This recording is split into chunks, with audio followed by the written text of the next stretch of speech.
Hi, welcome back guys. This is your friend, Lettuce Head Fanfics. Back with amazing fanfiction. This is the series of What If Deku Had Gamer Stats System. Now before starting, please give this video a like and subscribe to the channel if you want more videos like this. Now let's get into the fanfic. It was a stupid thing to do. I admit it. But I was just so angry. Angry at the teachers and my classmates for enabling it, even encouraging it. At myself for never standing up. Not that it would have done me any good. He was stronger and faster than me. And that's not counting his quirk. But yeah, most of all I was angry at Kaken. Bakugo Katsuki, my supposed friend. He had always been rough. But after he got his quirk, he got worse. Everyone praised him, no one stopped him. I knew I would never be a hero. I wanted it, studied for it. But I was quirkless. In a world where 80% of the people had powers, and that number was growing every day, I was abnormal. Subpar. Even if I tried the other route, learning martial arts and acrobatics, I just didn't have the genes for it. No amount of exercise would increase my height. And there was no way I could build up the necessary muscle. Not without some kind of drag. Maybe if I had started years before. Still, I couldn't let it go. I watched heroes and villains. Learned their quirks. Figured out their weaknesses and limits. And strategies to take them down. Also their untapped potential, ways they could have used their powers, but didn't. I even had a ranking system, based on an old game book from before powers were real. It wasn't perfect, but it gave me a structure to work on and good estimates. Kaken got angry again. Because I had put down that I wanted to go to UA. Wanted to be a hero. Only this time, he took my latest hero notebook. He blew it up with his power, and then threw it out the window into the koi pond. When I fished it out, saw it. It was like everything from the last 10 years just bubbled up. Exploded out. You might think that was me explaining how my amazing quirk suddenly manifested. It wasn't. No, I just got mad and punched the cement barrier around the pond. Full on with my right hand as hard as I could. Like I said, stupid. I didn't think I had broken anything. But the knuckles on my first 2 fingers split and bled freely. The rest of my hand was all scuffed up, and it hurt like hell. Tears spilled from my eyes, the physical pain matching the hurt in my heart. All I could do was wrap my hand as best I could in my handkerchief. And then trudge home. Izuku, honey, my mom cried out when she saw the blood dripping from my hand. She hurried over and drew me gently to the table. Mom quickly got the first aid kit. I always wondered if she had been a nurse, the way she treated my injuries. Or had she just gotten so good, taking care of me? What happened? She asked softly. Bullies, I said, evasively. With my dad away all the time, it was just her and me. We were close, and I couldn't lie to her. But at the same time, I wasn't going to rat out my friend. She looked shocked, and I quickly clarified, not like that. He threw my notebook in the pond. And when I saw it, I got mad, and I punched the barrier. Oh, Izuku, she consoled me as she finished cleaning my cuts and began wrapping them. Mom, I asked carefully, do you think it is okay for me to try to go to UA? I didn't mention becoming a hero. It was an unspoken thing between us. She regretted her reactions after we found out I was quirkless. And she worried about me. UA had other areas of study, like costuming and technology for heroes, and legal and promotional studies to support them. We both pretended that I would be happy in one of those classes.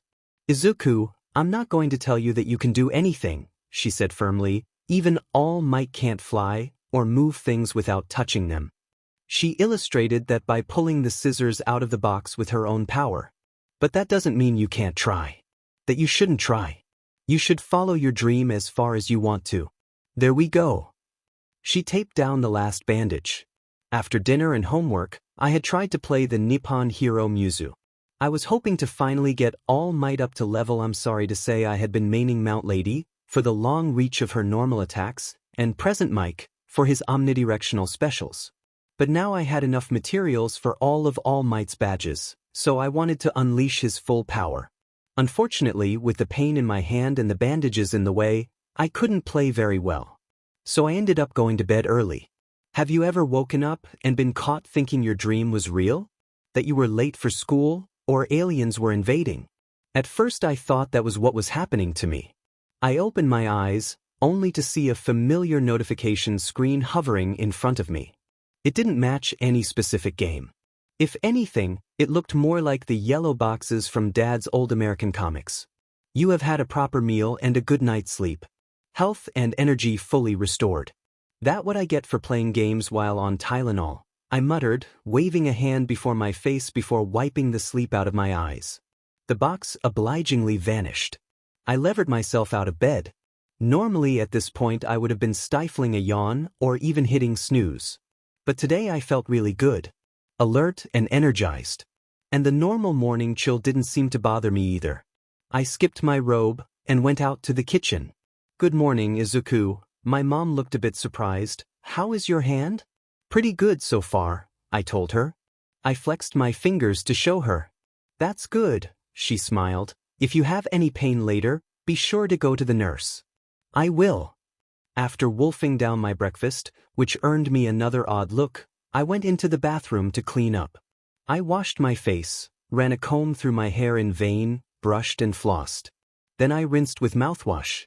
I closed my eyes when I spit it out, having learned that minty spray in the eyes was not a pleasant feeling. And when I opened them again, "You have taken good care of your teeth. Skill oral hygiene level 1 unlocked." I blinked at it. I definitely wasn't waking up anymore. It stayed there, hovering right in between me and the mirror. I reached out to touch it and my hand passed right through it. But it stayed in place. I noticed the little X in the upper right corner and tried to tap it. There no sensation, but this time the message disappeared. "I'm going crazy," I told my reflection, "either that, or someone in the building has a hologram quirk and is messing with me." It didn't answer, which I took as a good sign. I was used to pranks, some of which could be really elaborate, depending on the powers involved. But I didn't have time to worry about it now. I had to get to school. "You are on guard and looking for information. Skill Analyze level 1 unlocked." I was watching for whoever might be doing this. And just in general for Kaken or his groupies. But even though I let the window hang out for a few minutes, no one else on the street reacted. It seemed like I was the only one who could see it. "You are paying close attention to the lesson. Skill Mathematics, Basic level 1 unlocked. You have gained 2 new wit skills in one day. Wit plus if it was a prank, whoever it was either in my school or had a really long range. But a new suspicion was forming in me, and a new hope. I pushed it down and kept listening. You are trying poorly to avoid the getting hit. Skill Dodge level 1 unlocked. I would have thought I had that one already. Hooray dodgeball. I wonder if I could get my hands on the ball, if I could unlock a throw skill or something like that. You have made a good guess based on available information. Intuition plus if this was a prank, it had to be some form of telepathy quirk. You are paying close attention to the lesson. Skill Chemistry, Basic level 1 unlocked. You have gained 3 new wit skills in one day. Wit plus you are paying close attention to the lesson. Skill Creative Writing level 1 unlocked. You have gained 2 new charisma skills in one day. Charisma plus by the time lunch rolled around, I wasn't sure if I was more confused or annoyed. But I was also finally ready to consider that thrid option. So I could be crazy, I mumbled, or it could be a prank. Or maybe, just maybe, it could be that I finally gained my quirk. It's not impossible. After all, Jobs, the fruit hero, didn't discover his power until he was 16, because his dad was so allergic to apples. But then what happened to trigger it? Nothing out of the order happened yesterday. I've been hurt before, I've played games before. Dinner wasn't anything strange. And wouldn't it make more sense if I had just finally had too much and snapped? That happened to a lot of kids in America before they passed those laws. I should be glad I don't have access to a gun. But if I was going crazy, would it be like? I was cut off when a pencil hit my forehead. "Cut it out, you shitty nerd." Bakugo roared at me. I suddenly realized I had actually by thinking out loud. Fortunately, the pencil was a light plastic one. And hit me eraser first. So it didn't break the skin. Break the skin. My eyes widened as I thought that, and remembered the first message. I quickly dug my thumbnail under the tape, and pulled off the bandage on my right pointer finger. It was clean. No blood, no scab, not even a scar. I glanced around, and realized since I had shut up, no one was looking at me anymore. I peeled off the rest of the cloth and tape as quickly as I could, and stuffed it in my pocket, only vaguely noticing that pulling the tape off didn't even sting. My right hand was unmarked, like the stupid punch yesterday had never happened. Hindsight being 20/20, I recognized that my lack of injuries could just have easily been part of the hallucination or trick. But by that logic, I could have imagined everything since. Or I could just be a manga character. I can only accept the reality I have, especially when everyone else seems to share it. I could barely believe it. I have a quirk, I said as softly as I could, not wanting anyone to know before I could be sure. I had originally planned to linger around town on my way home, hoping to see heroes in action. Especially since the news said All Might was back in Mizurufu. Instead I rushed home as quickly as I could. I beat Mom home, which was good. I wasn't ready to explain my hand. Not yet. Not until I was sure. I got changed into comfortable clothing. I sat down at my desk, my computer still off. I took a deep breath. Then I said the word that would change my life. Status. Another of the screens appeared, this one noticeably larger. Name, Izuku Midoriya. Race, human quirk metagene negative. Age, 14. Level. Active title, The Gamer. There was more, a lot more. But what got my attention was the race. Human, of course. But quirk metagene negative? Did that mean I didn't have a quirk after all? Was this really just a trick? Or was it something else? I considered that for a while. I also glanced quickly through the other tabs. In fact, I jumped back and forth between them as fast as I could, hoping to trip up my own brain or whoever might be tricking me. But it failed. The screens always said the same thing as the last time, and shifted immediately. You have conducted a logical experiment to try to disprove a hypothesis. With plus another screen appeared in front of my status. I quickly closed it, staring at my attribute that had just increased. Could this really be real? But if it wasn't a quirk, then just what was it? Izuku, honey, my mom called out gently from the other side of the door. It was her worried voice. Had I dropped the bandages? Izuku, can I come in? She said again. We really need to talk. Sure, Mom, I told her, and left the screen up to test if Mom could see it. She opened the door, and I could see she had been crying, but had tried to dry her eyes. Mom, I said nervously, what's wrong? It's about Bakugo-kun, she said. There's been a villain attack. That was both the best and worst day of my life. And the start of my path to being the greatest hero in the world. A path I walked for both myself and my fallen friend. Current status. Name, Izuku Midoriya. Race, human quirk metagene negative. Age, 14. Level. Active title, The Gamer. Health, 1515. Energy, 4343. The funeral for Bakugo Katsuki was held 3 days later. It was pretty much an emotional roller coaster for me. I was sad, of course. Kaken was my first friend. Even if things had been strained between us over the last decade or so, I still considered him as more than just a classmate. And then there were his parents. Of course they felt terrible. And while I didn't know Bakugo-san that well, Mitsuki Oba-san had always been good to me. So I felt bad for them. I was mad, of course. Mostly at that villain. But it was dead, burned to ash by endeavor. Kaken hadn't been hurt by his flames. It was already too late. Kaken had suffocated and also been partially digested. Unfortunately, there was more to it than that. See, the school had offered our grade the afternoon off, so we could attend the funeral. Almost everyone took them up on the offer. But only one of them showed up. The quiet, blue-haired girl from the class next door. I didn't know her name and didn't feel comfortable approaching her. I wasn't sure how she was connected to Kaken. Had she liked him? Hate and feared him? Or was she just that respectful? I tried to give the others some credit. Maybe it was just too hard for them. I know in their place, Kaken would have gone to the arcade, not able to admit to his feelings. Or face his own mortality through the death of a classmate. I still couldn't help but think that they should have shown up. I was happy, surprisingly. Not that Kaken was dead. No, it was because my dad's company actually agreed to fly him back for the funeral, so I got to see him for once. Even better, some heroes came. Mount Lady, Kamui Woods, and Death Arms all came. They all apologized to Kaken's parents for failing to save him.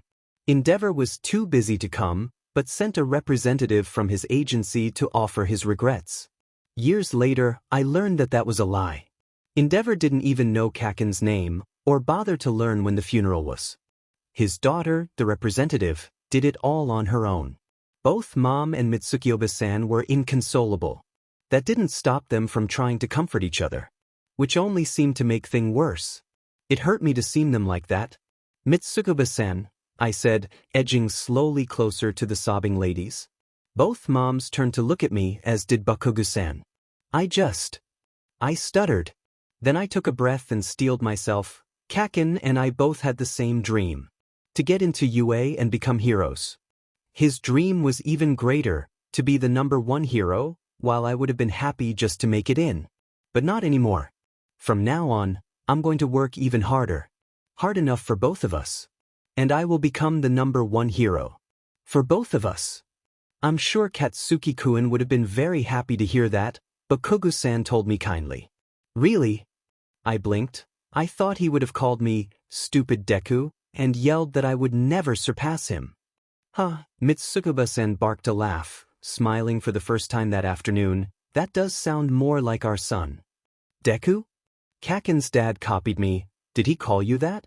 Yeah, I nodded with a sheepish grin. It's another way to read my name. And he said it fit me because I was like a Deku wooden doll. Cheap, empty, practically worthless, and unable to do anything on my own. He flinched at that, and the moms exchanged glances. You know that brat was never good at expressing himself, Mitsukiyoba-san told me with fake levity. He probably just never thought to mention the other side. Other side? I prompted, confused. Yes, she said firmly, clamping her hands on my shoulders. Because you are empty, that means you can be filled up. Just like you can paint a blank wooden doll to be a hero, or an anime character, you can become anything. I think deep down, Katsuki believed that. And I believe you will become a hero. I didn't miss how my mom turned away, so I wouldn't see the look on her face. Congratulations. You have read the entire basic manual seriously. Who does that anymore? Wit +3, Endurance +2, Determination +2, Japanese language skill improved level. If I was going to use my power, live up to Mitsukiyoba-san's expectations, and become the #1 hero, I needed to know everything about my power. Fortunately, like all good games, it came with instructions. There were 10 tabs when I called up the interface. Status, inventory, skills, talents, party, and system were all visible and active. There was one concealed tab between inventory and skills, and 3 of them between party and system. Unfortunately, system did not include a save function. It did let me turn on a customizable heads-up display, which I played around with a bit before turning it off. Seeing a floating display of my health was a little disconcerting. And a little morbid. I could also choose from a couple of styles for the interface windows and change the interface language. Most importantly, there was the manual. Status was a list of my current abilities. It was also where I could spend saved-up points to improve my attributes. Just as a test, I put 1 more point into luck, not wanting to have the lowest possible value. Speaking of attributes, there were a number of ways I could improve them. Just by naturally doing things associated with them, they would go up. More the harder I worked. Except for luck, apparently, another reason I put a point into it. The second way was just as obvious. Every time I leveled up, I got 7 points to spend. Other people only got 5, which was a benefit of my power. Similarly, I got 3 skill points per level instead of 2. And while most people got 1 talent point every 3rd level, I got them every 3rd level and every 5th level too. Except for multiples of 15, then one of the 2 talent points was delayed a level. Anyway, as I did with luck, I could spend my points freely, improve any attribute or skill I wanted without even trying. According to the manual, other people only spent their points subconsciously.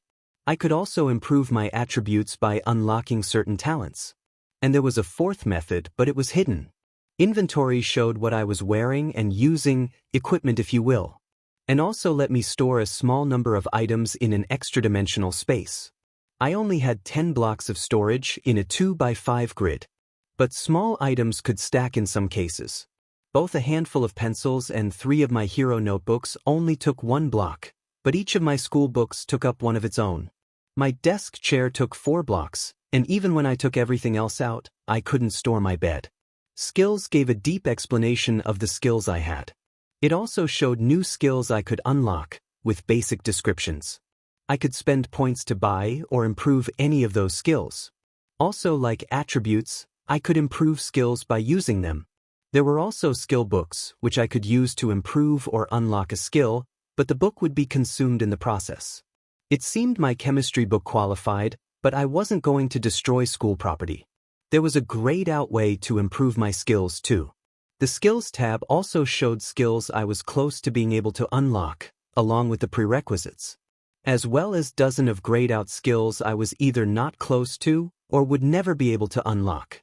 Talents was much the same, what I have and what I could get. Except that talents could not be improved, they were one and done. And the only way to get them was to spend points or use the hidden method. My talents themselves were a bit more interesting.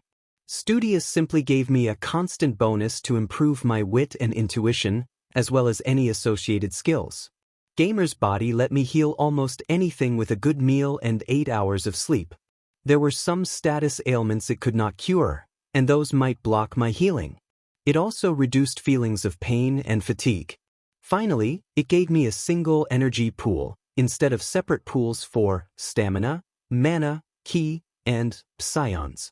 My energy was only equal to the 2 highest pools I would have normally had, but since I could freely use it for anything, it was a decent trade-off. Except magic. I had purchasable talents for psychic powers and ki powers, but nothing for magic. Maybe it wasn't real, or maybe they were just talents I couldn't access yet. Either way, all 3 of them required me to buy talents before I could start using the skills. And I was carefully considering which one to buy first. Gamer's Mind made me immune to mundane fear, confusion, surprise, etc. Basically, I wouldn't freeze up in battle. It also gave me resistance to mental status ailments from quirks. Or, I guess, other powers like mine. If they existed. It also protected me from survivor's guilt, PTSD, and similar mental issues. That part worried me a bit, but I quickly got over it. Party was just like it sounded. I could invite up to 4 people into my party. If I did so, they would get access to their own status, skills, and talents tabs, as well as more restricted access to the party tab. It also meant we shared any experience points we got, but increased the overall total. That was the other thing that struck me. There were multiple mentions of XP in the book, and both I and my skills had levels. But none of the screens offered me any sort of XP total or gauges. So now what? I mumbled to myself, obviously I need to train. The UA exams are in 10 months. I'm going to need equipment. And I should see if any of the books in the bookstore will unlock new skills, especially physical ones. And I need to decide if I want to get the first key talent or the first psychokinesis tal. I was cut off by a pair of quick, sharp pings, accompanied by pop-up screens. Quest alert. Oldest ally. Tell your mother about the gamer and convince her to help you attend UA. Rewards. Advance on your allowance to buy training materials. Talent? Talent? Failure penalties.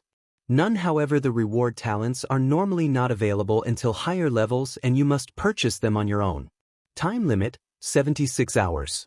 Accept, decline. I immediately hit accept, having been planning to talk to my mom and ask for an advance anyway. That just made the decision easier. But the second screen made me shiver. Mandatory quest alert. The Path of a Hero. Gain entrance to UA Academy in the Hero course. Rewards. 100,000 XP. 5 bonus skill points. 2 bonus talent point. Failure penalties. Immediate and permanent loss of the gamer. Time limit, 314 days. I did some quick math in my head. Calculated a future date. +1 wit, mathematics, basic skill improved level 2. 314 days. 1 week after the UA entrance exams. One shot, or I would lose my power. Forever. Then, as I watched, the clock ticked over to midnight, and the counter went down to I hit the accept button. And then went to bed. Tomorrow was Saturday, so I would have time to talk to my mom then. But before I fell asleep, I checked something on instinct and got another +1 intuition for it. The blank tab between inventory and skills said quests and was no longer disabled. Current status. Name, Izuku Midoriya. Age, 14. Level. Active title, The Gamer. Health, 1818. Energy, 5252. I woke up the next morning and quickly went over certain sections of the manual again as I tried to figure out what I would tell my mom. Considering her probable counter-arguments, I went over to the bookshelf, took out a specific book, and then stored it in my inventory. Then it was out to the kitchen. "Good morning, Mom," I said as naturally as I could. Except a squeak in my voice ruined it. Then I looked around. "Where's Dad?" I asked. "Oh, she hesitated. "He left last night, caught a red-eye back to America. He has work, you know." "Mom," I prompted gently, "is something going on with Dad? With you and Dad? You two barely talked yesterday, and he left without saying goodbye." "Well, Izuka honey," she said cautiously, "I guess I should tell you. Your father and I are legally separated." "Legally separated?" I parroted in confusion. "I'm not surprised you don't know about that," she said. "It has only been an option in Japan for about 20 years, and it is still uncommon. It means that while we are still married, we are apart, and we own our possessions individually. And certain other aspects are spelled out in the agreement." "Like me?" I asked softly. She looked down and didn't say anything. "It's because of me, isn't it?" I realized. "No, Izuku," she hurried over and hugged me. "It was not your fault. You are not to blame. You should never believe that. Your father and I always burned bright. When we were happy." She blushed, and I tried not to think about it. "But even from the beginning when we fought, it was like dynamite," she continued. "Mitsuki always said she was surprised we lasted long enough to get married." "But what drove you apart?" I countered. "What made you fight was me." "There is a school," she said, "a school for quirkless children. One where they don't spend time trying to teach you about controlling quirks or about quirk laws. A school where children without powers don't have to be afraid, bullied." For a moment I considered that. But I wasn't that naive. Bullying predated quirks. There is no reason to think that just because the school only had quirkless students didn't mean they wouldn't find other reasons to torment each other. "But that school is near the north shore of Hokkaido," she continued, "a boarding school. I didn't want to send you away, not at 5 years old. And there were rumors." I could imagine. Teachers' cruelty was the first thing that came to mind. But even worse. An isolated school, a population with a specific genetic trait. That would be a perfect testing ground. Or control group. A few years later, a certain hero agency investigated the school. Not long after, most of the administration and some of the teachers went to prison for a very long time. And the school was shut down. "Your father didn't believe the stories. He thought it would be best for you to go there," Mom told me, "and I was adamant you stay." So, yes, we fought about it. If it hadn't been that, it would have been something else. She looked at my face and must have seen the doubts. She smiled sadly and said, "But the final straw was how I've let myself go," she told me. "The second time he came back from America, he looked at me and asked for the separation. That got me out of my funk, making me angry." "That's not true, Mom," I told her. "There's nothing wrong with you. You are still really pretty." "That's kind of you," she said wistfully. "Too bad the doctor doesn't agree." She looked at me firmly. "Your father is a good man. He takes good care of us. And part of me will always care for him. But no, we are not together anymore." I hugged her again and she returned it. Then she gave me another look. "Now, it seemed like you had something you wanted to talk to me about," she said pointedly as she released me. "Yes," I scratched the back of my head nervously. "It's about what I told Mitsuki-san." "That was very kind of you," Mom said carefully. "But of course." "Mom, I have a power," I interrupted her. "It happened the day Katsuki died. Day he died. Just woke up that morning and I just had it. Are you sure? She asked slowly. I held up my right hand. You might have forgot what with everything that happened, I countered, but remember my hand? The split knuckles from punching the barrier? That wouldn't heal in just 4 days, right? She took my hand gently, looked it over. Then she smiled, tearing up. Oh, Izuku, she grabbed me a third time. You have a quirk. What is it? It's not a quirk, I mused out loud, or at least it says it isn't. What does that mean, Izuku? She looked confused and a little worried. I guess it might be fastest just to show you, I decided. Then I proclaimed firmly, party invite, Midoriya Inko. Izuku Midoriya has invited you to join his party. Accept, decline. I noticed that all the messages displayed our names in Western order. My mom looked at the box nervously. It's okay, Mom, I reassured her, just hit accept. She did. Now say, status, I encouraged her. Status, she said questioningly. The window appeared before her, and I made it a point not to look at it. I explained to her everything I had read in the manual and had seen for myself. I showed her my own status box, pointing out my quirk metagene negative qualifier. I got into a real roll, but she didn't interrupt me. And health is equal to the sum of your physical attributes at level 1, plus half of your endurance, rounded up, for each level you gain, I told her, finally petering out. Izuku, my mom said carefully, have you thought about this? It might just be a hologram quirk, responding to your own thoughts and desires. The same thing with your fingers. I had considered that, I agreed, tested it. But what about this? I flipped over to my inventory and took out the book. Handed it to her. Your father gave you this 2 years ago. She flipped it over, revealing the title, JavaScript 11 for Noobs. It's real, right? I prompted. She nodded, but was holding back a protested that my possible illusion quirk might have concealed it. Hold on to it tight. I gently placed one finger on the book. This book contains the skills JavaScript ES11 and software methodology. Learning them will consume the book. Proceed with learning these skills? Accept, decline. I hit accept without hesitating. Skill book used. Skill JavaScript ES11 level 1 unlocked. Skill software methodology level 1 unlocked. Mom blinked as the book vanished, leaving a light coating of paper dust on her hands. I blinked because I unlocked what I guessed were both with base skills, but my attribute did not improve. Then I looked at her again, and there was still doubt on my mom's face. Okay, I have one last thing to prove this is real. Izuku honey, she said softly, but I plowed on ahead. I flipped over to the talents tab and scrolled to one of the 2 talents I had been thinking about buying first. I didn't think Key Initiate would convince Mom that it wasn't just an illusion, so I went instead with Telekinesis, Basic. Then I flipped back over to the skills list.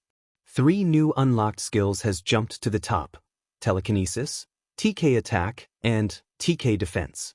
I put my 3 unspent skill points into Telekinesis. Then I looked up at my mom determinedly. I pointed past her, into the kitchen. Without touching it from a good 3 meters away, I turned on the sink.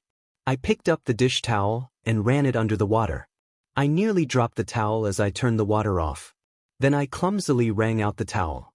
My energy was draining faster than I would have expected.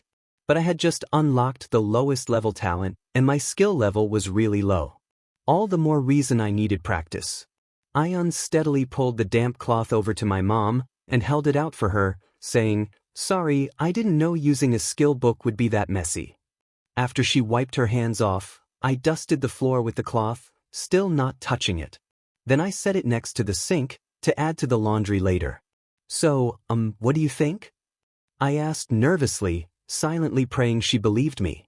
Izuku, she addressed me directly, why are you going this far? Telling me all this, showing me all this? Even spending those points just to make a point after telling me how rare they are. They might not be that rare if I can just figure out how to gain XP and level up, I mumbled, but caught myself before I could plunge down my normal speculative rabbit hole, and I was going to buy telekinesis anyway, maybe just not until next level. But why? I grinned sheepishly and scratched the back of my head again. To be honest, I came clean. Part of it is because I got a quest telling me to tell you. And another part of it is I'm going to ask for an advance on my allowance. I need to train for the UA entrance exam.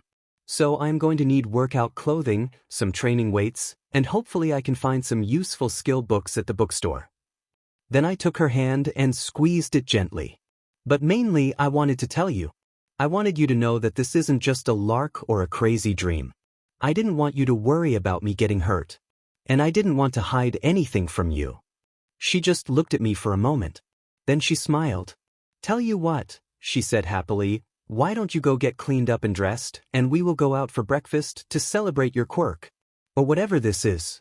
Then we can go shopping for supplies. But on one condition. Or make that 2. What's that? I said carefully. First, this is just an advance on your normal allowance, she told me. We are not made of money. Unless you have a talent for that hidden somewhere. Not that I know of, I conceded to her joke. Yet? That's too bad, she sighed in mock despair. Then she sobered and said, secondly, you leave me in your party, at least until you have a specific reason to remove me. That way, I can make sure you aren't getting hurt or going overboard. I can do that, I smiled. Then I will help you, she said. You can consider your first quest complete. I hooped and then kissed her on the cheek.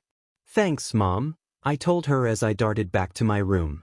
Midoriya Inko watched wistfully as her son hurried off to get ready. His determination filled her with guilt, especially considering his supposedly low value in the named attribute. Plus a small amount of guilt that she had openly looked at his stats, while he avoided looking at hers. When had she started giving up? She had not said a word when her husband asked to put a legal hold on their relationship. She had not been able to comfort her son when reality tried to crush his dream, and she had let her fear and guilt drive her into the kitchen. No, it was even earlier than that. With Izuku out of the room, she flipped back to her talents. She only had 3, with 5 talent points unused. 2 were cooking and first aid. The third was her quirk, gravity pull. That was right. Immediately under it was a quirk, gravity pull 2, with a brief description. Under that was quirk, gravity pull 3, grayed out except for the name. And below that, it branched off into 3 more talents, their details completely obscured. The quirk she just accepted was weak, useless for anything more than mundane tasks, had multiple layers of hidden depths. But she had never known. She had never tried. Inko had just given up, accepted the hand she thought she was holding. No more, she said softly, I'm not giving up any more. For myself and for my son. You have made a firm and heartfelt declaration. Determination plus Inko immediately purchased quirk, gravity pull 2. That added more information to the 3rd level, showing her that neither her skill with her quirk nor her related attributes were high enough yet. She went back to the main screen and pumped her intuition and determination both up to, I don't have the skill points, she mumbled, not unlike her son, so I guess I'll just have to do it the hard way. She pulled the dirty towel over to herself and took it to the hamper. I stepped to the next shelf. I was in the reference section, running my fingers over the spines of the books, seeing which ones triggered my power. If they looked like they would be immediately useful, I put them into the basket. If not, or if I didn't qualify to use them yet, I just recorded the name to a list on my phone. Excuse me, I bowed to a man perusing cookbooks. He had messy hair, a 5 o'clock shadow, and a scar under his right eye. He seemed dangerous, though not like a bad person. So I made sure to be polite. No, excuse me, he stepped back and watched my ritual. Then I looked at the 2 books he was holding. I think that one is better, I suggested the one in his right hand, its counterpart on the shelf having triggered the gamer. Is that your quirk? He asked, his voice as rough as his appearance. Something like that? I said evasively, and hurried on to next display. At the end of the shelf, I saw the bluette from CAC in service. She was looking at college entrance books. Not feeling comfortable and not wanting her to think I was a stalker, I ducked around to the back side of the shelf, which incidentally put me right in line with the main sort of books I was looking for. I only ended up getting 8 new books out of a list of dozens. I didn't want to be in debt until I graduated from UA. At the sporting goods store, I immediately selected a trio of tracksuits based on All Might's bronze, silver, and gold age costumes, respectively. Unfortunately, when it came to training weights, I was at a bit of a loss. I even used the book on muscle training I bought to unlock the strength training skill, hoping it would give me pointers. But in the end, I had to ask the salesperson for advice. A quick-witted young woman with forearms like Popeye, she asked me about my plans and then guided me to a modular set with a vest, wrist, and ankle bands. I bought 2 of the sets of weights to attach to them, knowing that I could buy more later. We got home just in time for lunch, and I helped Mom out. Even though I was itching to use the new books and then ponder my new skills and future options. She seemed to sense that, and after we ate, she dismissed me from washing the dishes. Skill book used. Skill basic karate level 1 unlocked. Skill book used. Skill boxing level 1 unlocked. Skill book used. Skill parkour level 1 unlocked. Skill book used. Skill yoga level 1 unlocked. Skill book used. Chemistry, basic skill improved level skill book used. Mathematics, basic skill improved level skill book used. English language skill improved level. I looked at my new skills. Along with strength training I had already gained, I had a set of physical skills I thought would help me train, even if they weren't directly useful in the UA exam. The other 3 were to make it easier to pass this year, so I would need less time to study and have more time to train. Then I checked the attributes associated with my new skills. And like I thought, even though I had gained multiple skills today for wit, strength, and agility, none of them had improved. Maybe skill books don't trigger that, I mused, because I'm not actually working on the stat, like when I unlock the skill by learning it manually. You figured out a minor, intentional gap in the manual. Intuition plus intentional, right? I noticed the system messages sometimes seemed to have a personality. I leaned back in my chair and looked at the ceiling. It was April 29th. The exams were next March, the 1st and 2nd, with results posted on the 8th. And tomorrow, April 30th, my training would begin in earnest. I packed all 3 tracksuits and my weights into my inventory. Only then did I notice the Quest tab blinking. I jabbed the button as quickly as I could. The panel for Oldest Ally was also flashing. I touched it. Quest Oldest Ally complete. Claim the rewards? Accept decline. I suppose there might be a reason to save the rewards for a quest. For a specific time. Like maybe to level up at a key moment. But I had no reason to wait. I all but punched accept. Bonus talents received. Inventory 2 unlocked. Reflective dungeon unlocked. My eyes widened as I jumped over to the Talents tab. Current status. Name, Izuku Midoriya. Age, 14. Level. Active title, The Gamer. Health, 1818. Energy, 5353. Inventory 2. Increase inventory slots by may equip items directly from inventory. My first new talent was straightforward enough. Instead of a 2x5 block in my inventory tab, I now had a 3x5 block. I tapped on my first tracksuit, and instead of just appearing in my hand, a new menu came up with 2 options, take and equip. I pressed equip, and instantly I was decked out like Silver Age All Might. More or less. And the shirt and pants I had been wearing were each taking up a block in the inventory grid. Next I tried the weight gear. The bracelets appeared on my wrists, and I could feel the anklets on my legs. I could also feel the vest, but it was under the tracksuit. They were somewhat heavy on their own, enough for a weaker guy like me to start with. But just to test, I equipped one of the weight sets, watching as the metal bars appeared clipped to my bracelets. While I could still move around like that, it was slow and draining. So I took them back off. Then I switched back to my original outfit. But I kept the bracelets, anklets, and vest in place.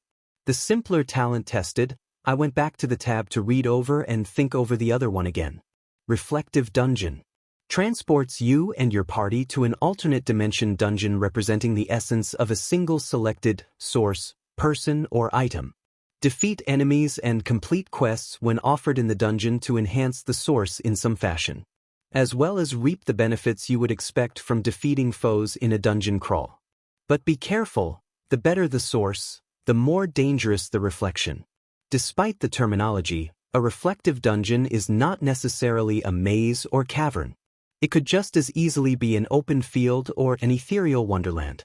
It sounded like an old game series my grandpa had described to me. You could go inside your equipment to improve its stats, and sometimes get special abilities. Or go inside your characters, to improve their growth rates or unlock unique skills. Was such a thing really possible? Asks the guy who just got telekinesis by pressing a button on a virtual RPG display. I reminded myself, and it doesn't actually say it does anything like those games. Enhance the source in some fashion seems deliberately vague. I also wondered about the benefits from defeating foes in a dungeon part. I guessed at least it meant XP. But could it also mean that the enemies would drop items? Or even gold? I sighed and closed the window. There wasn't much I could do with it now. I wasn't ready to test it, especially if I would drag my mom along with me. I would definitely have to talk about it with her first. And she would definitely worry. Plus I needed to get my homework done today, so I could focus on training tomorrow. I got off the bus. Before me there was a small parking lot, an even smaller restroom building, a picnic bench, a moderately impressive sign, and then a forest. Though the word didn't do it justice. Indora Forest Park had been an industrial park about 40 years ago. A 7-story office building, a trio of factories, a huge parking lot. The lake near the center had been kept clean, if only so the executives looking over it had a nice view. The stream coming out the lake had been far less pristine. Until the day a group of eco-terrorist villains decided to destroy it. The heroes back then had fought back and captured the villains. But in the end, the villains won. The buildings had been damaged beyond repair. In the end, another group bought the land. They removed all traces of industry and brought in people with plant quirks and similar abilities. Today it looked like a section of the old California redwood forest had been transplanted to Japan. And it was unspoiled, cleaner than almost any other Japanese park. Though given its history and who managed it, Indora did not get a lot of visitors, and the ones who did were more respectful than average. In short, it was a great place to start training. Almost 80 square kilometers of woods, and I was probably going to be the only one here. Checking to make sure no one was around to see, I switched over to my training gear. Okay, first things first, I mumbled. I locked onto the sign and proclaimed, Analyze. Indora Forest Park sign. Age, 22 years. Material, black oak and redwood. A simple yet high-quality park sign. I shifted my gaze and repeated, Analyze. Indora Park public restrooms. 5 individual, unisex, 3 4-bath restrooms. Cleanliness. Analyze. Lockers. 16 lockers. 100 yen for the day. Analyze. Picnic bench. Standard table with built-in bench seats. Seats 8, 10 if they are small or willing to squeeze in. Analyze. Redwood tree. Grown from a seed recovered from the U.S. National Park destroyed during the unrest caused by the Quirk phenomenon. Actual age is 31 years, but due to a plant growth manipulation quirk, its effective age is 214 years. Analyze. The patch of dirt. Were you maybe trying to look at something else? Your curiosity and vigilance have paid off. Analyze skill improved level. Analyze. A tracksuit of above average quality, patterned after All Might's Bronze Age costume. Durability, 35. That's new, I think, I muttered as I started walking across the parking lot. I looked at the same tree again. I wonder if... Analyze. Redwood tree. Grown from a seed from the U.S. National Park destroyed during the unrest caused by the Quirk phenomenon. Actual age is 31 years, but due to Quirk growth acceleration, its effective age is 214 years.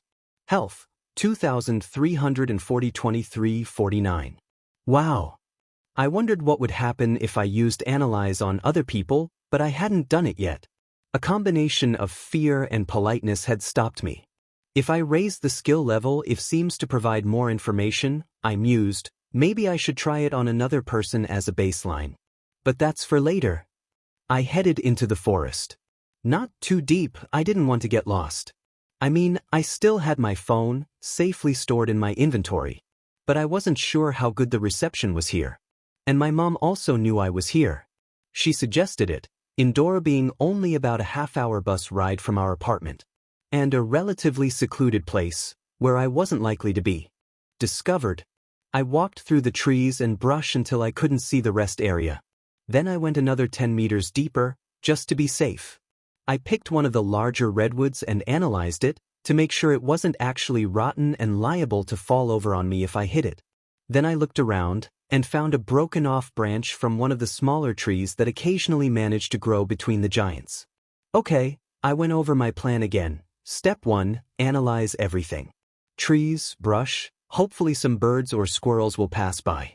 Goal, raise the level of analyze and hopefully my wit too. Step 2, telekinesis. Pick up that branch, hold it 25 centimeters above the ground. Goal, grind my TK skill level and probably my intuition too. Also work on multitasking, so that simple uses of TK become almost second nature. Step 3, shadowboxing. Attack the tree as hard as I can, but stopping just short of hitting it. Goal, grind my combat skill levels and hopefully all of my physical attributes too.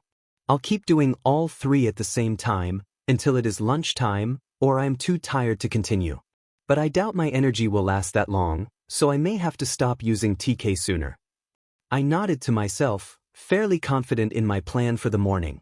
In the afternoon, depending on how much energy rather than energy I had left, I was hoping to do some free running through the forest. Try to self-unlock the skills, climbing, running, and acrobatics, to go with my parkour. Otherwise, I might just end up doing yoga. Here we go, I exhaled. I looked at the branch, focused my power, and lifted. It started hovering just above the soil. Now analyze. Japanese cedar branch. A limb broken off of a Japanese cedar during a recent storm. Currently floating 22 centimeters above the ground. It's not supposed to be doing that. Durability, 8-8. Good, I said. Then stopped looking at the branch, while trying not to let it slip. I dropped into a boxing stance. I started to pepper the trunk with punches, occasionally ducking around imaginary counters. Most of my strikes stopped well short of the tree. In fact, further back than I wanted. But not all of them. -1 health. It hurt for just a moment when I made contact with the bark. But there were no marks on my skin, and the pain was gone before I had finished checking my knuckles. Active HUD, I said, not wanting to let my health drop too far. Analyze. Redwood tree. Another one. Actual age is 31 years, but due to quirk growth acceleration, its effective age is 188 years. Health, 1849-1928. -1 health. If I couldn't control myself better, then I might have to quit for the day earlier than I wanted or expected. You have maintained your telekinesis for an extended PRD and through multiple distractions. Telekinesis skill improved level okay. So far, so good. -2 health. Oh, I groaned. This time my health was low enough that I did scrape my knuckles. But I had a different reason to hit the tree this time. After Analyze reached level 5, it had stopped improving. I decided there were only so many times I could scan the same trees. I kept up with the martial arts and psychic powers.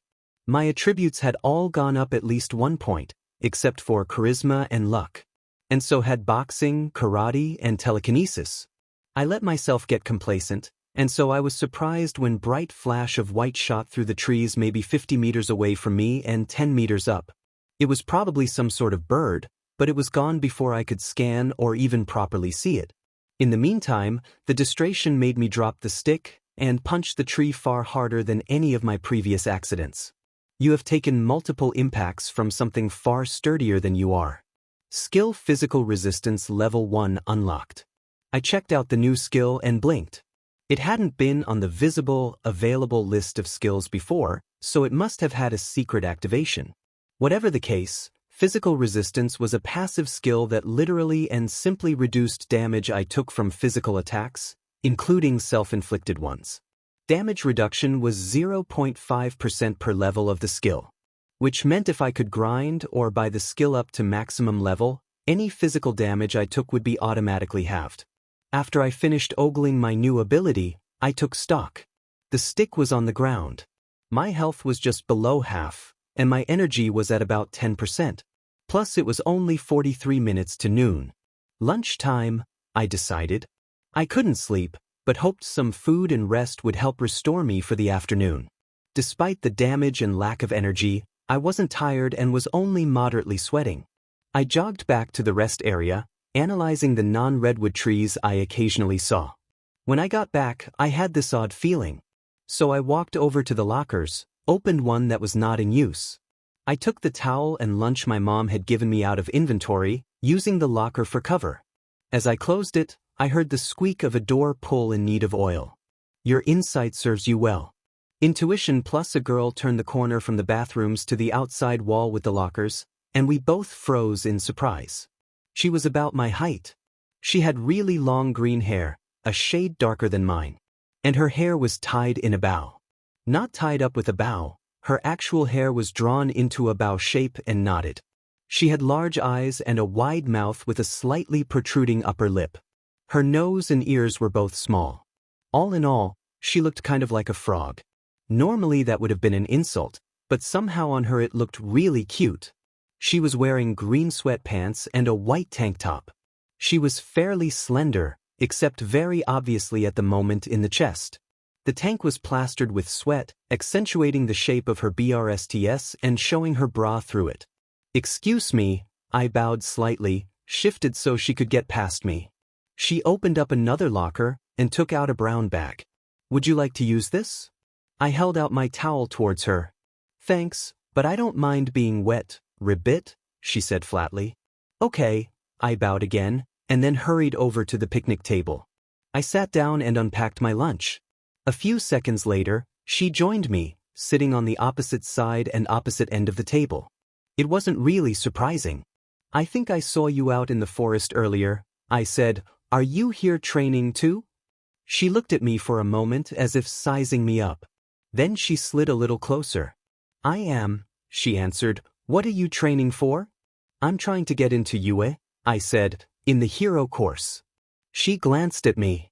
Again, her lips pursed dubiously. That wasn't a surprise either, given my height and build at that point. So am I, she admitted. I guess that makes us rivals. I just nodded, thinking that meant the conversation was done. Then, feeling a bit guilty, I whispered, analyze. Name, Tsuyu. Race, human quirk metagene positive. Age, 14. Active title, Frog Girl. Health, 192-194. Stamina, 70-95. Wow, she had even more health than my mom, and my mom was level and yes, I had looked at the party page, which showed my party members' levels, health, and any of the gauges that gamer's body rolled into energy. I hadn't seen anyone besides the three of us, so Azui-san either had really high attributes for her level or some talents that increased her health. Or my mom and I were both well below the curve. Or maybe a little of each. We ate in silence, Azui-san finishing well before me, and vanishing back into the trees. I still went through the motions of pretending to put my stuff back in the locker. Woo! I yelled softly in delight. I was running through the forest as quickly as I could. Jumping over or off roots. Bounding off the trees. Sometimes scrambling up them a few steps before flipping backwards. I fell a few times, apparently enough to level up physical resistance. I also unlocked running and climbing, but they were different attributes, so no bonuses there. Still, all physical stats had gone up further. But none of that was the reason I was softly celebrating. Level up, level 3. Attribute points, +7. Skill points, +3. Talent points, +1. Unlike a game, my health and energy did not completely refill. However, the current values went up by the same amount as the maximum values. I guess new health and energy points were full by default. The scrapes on my hand literally vanished as my HP went back over half full. I put an attribute point into luck, which I had decided to do at every level. But I decided to save my talent for now. No matter how inviting Key Initiate looked. I heard the sound of wood snapping. I looked up and saw Azui-san dropping out of the sky. A tongue, longer than an SUV, was running from her mouth up to the broken branch. I scrambled, figuring where she would hit. I wasn't confident I could catch her. But I was a softer landing than the hard-packed dirt, and I hoped my new resistance and health would let me survive. I also pushed her back with my TK. Her momentum and mass were too much for me to stop, but I was able to slow her down, giving me an extra moment to get into place. And also reducing the force of our impact. She let go of the branch, and her tongue shot out for another one. It further helped put on the brakes, but her new tongue hold was too low and she was moving too fast.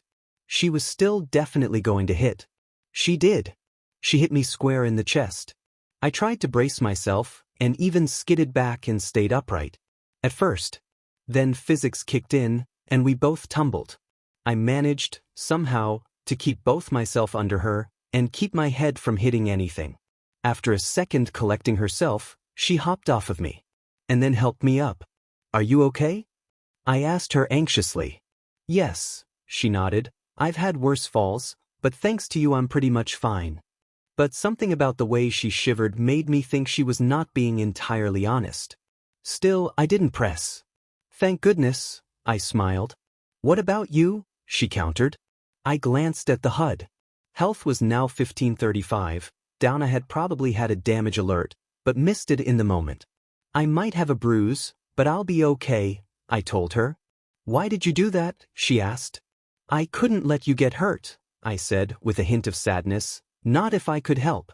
I wouldn't be much of a hero, otherwise." "But I'm your rival, Ribbit," she looked confused. "Well," I grinned sheepishly and shrugged, "it's not like they only let 1 or 2 people into you. And even if it were somehow down to you or me, I still wouldn't want to win that way. Would you?" "I guess not," she agreed. Then she smiled, and she was a lot more than just cute, "Thank you." "Sorry," I said quickly. "I'm Midoriya Izuku. And you are welcome."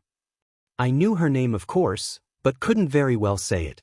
"Azui to you," she supplied. "Nice to meet you, Azui-san." I held out my hand. "Please take care of me, Midoriya-kun," she gave the customary response and shook my hand. "You know," she tilted her head and brought a finger up to her lips, "if we are both going to be training here, maybe we should work out together. There might be things we can learn from each other. Like you can teach me some of those fighting moves, and I could show you how to better control your body when hopping around." "Oh, you saw that." I was embarrassed, but also wondered if she had seen the hovering branch. "Bits and pieces," she confirmed. "I was moving pretty quickly and the trees were in the way." "Well, I'd be very happy to work with you, Azui-san." "Why don't you call me Tsuyu?" She smiled again. "Congratulations. You made a new friend. And a girl no less. Charisma plus current status. Name, Izuku Midoriya. Age, 14. Level 3. Active title, The Gamer. Health, 1535. Energy, 1276. "Izuku, honey, are you all right?" my mom asked as soon as I was through the door. "I'm fine, Mom," I told her, unable to keep a grin off my face. Not only had I gotten to sit next to a cute girl for much of bus ride home. After Azui-san exited, I was able to check my status. I was more than pleased with my improvements after the day of training. I guessed I was still below average physically, and the higher my attributes got, the harder it would be to improve them further. But if I could keep this going. "But your health kept going up and down," she said worriedly, "and then it took that huge drop about an hour and a half ago." "It went up any time my attributes improved," I reminded her, "and sometimes I missed and hit the trees, so I took some damage. But I got a damage reduction skill out of it. And remember, as long as I'm above 0 health, I'm okay." "As I recall," she said a bit sharply, "as long as you are above half health, you are okay. Below that, you actually get injured. And even if they aren't terrible and you can heal completely overnight, I don't want you getting too close to 0. Even at 0, I would have been technically fine. The manual called it incapacitated. I would probably get knocked out with my current endurance. If it was higher, I might remain awake, just not able to move quickly or think clearly. It was when my health, or anyone's, really went below 0 that it was an issue. I wouldn't actually die until I had negative health greater than my endurance. Like right now, I would still be alive up to -8 HP. But at -9. The problem was, at -1 health, you got the dying condition, which meant you kept losing health. How quickly depended on how far below 0 you were. Like if a guy with 100 endurance was at -1 HP, it might take him an hour or two to go down to negative, but if I was at -8, it would only be seconds before I lost that last point. Why did you suddenly take so much damage? She demanded. Well, my smile resurfaced. I wasn't the only one training in the forest. The branch the other person was hanging from broke, and I just happened to be close enough to catch her. You caught her? My mom wore a conspiratorial grin. For a second, I confirmed, then we fell and I hit my back pretty hard. My tracksuit didn't look damaged, but it lost a lot of durability. Her expression darkened. Shirt off, she ordered immediately. I complied, grimacing slightly. Izuku, she chided me, your back is a giant bruise. I couldn't just let her fall, I argued softly. I know, honey, she agreed gently, it's just. And now I know her, and we talked about training together. I told Mom after she trailed off, so we can help and look out for each other. I suppose that's a good thing, Mom said thoughtfully as she to the kitchen and back. But I'll be wanting to meet this girl. Mom, I complained. Poen. Here, she said, ibuprofen. Then we'll have dinner, and you can get to bed early. Rest from today and let your power patch you up. And I can still go back after school tomorrow? I prompted. Yes, you can keep training, Mom confirmed. Just, please, try to be careful. I will. Izuku, honey, my mom caught me before I left for school the next morning. I want you to take this, keep it in your inventory. Just in case. She handed me a large first aid kit. I accepted it and stored it without complaint. Good afternoon, Aizawa. I jogged over to her after getting off the bus and sketched a quick bow. Good afternoon, Midoriya-sen, she nodded to me, and call me Tsuyu. But you didn't call me Izuku, I pointed out. You didn't ask me to, she reminded me. I guess not, I agreed. But I am now. If I'm going to call you by your given name, please call me by mine. Okay, Izuku-kun, she smiled slightly. I grinned happily at her. So where do you want to start, Tsuyu-chan? I asked her. Do you want to go first? She asked back. Show me some martial arts? Okay, I said. I should warn you, I'm a bit of a beginner too. But I'll be happy to show you what I know. How do you normally fight? I focus on kicks, mostly. And my tongue, which I'm guessing your style wouldn't cover. Well, it could be like a punch, I mused, though the movements aren't the same. Still, if we consider good places for upper body strikes. Can I ask you something? Tsuyu queried me on the bus trip back. After working on karate for a while, and help her with her stances and blocking, we switched to free running through the woods. Tsuyu pointed out how to aim for the flattest areas of the trees, and time my kickoffs. We raced back just in time to catch the 6:30 bus, Tsuyu saying she needed to be back by 7. Of course, I said immediately. It seems like you are training really hard, she said, almost desperately. Why is that? Oh, I stammered a bit and smiled sadly. Well, you see, I always wanted to be a hero.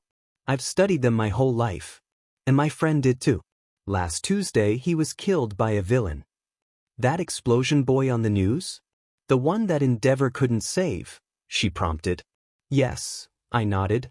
His mom was really hurting. So I ended up promising that I would become a hero, for both of us. I see, she said thoughtfully. But there's a bit more to it, I continued. You see, when I was 4, I was told by a doctor that I was quirkless. But last week, the day before Kaken died, in fact, I got a power. Back then, I assumed the gamer appeared after I punched the barrier. Even now, I'm still not entirely sure when it happened. Besides, I was excited to talk about powers, and was talking to a girl. Even gamer's mind has its limits. I'm still trying to figure it out, I told her, and I only have until next March to do that and get strong enough to make it into UA. And can I ask what your power is? Tsuyu said carefully. It seems to be sort of a self-improvement power, I told her just as carefully. I heal almost anything overnight, and if I work really hard, my naturally abilities grow faster than most people. That makes sense, she said. You did pick up what I showed you really fast. And what about you, Tsuchan? I asked back. You seem to be working just as hard as I am. You could have really hurt yourself in that fall yesterday.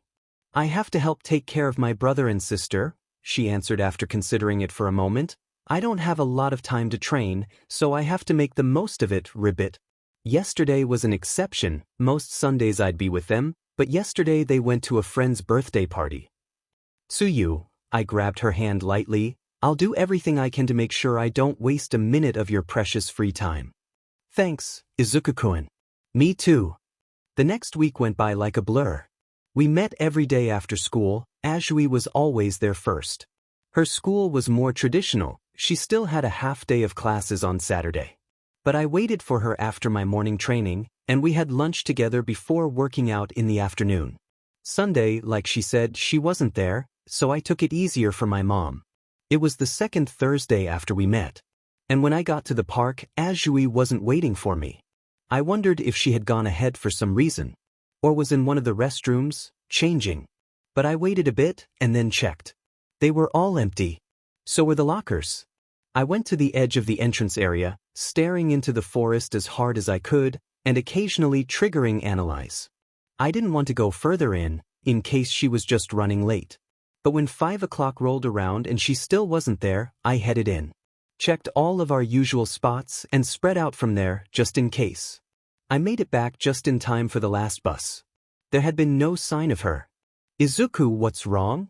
Mom was waiting by the door, since I was late. But she noticed my expression as soon as I came in and grew worried instead of scolding me. Mom, has there been anything on the news? I asked quickly. Any accidents?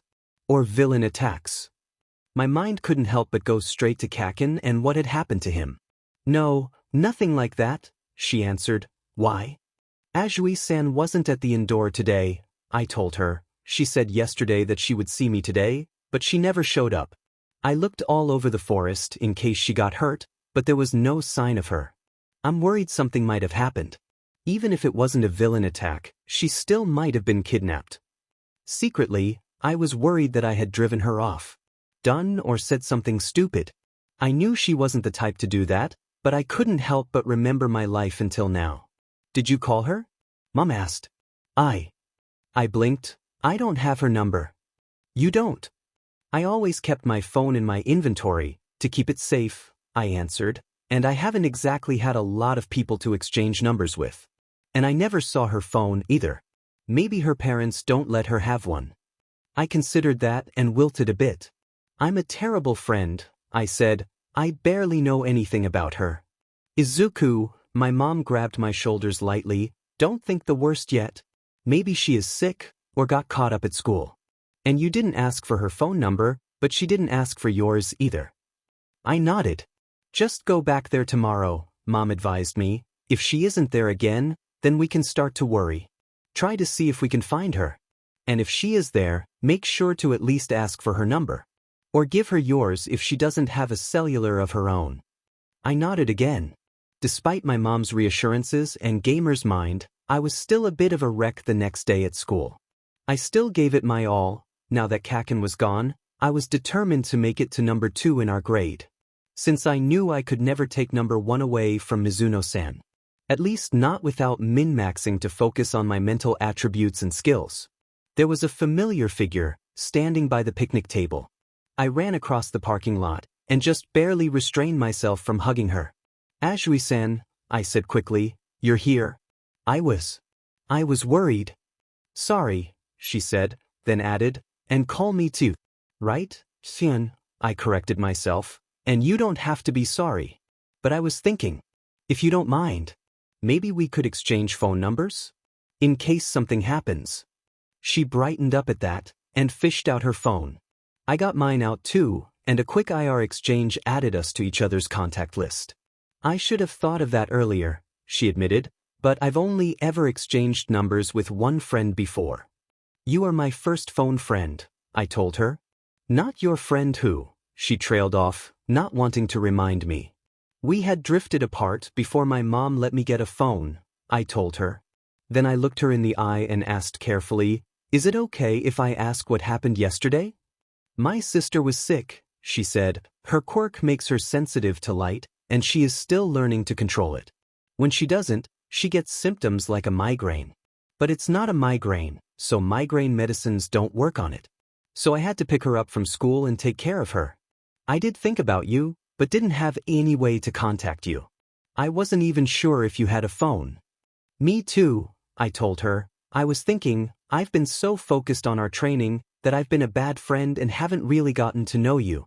So, let's start over a bit." I bowed to her.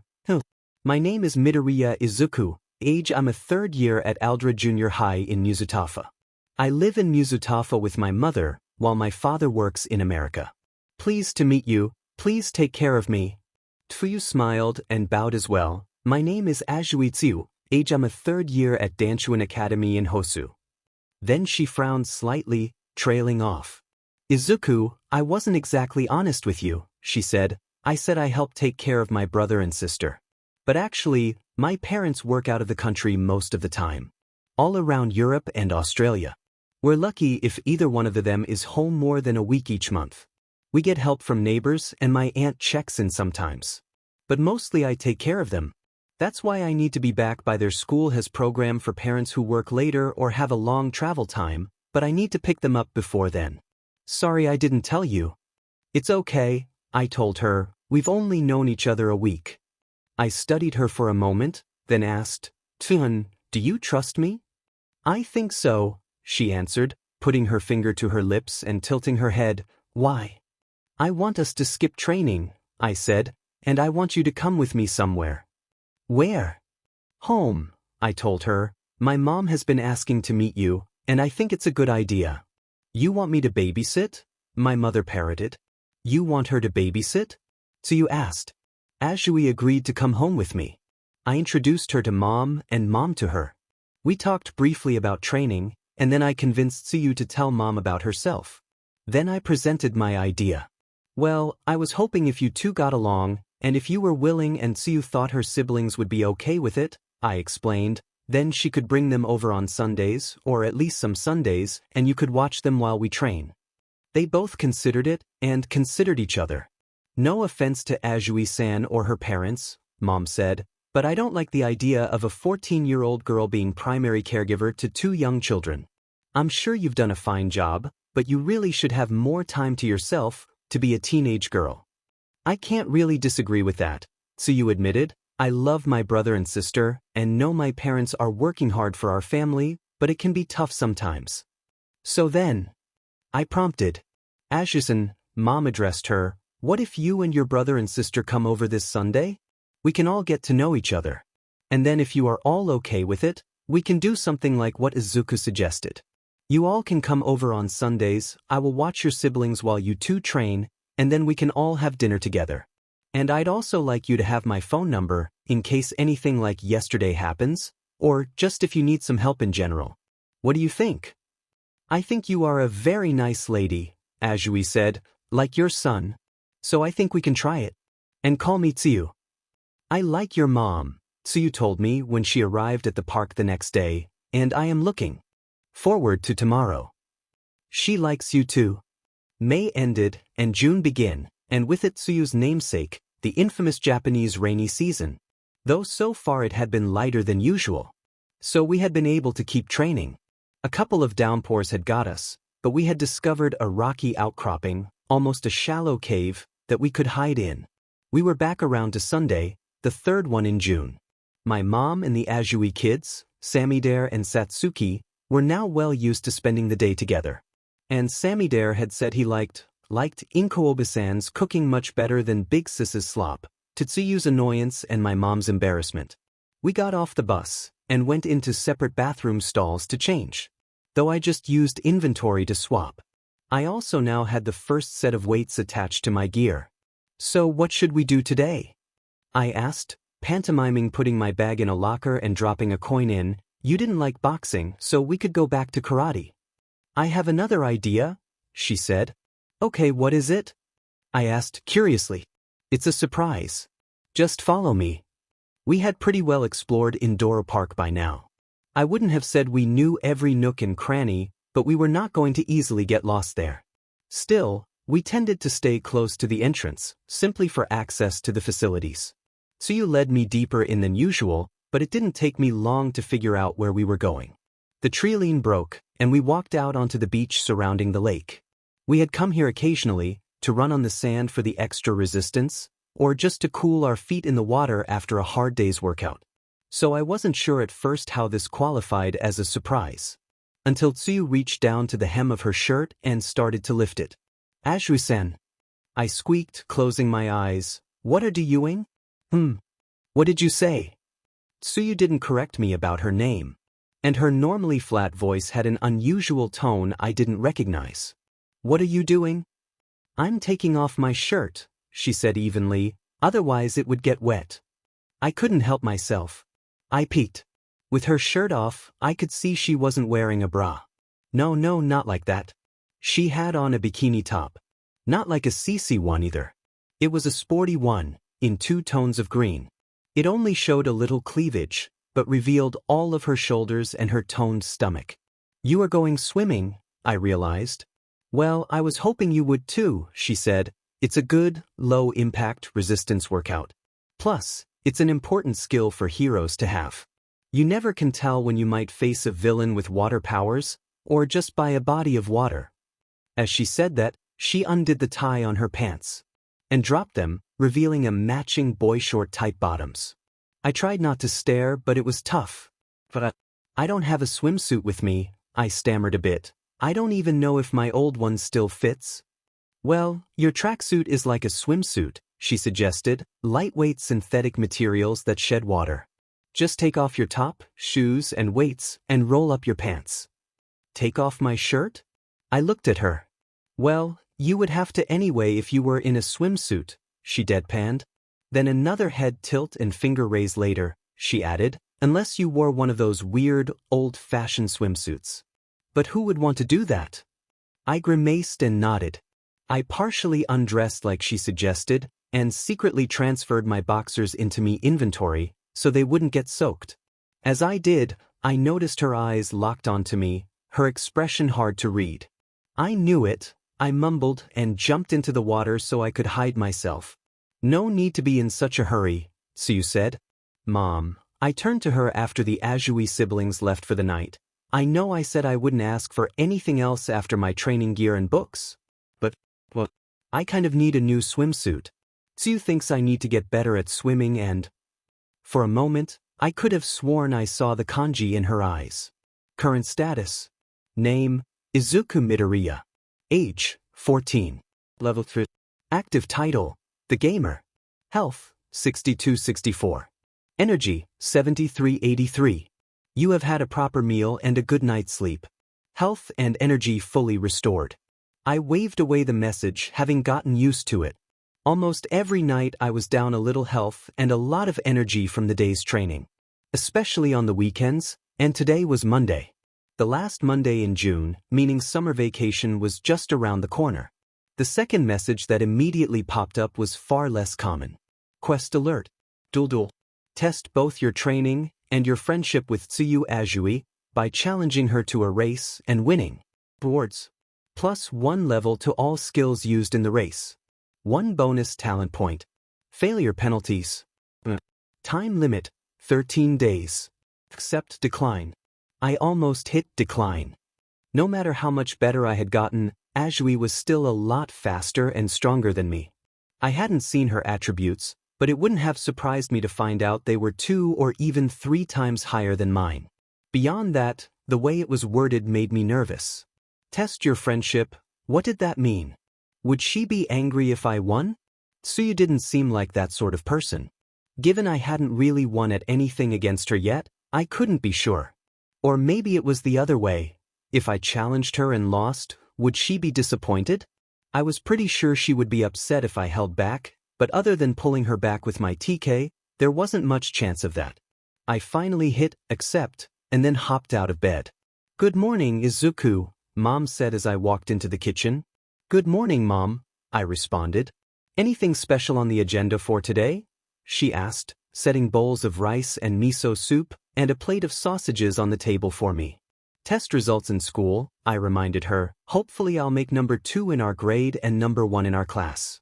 Then training like normal.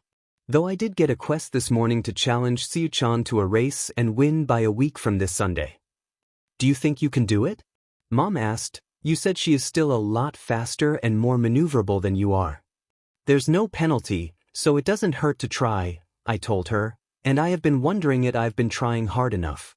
This might just give me the push I need. All right, she said evenly, just don't get either of you hurt doing this. Also, I'm going to be busy today. How does pizza sound for dinner? Sure, sounds good, I told her, then offered the traditional benediction. Thank you for the meal. I had brushed my teeth using TK to apply the toothpaste and hold the brush.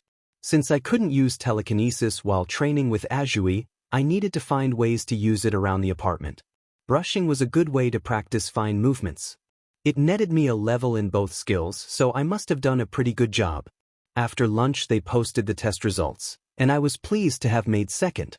Mizuno-san was number 1 as always, scoring perfect, or sometimes better.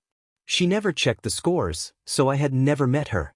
I guess I couldn't even be sure she was correct. She could have been a boy with a feminine name, which might explain why she never checked the board. Smiling slightly, I turned to head back to class. Only for a hand to grab my shoulder. Don't think you can get away with this, you worthless, quirkless nerd, long fingers snarled at me. Just because Bakugo-kun is gone, doesn't mean you can take his place. Technically, I knew his name back then, even if I forgot it before I graduated high school. But none of Kaken's cronies deserve that level of recognition. I was tempted to point out that I had always been in 3rd or 4th place, and the only reason Kaken was always number 2 was because of his exceptional grade in physical education. Grades I was now getting close to meeting. Instead I got angry. What do you care?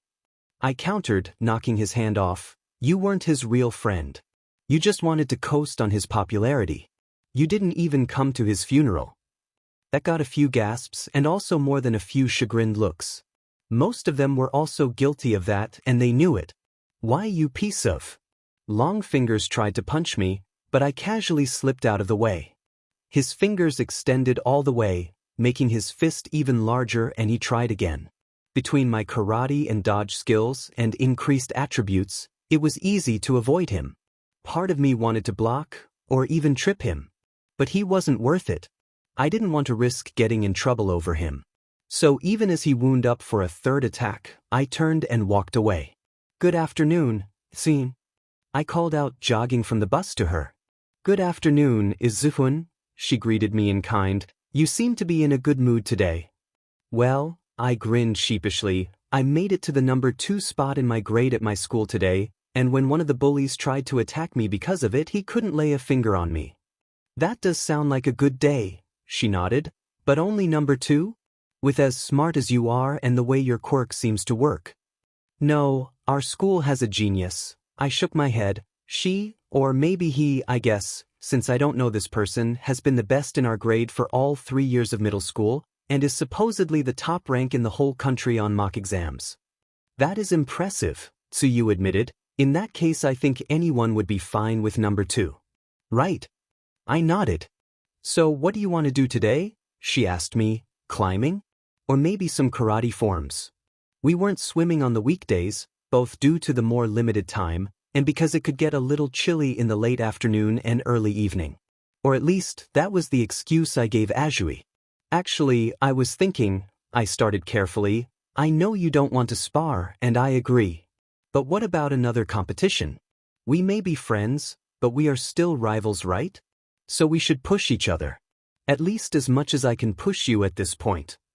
She went into her customary thinking pose, before prompting, what did you have in mind? A race, I said, from the picnic table to the lake. No direct interference, but otherwise no holds barred. First one to dip their toes in the water, wins. That could be fun, and a good test of what we've been practicing, she mused. Sure, why not? And after you beat me, I continued, then we can work on forms. You don't think you will win? She asked. Not today, I told her. I'm hoping by Friday, I'll be able to get close. It turns out that was a bit ambitious. The first day she beat me by over a minute. By Friday, I had increased my attributes and skills a bit, and learned the best route. I was still 20 seconds behind her. Not that being behind her didn't have its advantages. I could study how she moved through the terrain. And it gave me something to shoot for. But after Friday's training and dinner, I sat on my bed, looking up at my status window. I need something more if I'm going to beat her, I mumbled. I almost want to analyze her again, to see if the skill is high enough yet to show me her attributes or skills. But that's not fair or good. Still, what do I have? I have 14 unspent attribute points. If I put them all into quickness? No, that would be too unbalanced. Maybe if I split them between quickness, agility, and endurance? But I didn't want to spend points too early. The higher my stats get, the harder they will be to increase through training, which means it will be better to have the attribute points later. I looked at skills, but didn't really see anything new for racing. Though I did remind myself that I should try to unlock telekinetic attack, since it was now open. Of course, the first thing I looked at on the Talents tab was Key Initiate. It offered 4 new skills: Key Detection, Key Projection, Key Regeneration, and Key Reinforcement. That last one was the reason I was considering it again. It would let me use my energy to temporarily boost physical attributes. The amount of the boost depended on my level in that skill level, determination attribute, and the number of key talents I had. The talents also determined how many attributes I could split the bonus between. Except 8 days probably wouldn't give me enough time to improve the skill or attribute that much. So it probably wouldn't be enough for me to win with. There was another talent that I thought might do it. Free Runner was a physical version of the studious talent I had possessed before gaining the gamer. Per the description, it would increase the rate at which my agility and quickness scores improved by 25%, and the same thing for any related skills. It would give me a chance of growing enough in the next 8 days, and would continue to be useful going forward. And if I did complete the quest, the bonus talent point would replace the one I spent buying it. I looked over the list of available talents again, and even the ones that were not available but also not hidden. And I kept going back to Free Runner. Somehow it just felt right. If I had gotten a message telling me my intuition improved, I would have bought it immediately. Even with this power, things weren't that cut and dried. Arg, I grabbed the side of my head and shook it in frustration. Fine. I took the quest. I'll just have to go with my gut. I reached out and hit the unlock button under the Free Runner talent. Talent Free Runner acquired. Agility +3, quickness plus. Wait, that wasn't in the talent description, I said. Did I also get bonuses to wit and intuition when I subconsciously bought Studious? Will I get intuition and charisma bonuses if I buy Natural Empath? Real life is more fluid than a game and doesn't come with a full manual or walkthrough. Intuition plus okay, that was good to know, I guess. For now, I needed to focus on how to outrun Tsuyu. Today, dodgeball again, our teacher told us. A large portion of the class groaned, and Longfingers and Kaken's other former cronies looked excited. In fact, Longfingers was glaring specifically at me. The whistle blew, and most of my classmates scrambled for the 5-ball. I did not. Nowhere to run this time, shitty Deku, Longfingers gloated, he and 2 friends approaching the middle line. Each was holding one of the 4-ball their side had recovered. The other members of my team scrambled to the sides of the gym, more than willing to let me take the punishment. I wish I could say I said something cool or clever. But I just clenched my fists and then uncurled them. 1 ball flew straight at my face, despite that being a foul. The second was aimed at my crotch, despite that just being bad form. The third was aimed at my right side, trying to hem me in. The last armed member of their team, while not standing with the bullies, was waiting to counter if I managed to somehow avoid getting knocked out. I went down on one knee, letting the headshot sail over me. I caught the other 2-ball one-handed, leaving the bullies gaping. And many of my other classmates too. But dodge skill improved level agility plus I rolled one of the ball I had caught to another of my teammates, even as Longfinger's allies slunk off the field. I faced him and he scrambled back. I took aim dead center at his chest. I wound up. I fired. The The ball slipped off my fingers, soared up to almost the rafters, and then dropped easily into Longfinger's large and waiting hands. Right, still don't have a throwing skill, I mumbled as I jogged off the court. Ready, set, go, we called out in unison. Tsuyu almost instantly took the lead, but I was closer on her heels than any of our previous races. It was Wednesday. Including today, I only had 5 days to finish the quest. We hit the edge of the woods. We both angled north. The southern path was a bit shorter, but there was a fallen tree wedged between 2 others on the path. And going around, through the brush, would have taken far too long. Tsuyu cleared a pair of ruts in the path in one bound, while I had to jump over them both individually. She bounced off a tree when the path curved. It looked impressive, but I grabbed a springy branch to help me take the turn tighter without slowing. That let me close the gap a little. We reached a place where the path was mostly flat and straight, passing by the outcropping we used to avoid sudden, major storms. It was the last leg of the race, where the northern and southern paths converged. If I pushed, I might be able to. Tsuyu's foot hit an uneven lump of dirt. It crumbled. She went down hard, and I skidded to a stop. Tsuyu, are you okay? I knelt down, looking her over carefully. Ribbit, she groaned. Yes. Just a bit scraped up. Then she looked up at me curiously. Why did you stop?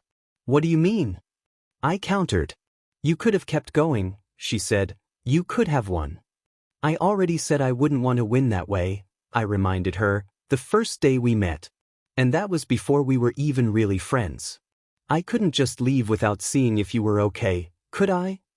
I guess you couldn't, Tsuyu agreed. But what if this was a real race? Like at school, for grades, ribbit. If it was one-on-one, I would probably still stop. Of course, if it wasn't 1-1-1. You would still stop, she smiled kindly. Yeah, I would, I admitted. Are you sure you are okay? My mom made me carry a first aid kit. We could go back to the lockers. I offered her my hand and pulled her back to her feet. Nope, I am fine. Great, I smiled. Then I turned and darted towards the lake. With a bubbling laugh, she took off after me. And she still beat me in the end. The last day. Win a race today, or fail the quest. I wouldn't be unhappy to lose. It had been fun, had shown me Tsuyu's competitive side. It was more mild than most people, but she still had one. And my stats had improved quite a bit from trying to keep up with her. But I did want to win. Almost as much for myself as for the quest. And despite having all day, we were going swimming again after we reached the lake. And there was no way I could beat her in the water. I needed something I hadn't tried. There was actually one idea I had come up with, but had dismissed as unfair. But now I wondered if that was right. Or was I just hampering myself, so I would have an excuse when I failed? Sichen, I prompted her as we approached the bench. You are going all out when we race, right? Using your full quirk and everything. Of course, she seemed mildly offended. It wouldn't be fair to your hard work if I didn't. Thanks, I told her sincerely. Did you really need to ask? She countered. Well, I admitted, I was a little worried that I would win, only for you to announce that you had a second gear or something, meaning I really didn't win. No, I don't have anything like that, she said. Maybe I can come up with something. If you can, you should. And I'll help. But for now. On your mark, we both said, get set, go. As soon as we took off, I started lifting my body with telekinesis. I wasn't strong enough to fly, or even levitate, but I could make myself lighter. Let me gain more push from each step. I was closer to her than ever before when we hit the split and I went south. When I got to the obstacle, I jumped at the fallen tree. I jumped off it, towards the larger of the trunks it was trapped between. And a third bounce put me on top of the downed redwood, and I quickly rolled to my feet. Good moves. Parkour skill improved, level skill acrobatics level 1 unlocked. Analyze. I gazed north as I ran down the length up the obstacle. Redwood tree, the 53rd distinct one you've scanned. Unfortunately, it is. Preventing you from seeing your real target. Actual age is 31 years, but due to quirk growth acceleration, its effect age is 158 years. Health, 1580 physical resistance level 10. I dove off the tree, hitting the ground hard and flipping forward back onto my feet. -1 health. I reached the merging paths about 3 steps ahead of Tsuyu. Then 2 steps. She's still too fast, I thought. She's going to pass me. I need to go faster. Why can't I? Why couldn't I indeed? I had all of these skills. Some active, some passive. But of all the active ones, only telekinesis consumed my energy. If energy was part stamina, it didn't make any sense. Unless I'm not trying hard enough or am subconsciously holding back, I realized, maybe there is no difference. Maybe I just have to want to use running to go faster. You have made an important deduction. Because, come on Izu, I ordered myself. Move. Run. Running skill active mode, jet set run, unlocked. While in active mode, your running speed is increased by 22% but consumes 1 stamina energy per second. Cost and bonus vary based on your running skill level. Jet set run. Now active. Tsuyu had just passed me, when I accelerated again. 10 meters to the beach I drew even with her. 5 meters to the beach I passed her. 2 meters to the beach I realized I was going too fast. -1 health. I plowed into the water hard enough that I stumbled and face-planted. When I pulled my head back out of the lake, I found Tsuyu standing over me. Staring down at me. Grinning happily. It looks like you were the one with the second gear. She pulled me up, or you were just too anxious to start swimming. I guess I did. I agreed, deactivating the mode and looking at my moderately depleted energy. I didn't know I had it in me. I thought you might, she told me. Quest, I said. Tsuyu was still changing. I was sitting on the bench, waiting for her. As I expected, when the screen came up, Duel was blinking. Quest, Duel, complete. Claim the rewards? Accept, decline. I hit accept. Bonus skills received. Running skill improved level 13. Telekinesis skill improved level 14. Parkour skill improved level 17. Acrobatics skill improved level 2. Analyze skill improved level 14. Physical resistance skill improved level 7. Swimming skill improved level 4. Talent points, +1. I guessed hitting the water running was enough to count as swimming. Not that I was complaining. But I should have thrown some punches or tried to do some math, I lamented in hindsight. I flipped over to talents. Free running was the MVP here. Without it I wouldn't have had the quickness or running to keep up, even with my final breakthrough. But now I was looking at key initiate again. I was still level 3, so unless another quest came up, it would be at least 2 more levels until I could unlock it and still have a talent point to spare. The longer I waited, the less time I would have to start training it. But what if something else came up? A quest or just my growth caused an even better talent to become available. Still, my finger hovered over the button. What's up, Izuku? Tsuyu's voice suddenly said behind me. And I flinched forward. Talent, key initiate, acquired. Skill, key detection, available. Skill, key projection, available. Skill, key regeneration, available. Skill, key reinforcement, available. I blinked in surprise. Why are you just staring into space? She asked. Just thinking about the race and swimming, I said, wondering what we should work on next. Though I, at least, had part of my own answer. Well, we should still keep racing from time to time, she said. I do need to take my title back after all. Sure, I agreed. Current status. Name, Izuku Midoriya. Age, 14. Level 3. Active title, The Gamer. Health, 8789. Energy, 3691. Ready, Tegan? I asked, glancing back at her. Yup, she nodded, crouched and ready to spring. I turned back and looked at my target. A trio of crude, concentric, chalk circles, drawn on the flattest tree we could find. I took the first tennis ball from the bag I had slung over my chest. I wound up. I threw it about half as hard as I could. It hit just outside the middle ring. And then, thanks to the uneven bark, ricocheted high and to my right. Tsuyu tracked it. Her tongue shot out, reeling the ball in. She slipped it into a second bag, even as I launched again. At first I had been worried about this exercise. Sure, Throwing was good for my strength and agility. And snagging the ball after they flew off in a random direction was good for Tsuyu's tongue control and aim and tracking in general. But she was also grabbing tennis ball with her tongue, after they had hit a tree, and possibly the chalk target. Then I remembered I had first met her when she was playing Tarzan by swinging from branches with that same tongue. So I had proposed it. Tsuyu had immediately agreed, saying it was a good idea. So here we were, playing one of the stranger games of catch I could think of. Izuku-kun.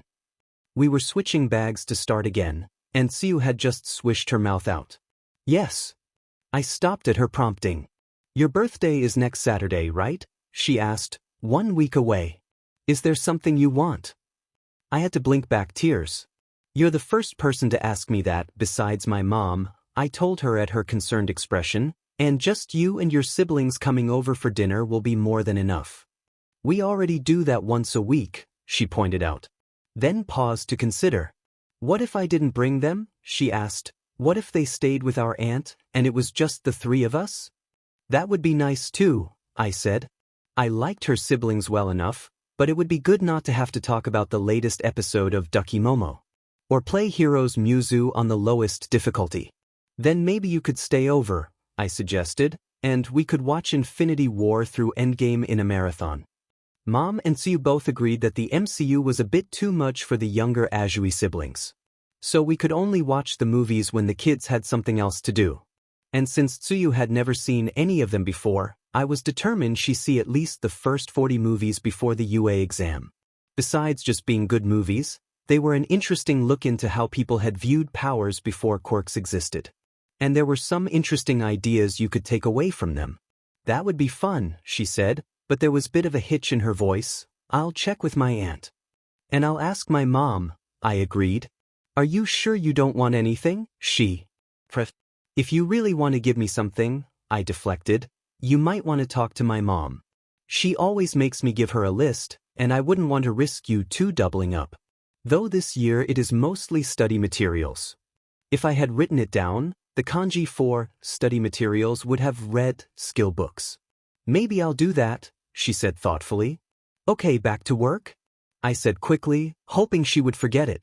I would have rather Tsuyu spent the money to buy something she wanted, knowing how hard her parents worked and that she spent most of her allowance on her brother and sister. But I also knew she wouldn't be happy if I told her that. Ribbit, she nodded. The next morning, Sunday, July 9th, we played catch again, only this time a more brutal version. We took turns throwing the tennis ball at each other as hard as we could. Tsuyu never failed to catch one, and I gained a few levels in physical resistance. We did this on the beach, barefoot in the sand. We had brought out lunches with us, but left our shoes in the lockers. When it was time for a break, a bit earlier than normal, we sat down with our feet in the water. I talked to my mom, I told her, and she is fine with it, though she said you'll have to bunk with her. That's fine, she said. My aunt agreed to watch Samidare and Satsuki next weekend, both Saturday and Sunday. Great, I smiled happily at her and she grinned back. Then something cold and wet smacked the side of my face. Tsuyu blinked, but when I touched it, it was just water. It was a raindrop, but one almost the size of a grape. Splush. Another giant drop hit the lake audibly, created 2-centimeter-tall ripples. We both looked up as more started to fall. Thick clouds had rolled in, and a cold gust of wind hit us. I didn't see anything about storms on the news this morning, she noted as the rain began to fall in earnest. We should probably head back, I said, at least to the cave. Yes, she agreed. We collected the tennis ball and I packed them in my bento box. Even moving as quickly as we could, the rain was starting to get heavy and we were moderately soaked by the time we got back into the forest. The ground was wet and slippery, so we couldn't move too fast. KRW. The air around us shook as lightning hit somewhere north of us. We exchanged looks. We both knew in a thunderstorm, you were supposed to seek shelter, stay low, but not stand next to trees. The outcropping was still our best option, so we picked up the pace. Through the dark and rain it was hard to see, but I knew the forest around there well enough to know we were getting close. Tsuyu got a bit ahead of me, more sure-footed in the rain. We had maybe another 50 to 100 meters to go when it happened. The lightning strike was close. So close I was blinded even though I wasn't looking at it. So close my ears were ringing.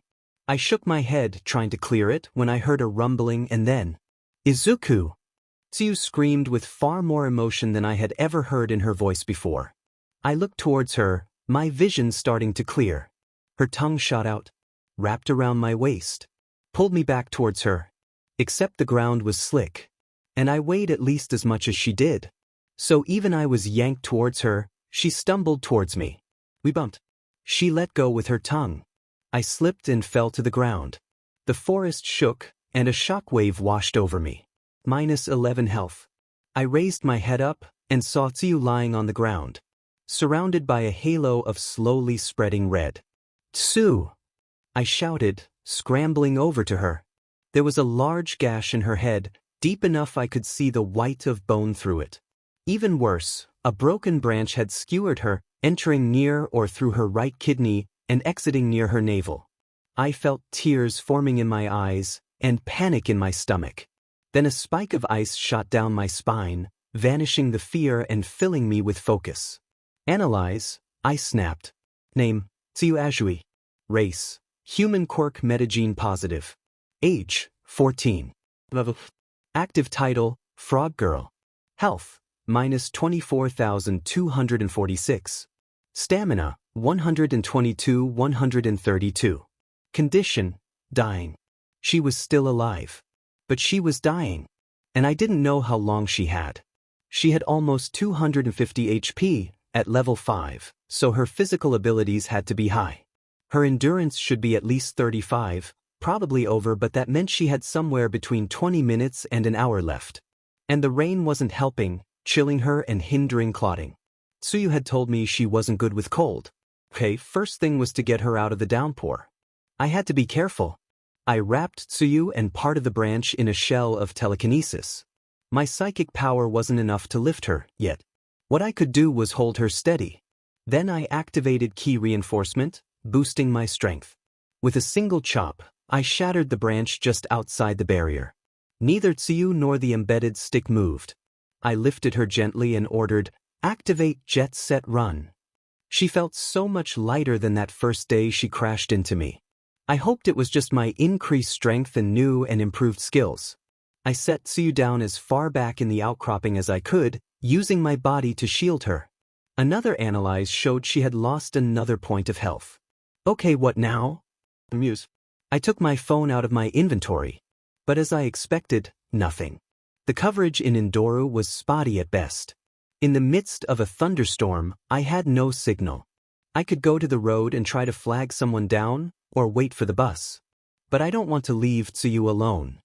"Izuzuzu," she groaned, her eyes flickering. I took her hand. "If I had the next key talent, I could heal her," I mumbled. "Or if I had first aid as a skill, I could at least try to stabilize her. Mom might be able to do it. If I try a reflective dungeon, Mom would be pulled in too. But I don't know if she would exit with me or go back where she started." I hadn't experimented with that power, since Mom was always in my party, and I didn't know the risks. Either way, if she is here she could help, and if she goes back she could call an ambulance. But that's assuming we don't get immediately attacked in the dungeon and get hurt or delayed. And I still don't want to leave Tsu. Time was the enemy, but lack of information was a close second. But then I remembered a book I had read, and way it said villains had cheated. Party invite, Azui Tsuyu. The window appeared. I gently lifted Tsuyu's hand, and used her finger to hit accept. "Thank you, Coharsens. Nice workaround. Wit +1. Disable notices for Midoriya Izuku. Until further notice, I barked, party. I immediately clicked on Tsuyu's panel in the tab, showing her full status page. I ignored her skills and talents. I saw something that would give me time. "Tsuyu," I called out to her gently, "please, if you can hear me, say, status." "Tsu, just say, status." "Status," she complied, barely coherently. But the screen appeared. Name, Tsuyu Azui. Race, human quirk metagene positive. Age, 14. Level. Active title, Frog Girl. Health, -26,246. Stamina, 122-132. Condition, dying. Attributes, strength, 26. Agility, 45. Endurance, 44. Quickness, 43. Wit, 12. Intuition, 18. Charisma, 10. Determination, 10. Unused points. Attribute, 7. Talent, 7 unused attributes points. That would get her 23 more health, putting her at -3 compared to 51 endurance. That would give her 3 to 4 hours. Sorry, Tsuyu, I told her, and lifted her finger again. I began tapping the button next to her endurance, increasing it and relaxing slightly as her health increased with each point. Before I could assign the last point, another pop-up stopped me. Congratulations! Endurance has reached peak human tier. Please select a bonus talent. Tempered breathing. Reduced stamina usage. Tough as nails. Reduced physical damage taken. Efficient sleeper. Decreases sleep requirement. I frowned. That was less information than I received about my talents. I couldn't help but wonder if one of them had a hidden attribute bonus that would help Tsuyu. Again, I needed more information. More information. Analyze. I ordered, staring at the first talent panel. Tempered breathing. Reduce stamina cost for activated skills by 20%. Increase iteration timer for continuous stamina skills by 20%. Prerequisites. Endurance 50+. 50+ levels of stamina-based skills. Useful but not in this situation. Analyze. Tough as nails. Unlock skill, physical resistance, at level 10, or increase current physical resistance skill by 10 levels. Limit break physical resistance skill new max level prerequisites. Health 250+. Must have been reduced to negative health at least once. Again, nice to have, but not what I was hoping for. Analyze, I said less hopefully. Efficient sleeper. Reduces time for a full night's sleep from 8 hours to 5 hours.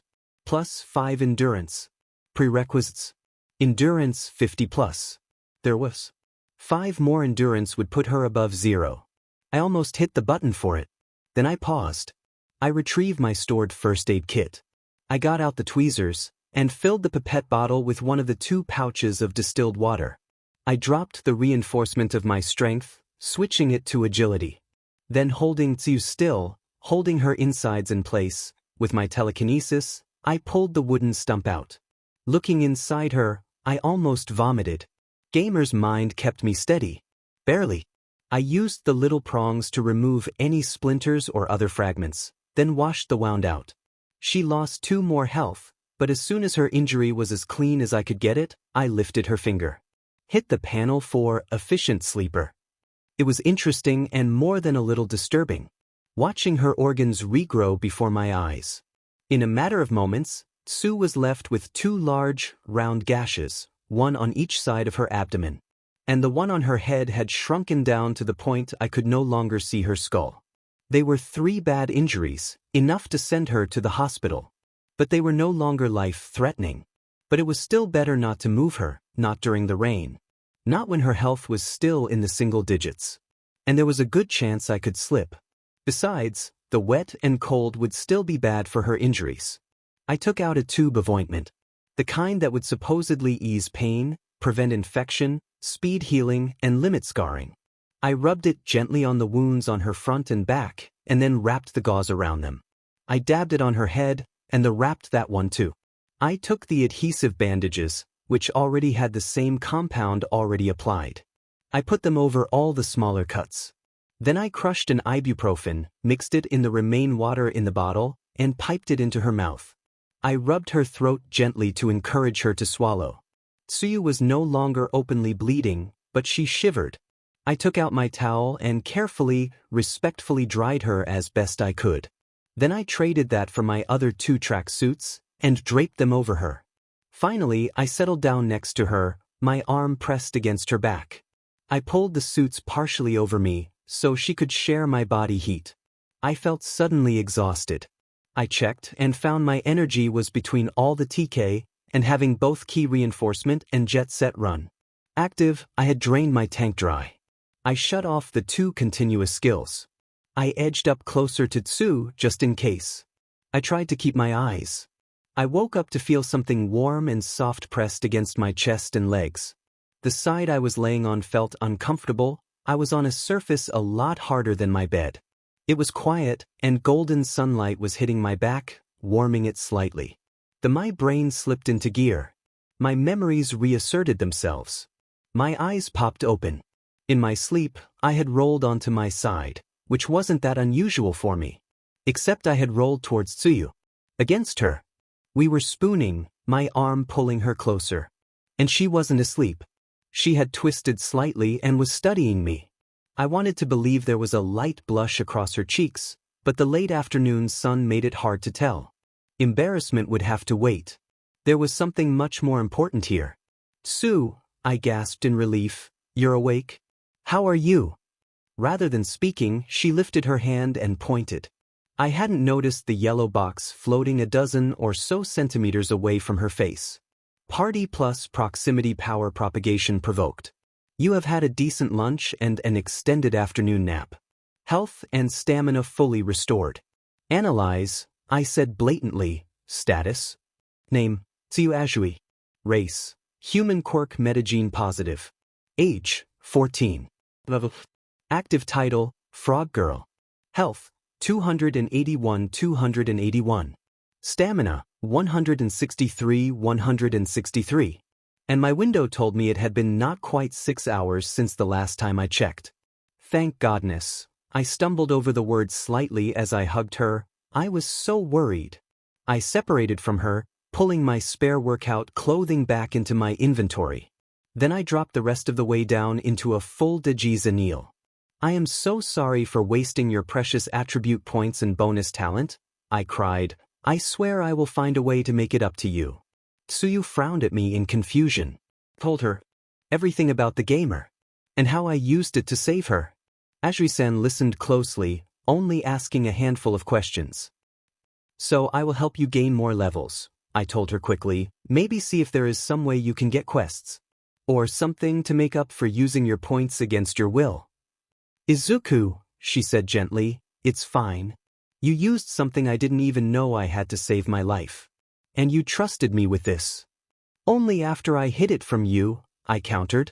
And I can understand why, she shot back with a bit of heat. You have a power that isn't a quirk.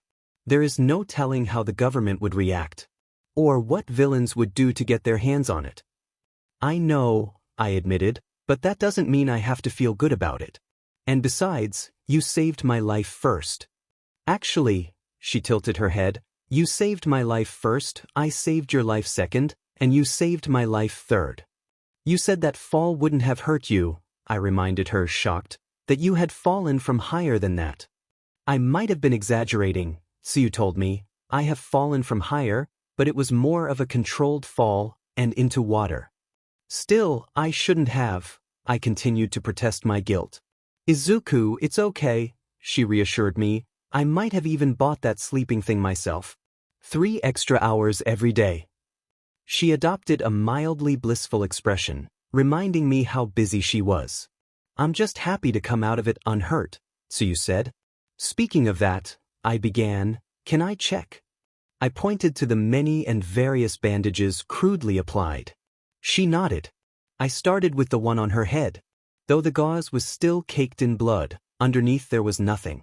Not the original gash, not a scab, not even a scar. Like my fingers, Tsuyu's forehead healed like the injury had never happened. I removed the band-aids on her face, neck, and arms.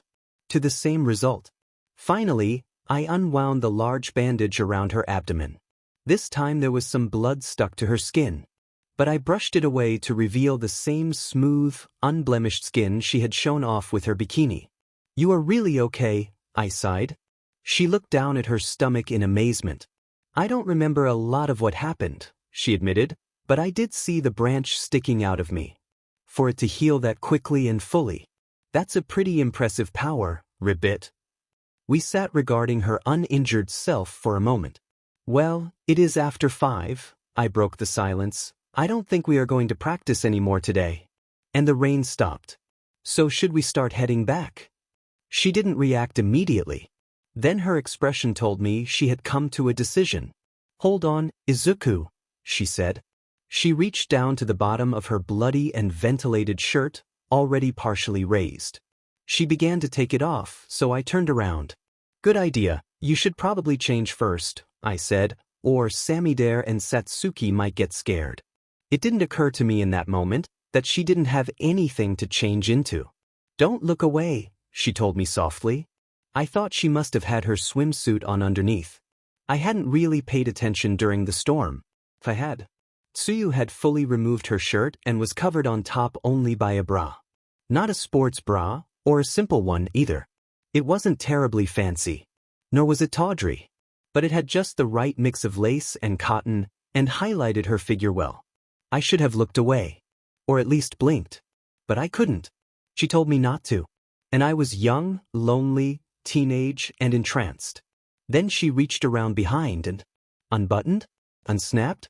I wasn't sure how girls' underwear worked, but Tsuyu unfastened something. The cups started to loosen. My hands shot up, grabbing her shoulders. Not incidentally locking the straps in place, preventing anything more from showing. "Tsu, what are you doing?" I stammered, my voice jumping up at least an octave. "This." She leaned in, pushing my arms back without knocking my hands off. She pressed her lips to mine. The kiss was tender, affectionate, and more than a little awkward. Her lips had the faint taste of chicken and berries from her salad. And she smelled like a clean brook, bubbling past on a warm spring day. The move, probably not accidentally, left my fingers on her shoulders while compressing her chest against my forearms. "I like you, Izuku," she said, using one of the more loaded and ambiguous Japanese versions of like, "and I really want to." She blushed and rolled one hand. "Don't you?" she asked shyly. "I don't," I said, far more quickly than I would have thought possible. Tsu's eyes widened and she started to pull back. But I was still holding on. "Don't misunderstand," I continued. "You are cute and secretary. You're my best friend. And I like you a lot. Part of me would like nothing more than to take the lead here and keep going. But even more I don't want to. I can't have it to see with you, Tsuyu." Her eyes stayed on me, gently begging me to explain. "A big part is the situation," I said. "Our emotions are both running high, we just saved each other, and it seems like you feel obligated to me. Maybe that doesn't have anything to do with this, but on the off chance it does, I can't take advantage of you like that." She frowned but didn't protest. "Plus, I don't want to do it on hard, damp dirt." I looked around. "It's just not right? She chuckled. "My mom is trusting us out here. Alone. Together. And I don't want to betray that trust." She nodded sadly. "But the real reason is all me," I explained. "Let me show you." Quests. Tsu reconnected her bra and made a very deliberate show of adjusting her beers in it. Then she scooted around, pressing herself against my arm. The next instant her eyes widened. "I get one chance to make it into," I said, "as a hero. If I don't, I lose the gamer. And I don't know what that means. At the very least, I lose the windows, the control and information. And at the worst, I might lose everything I have gained since that day. Go back to being that person. I don't know if I could handle it. And I wouldn't feel worthy of you if I were the old me." She started to object and I held up my hand. "I know you aren't like that. Like I said, it's about me. My past, my insecurities. And also my goals and promises. I can't afford distractions. Any more than I already have," I mumbled under my breath, acutely aware of her body with more than one of my senses. "If we were to make love right now, I wouldn't want it to be a one-time thing. And if it were, it might even be worse. But if we started, skipping training to go on dates, to make out, it would be such an easy trap to fall into. And I was so far behind to start, I can't afford to." I looked at her, feeling tears in my eyes again. "I'm sorry if I'm not being clear. And I understand if I sound pathetic. But I'm not rejecting you, Tsu-chan. I'm just saying not today. Or tomorrow. But if it is okay with you, maybe we can talk about this again after we both make it into UA." She smiled slightly and kissed me on the cheek, saying, "I'll hold you to that." "Great," I smiled again, though I quickly dialed it back. You can borrow one of my tracksuits for now. We can say that your clothing got soaked, which is true, so I lent it to you. We caught the next bus and got back early. We blamed the rain. Tsuyu's sibling accepted that at face value. But I could tell Mom did not. After dinner, and saying our goodbyes to the Azuis, Mom faced me directly. How is Tsuyu-chan? She asked softly but firmly. Fine, I told her, a bit shaken but otherwise fine. I told her. Not the part where Tsu tried to stuck me. But about the morning, the sudden storm. The tree how Tsuyu saved me. And how I saved her. The fact that Tsuyu now knew about the gamer. And how are you doing? She asked once I trailed off. Actually, I considered it. I think I am good. Better too. Like some weights I didn't know I was carrying are lighter. Hiding my power. Guilt and doubt that I might have been able to do something for Kaken.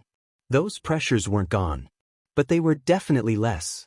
Then I looked over at her cautiously and asked, is this the part where you say we can't train anymore? No, Mom smiled. This is the part where I tell you how very proud of you I am. Mom. Izuku, she said, it was an accident.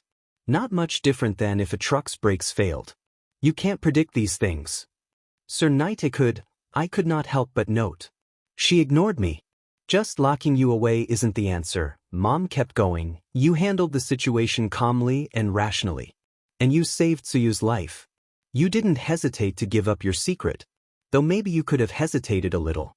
If it meant you could help. So no, I'm not going to forbid you two from going to indoor to train. I'm not going to yell at you. I'm just going to say again how proud I am of you. Both of you. And ask to have the first aid kit, so I can refill it. And maybe I will show you a few mistakes you made, based on your description. I felt like I was seeing my mom for the first time in a while. She looked taller and thinner. At least a little. Or maybe it was just my mixed up emotions. You've gotten stronger, Mom, I told her. Thank you, Izuku, she said, and I'm guessing today probably made you stronger too. Oh right, I remember, enable alerts. My vision was flooded. Charisma bonus for smooth talking, I wasn't sure when that happened. Maybe when I was apologizing for using her points. Lots of skill increases, most of my attributes went up at least one. But best of all, I made it to level 4, I told Mom, working to close all the screens. And spending my 1 point on luck. That's great, honey. Now, first aid kit. And then you definitely need a bath. It is a good thing Samidare and Satsuki didn't notice the blood on you. I pulled the box out of inventory and set it on the table. Then I hurried to the bathroom. My nap hadn't been long enough, so I was still tired, injured, and looking forward to a good soak. I'm not strong enough yet, Inko let herself relax, the hidden worry seeping back into her face. But I will be. She began repacking the kit, using gravity pull as much as she could. Current status. Name, Izuku Midoriya. Age, 14. Active title, The Gamer. Health, 92-106. Energy, 6-124. Quirk, Frog Girl. Does whatever a frog can. Frog body, plus 20% attribute growth for agility, endurance, quickness. Hairless below the neck. Frog face. Face and voice features are hard to read for most people. Frog legs. Bonus to skills jumping and kicking. Increased general leg strength. Frog oil. Can secrete poisonous or paralytic oil from skin. Unlocks skill, frog oil secretion. Frog tongue. 20-meter long tongue with strength roughly analogous to arm strength. Unlocks skill, tongue control. Stomach inversion. Can eject and clean stomach. Wall cling. Can adhere to vertical surfaces, may be able to move depending on surface angle and texture. Unlocks skill, wall cling. Cold weakness. Will feel sluggish below 10 degrees Celsius. Will go into hibernation below 3 degrees Celsius. Take additional damage from cold-based attacks. Tsuyu and I were on the bus, going back to my place. It was the next Saturday, July 15th. My 15th birthday. For the moment we're looking at the analysis of her primary quirk talent. She also had talent called Quirk, Stamina Body, which improved the growth rate of all her physical attributes by 25%, but did not increase skill growth rate like free runner or studious. Tsuyu was actually a bit anxious to spend her unused talent point, so we were looking at her quirk to figure out which available talent would go best with it. I don't think you need free runner, I told her. You already have doubled up bonuses to agility and quickness growth. But they don't work on skills, she argued, and the immediate increases would get me over 50 in quickness, so I would get a bonus talent too. And I'd be close for agility. But the bonus talents are randomized and tied to that attribute. I paraphrased the newest entry in the manual for her. There's no guarantee you will get something useful. Besides, you can get there on your own. Okay, take it off the list, Ribbit, she relented. Then that just leaves Tough as Nails and Quirk. Frog Girl too, I said as I scratched off Free Runner. Tsuyu mused. Having damage resistance would be nice. In that case though, I said, I would still say you wait until we figure out how to unlock a cold resistance related talent or skill. And wouldn't it be better to focus on your quirk? The second level of her quirk would have given her a longer tongue and upgrade tongue control to prehensile tongue. Wall cling would also be changed to wall climb, meaning she could climb any wall or even hang from ceilings, or at least ones that would support her weight. She would also gain stronger oils with a new hallucinogen oil, and also the ability to match her skin to her surroundings. Even though it was better known as a chameleon ability, some frogs could do it too. Still, I could understand why she wanted physical resistance. After last Sunday, taking 5% less damage from the tree would have spared me the need to use her bonus talent to save her. But that was also a circular argument.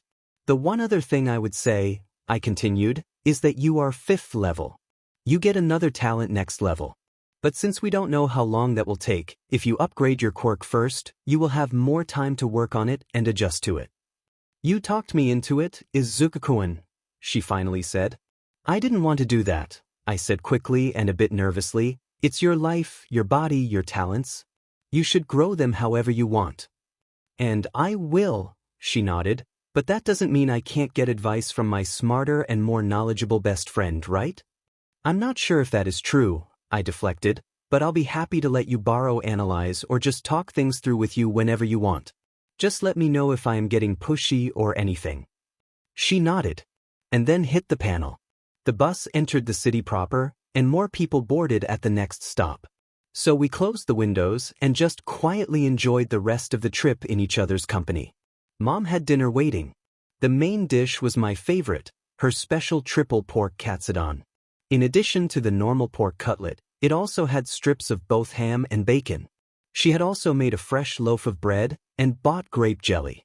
Not the cheap, overly sweet purple stuff. Instead, a champagne-colored jelly with a pleasant tartness. We both knew Tsuyu had a fondness for jams and jellies, so Mom got the good stuff. Mom also made a cherry cake with chocolate icing, and after eating dinner, we both received a large piece. I noticed the one Mom took was smaller. It was all very good, and I maybe ate a bit too much. Okay, presents, Mom announced after she and Tsu cleaned up, both of them refusing my help. They walked into the living room, my mom carrying a stack of 4 wrapped boxes and 2 separate cards. Go ahead, Mom urged me. Tsuyu nodded enthusiastically. The first card was from the Bakugo family. It had a humorous caption. Mitsuki-oba-san wished me happy birthday and said she hoped my training was going well. I passed the card to the two of them to read. I told her that you have been working out, Mom told me. She seemed to appreciate it. The second card was from my dad. There was nothing written, but it contained a 2,000 yen online gaming card. That is nice, Mom said with a strained smile. Tsuyu pursed her lips slightly. Okay, open the big one first, Mom relaxed and encouraged me. I did. It contained 3 books, Transitioning to Calculus, Ancient Japanese History, An International View, and Writing Guideposts. All 3 were skills books I had found at the bookstore. This was confirmed by the windows that popped up when I handled these copies.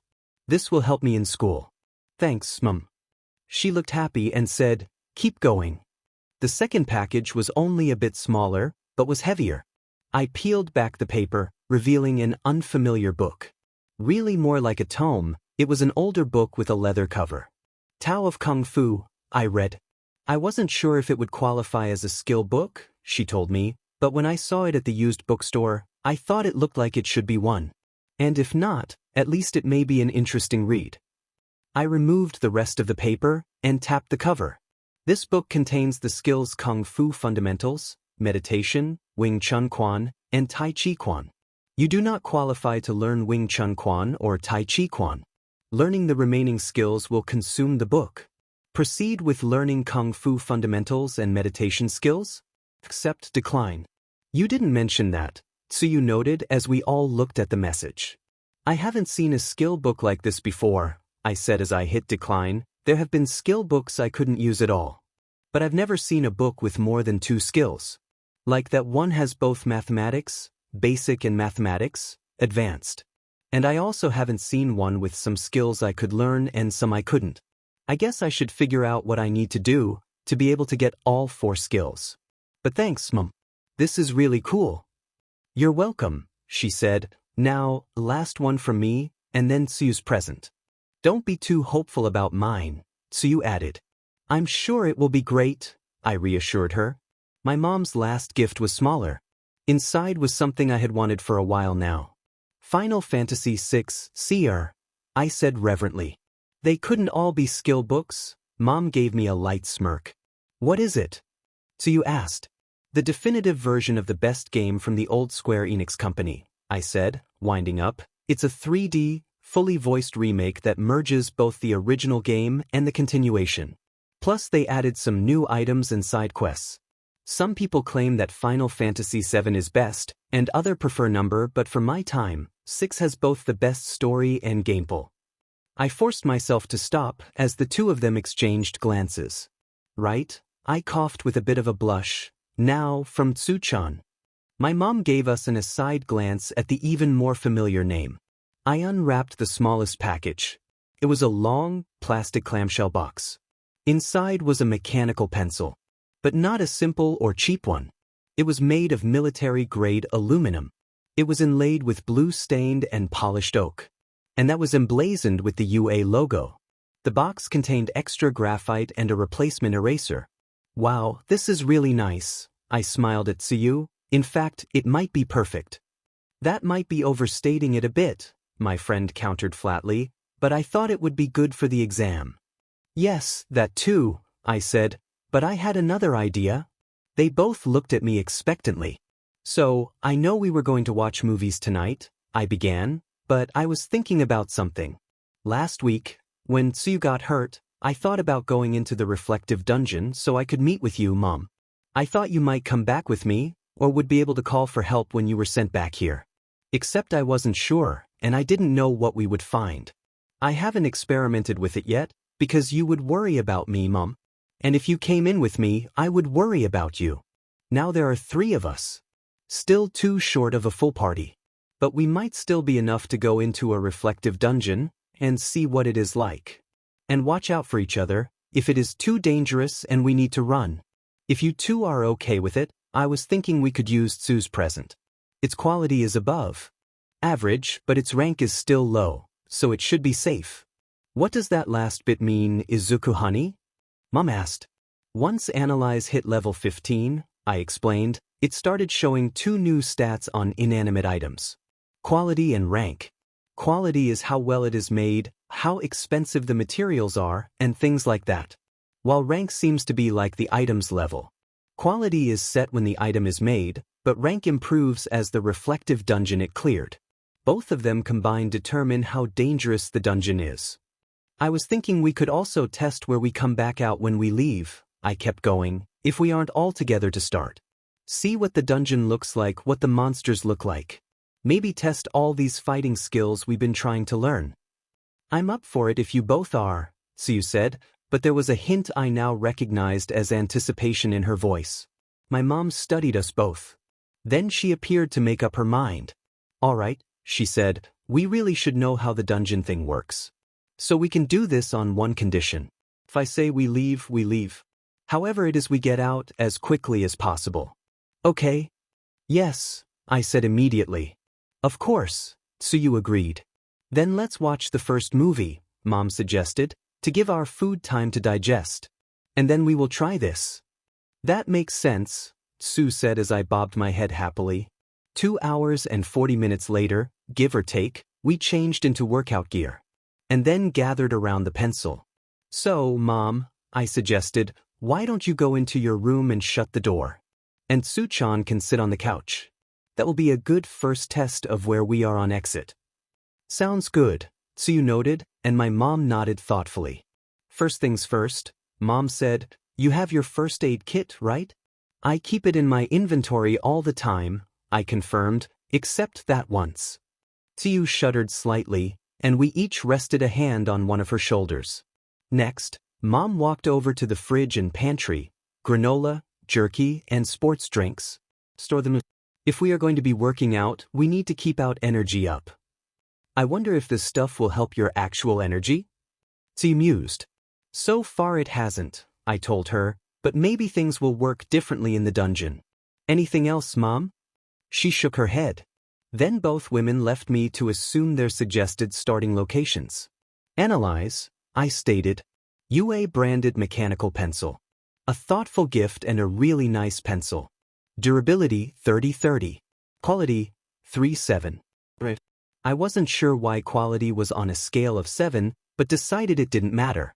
It was a bit subjective anyway. Most cars I had scanned had durability in the 3 or 4-digit range and probably cost 1,000 times as much, but still only had a quality of 1 or 2. And I wasn't surprised by the lack of rank either. Most items didn't have anything. Only a few had 1 or rarely 2 stars. I touched the pencil and ordered, create reflective dungeon. It was an odd sensation. It looked like a movie wipe, and felt like what I would imagine said scene transition would feel like from the inside. Mom was standing beside me. Tsuyu was sitting next to me, but without the couch under her, she had to adjust quickly to keep from falling. We were on a plain, like what you would see in the American Midwest. The grasses were amber and came up about to my waist. In the direction I felt was north, there were grayish mountains. To the west, there was a forest. But the trees were yellow and topped with pink. Are those old-style number 2 pencils? Mom asked, staring at them. Ribbit, Tsu croaked in surprise. There was nothing special to the south or east, just plains as far as I could see. Dungeon entry, UA mechanical pencil. Mooks, 3939. Boss, 11 unspawned. We all looked at the message before I dismissed it. It's good to know what to expect, I guess. Tsuyu commented, what does unspawned mean? It means the boss isn't here yet, I told her. We probably have to do something to make it show up. Let's start with the normal enemies first. Mom sounded nervous. Her wish was granted as the grasses parted with a gentle swishing. It was about half a meter shorter than me. It had a basically humanoid form, but was covered in brown, matted fur. It had a dog-like face. It was wearing rough, burlap tunic and breeches. It was carrying a modern commando knife, but it was about the size of a short sword to the creature. The blade was poorly cared for, visibly chipped and flecked with rust. It was also carrying a round shield. It's a kobold, my mom exclaimed softly. I was so proud of her in that moment. What's a kobold? Tsuyu asked. A fantasy race, I explained. They are usually enemies and low-tier ones. They show up in all kinds of books and game. Analyze. Pencil kobold. Trash mob from a low-level dungeon. Level. Health, 2020. Stamina 5-5. At that point, it finally seemed to notice us. Its nose twitched and only then did it see us. But is it hostile? Mom asked. In most stories, they are sentient. Maybe we can talk. As if in answer, the kobold threw back its head and howled. Then it charged us, knife first. That answers that, I said. Tsuyu and I both dropped into combat stances. We were ready to dodge its initial stab and counter. Only Mom moved first. She pointed at the kobold's hand. The knife was torn free, and an instant later, the handle slapped into Mom's palm. The monster blinked, looking at its empty hand in confusion. Tsuyu didn't squander the chance. She jumped forward and kicked the side of the monster's head. Rather than blood, pencil shavings were thrown off it. Tsuyu's attack didn't kill it. It lunged, fangs spread to bite her. I focused my energy and moved my hands towards it. A ball of silvery energy exited my palms. The key projection hit the kobold in the chest, knocking it away from my friend. The monster whimpered, and then dissolved into a mass of graphite shards. All that was left behind was a tooth and 5,000 yen? Mom asked no one, and pulled the 2 items to her suddenly empty hand, the knife having crumbled too. Really? I looked at the bill in her hands. Is it real? Tsuyu added. It looks like it. Mom studied the note, but I'm going to hang on to this for now. And what do you make of this? Analyze. Kobold Fong. That was odd, and I told them, I've never seen such a short description before. We all looked at the message and then I dismissed it. Mom handed the tooth to Tsuyu, who studied it briefly. Then she offered it to me. But when I touched it, it vanished. Huh. Tsu voiced her surprise. Where did it go? I don't know, I said. Inventory. There was nothing new in my box. It may be tied to your power in some way, Mom decided. In games, something like that would usually be a quest item, I mused, like, collect 20 kobold fangs. Maybe it is a hidden quest, or the gamer is collecting them for when I do get the right quest. That makes sense, Tsuyu agreed, finger on her lips. We should just give them to you then, Izuku, Mom suggested. There isn't much point to carrying around random monster parts. Yeah, Tsuyu nodded. Okay, I agreed. Mom will take the money, and I will take the monster bits. I wonder if anything else will drop. That was easy enough, Tsuyu said. We should keep going. Mom looked dubious for a moment, and then nodded. 6 or 7 howls tore out all around us. Maybe I spoke too soon, Ribbit. Key detection, I said. You might want to name your moves, Tsuyu noted. 2 to the north, closing fast, I told them. 2 to the east, but they are further out. 3, no for now, to the south, right at the edge of my range. Take out the close ones first, right? Tsuyu suggested, and then maybe head west, since none are over there? Unless there is a reason they are avoiding the forest, Mom countered softly. If we do that, there is a chance they will converge on us, I said. I would go north first, then east. Then reassess, see if we can find any more or what the southern group does. That sounds like a sound plan, Mom agreed. Yes, Tsuyu said. We moved to intercept the first pair of monsters. As before, our height and seemingly better vision let us spot them first. One was wearing the same sort of ratty clothing and carrying an old, dented softball bat. The second kobold actually had on leather armor, in reasonably good shape, and had a bronze short sword tucked into its belt. Analyze, I mumbled softly. Pencil kobold. Trash mob from a low-level dungeon. Level. Health, 1818. Stamina 44. Pencil kobold. Recyclable mob from a low-level dungeon. Level. Health, 2626. Stamina 1010. Mom, I whispered, can you grab the sword and hand it to me? Both women looked at me curiously, but Mom pointed her right hand at the tougher monster and pulled its weapon to her. She passed it to me, even as she snagged the bat. The kobolds definitely noticed that and began to charge. I lifted the dagger and threw it at its owner. But I was not counting on my mediocre throwing skill. Instead, I activated telekinetic attack as it left my fingers. The blade flew straighter and faster than most pitchers could have dreamed. It plunged into the kobold's armor.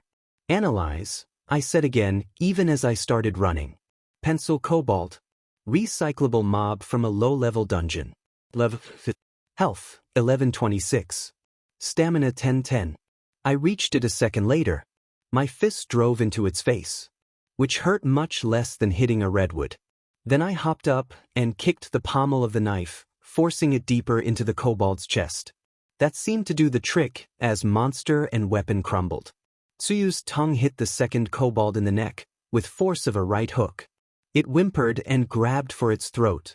Tsu followed up with a pair of kicks to its knee and stomach. That was enough. The monster disintegrated. The second-level monster dropped 7 1,000 yen bills, while the weaker one only dropped 2 500 yen coins, plus another tooth. Mom gathered them and then gave me the fong. Let's keep going. Mom seemed to have relaxed after how quickly we took care of them. According to my status window, We had been in the dungeon for almost 3 hours, though it felt like only half of that. We were currently resting up against one of the giant pencil trees. That was a little rough, Tsuyu admitted, biting into jerky. Yeah, I sighed. 4 of them, and all at least level 3. I don't really approve of you playing tank, Izuku, Mom said. But I am the one with physical resistance and ki regeneration, I reminded her, using the second skill to convert my energy into health. And draining one of the bottles of energy drink.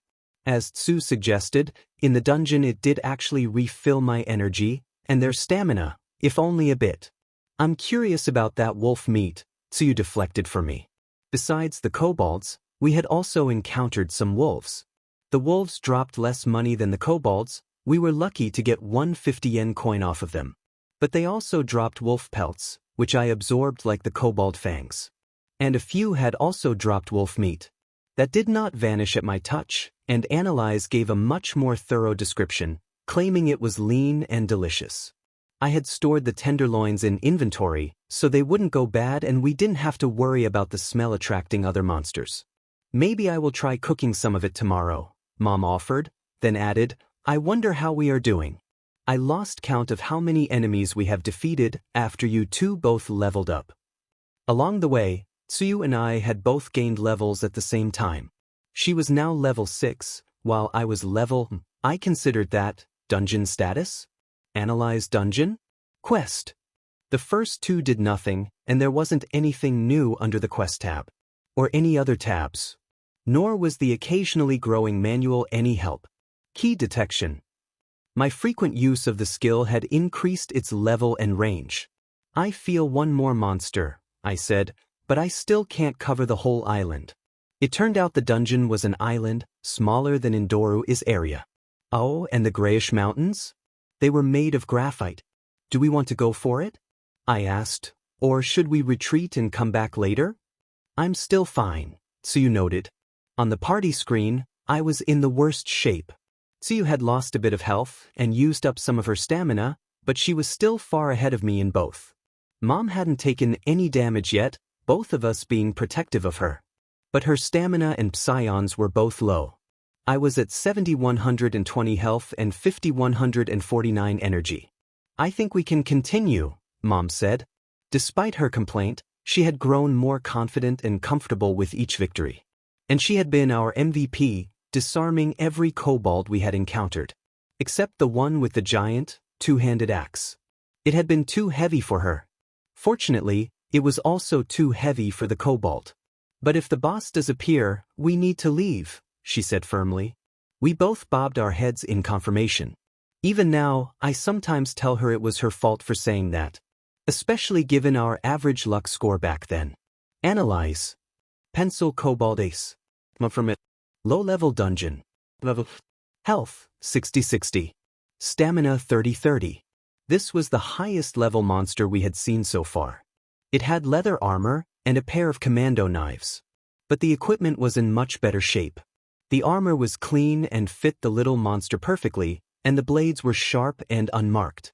Not that it got to keep them for long. Mom pulled them both into her hands. She offered me one, but I shook my head. I wanted to preserve my energy for the moment. Tsuyu, the monster, and I all charged.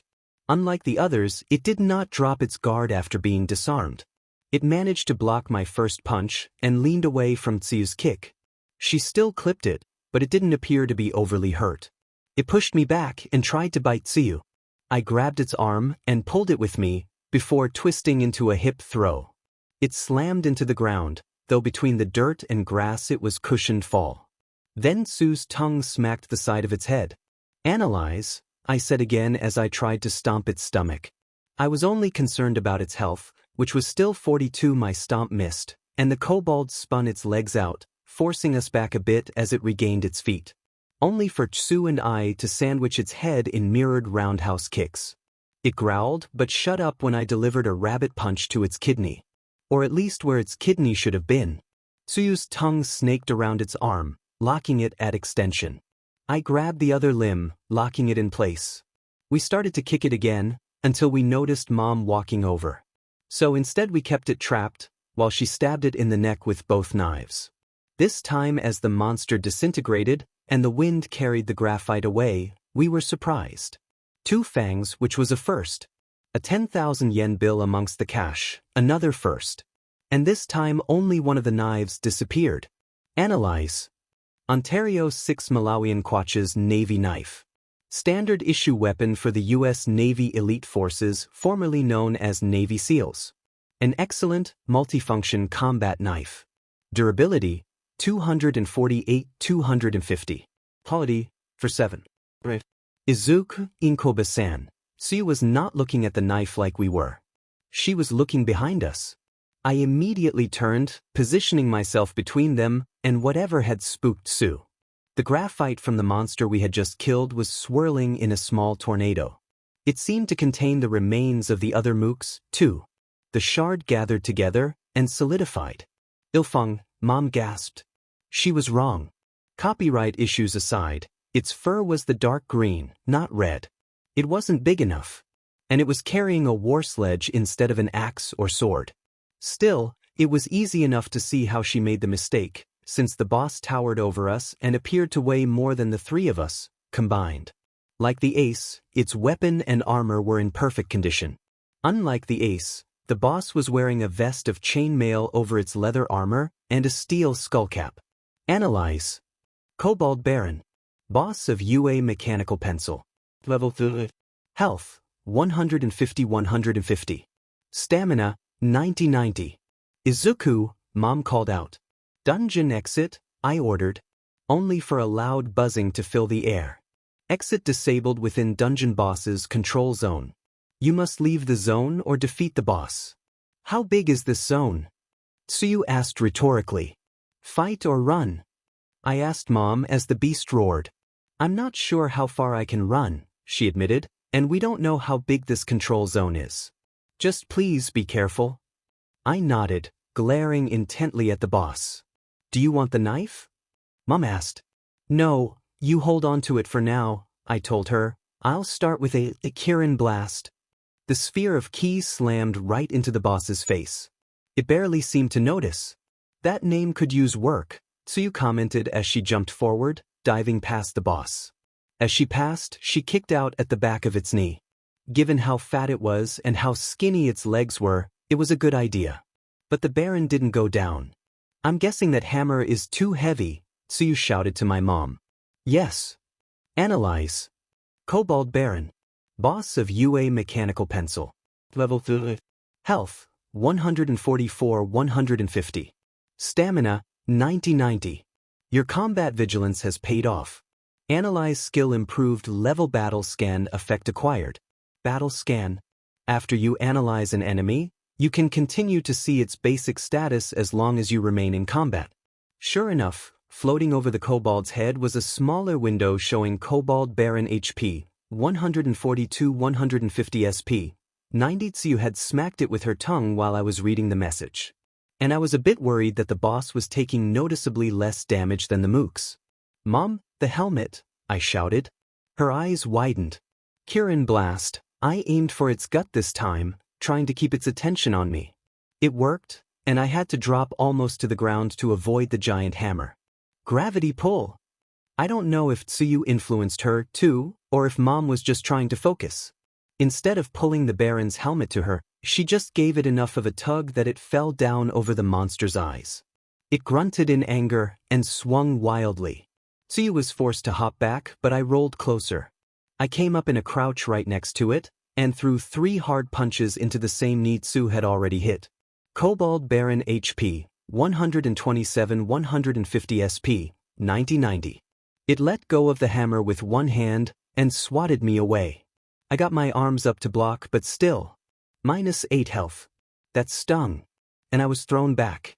The Baron did not rip its hammer. Instead it reached up, wrenched off the skullcap, and threw it at Mom. She shocked me by catching it mid-air with her power, pulling it safely into her hands. The kobold roared and looked like it was going to charge her. Except Tsuyu's tongue plowed full bore into the wrist of the hand still handing the sledge. The angry shout turned into one of pain, and it dropped the weapon. The Baron decided to ignore us for the moment and reached for the hammer. Jet set run.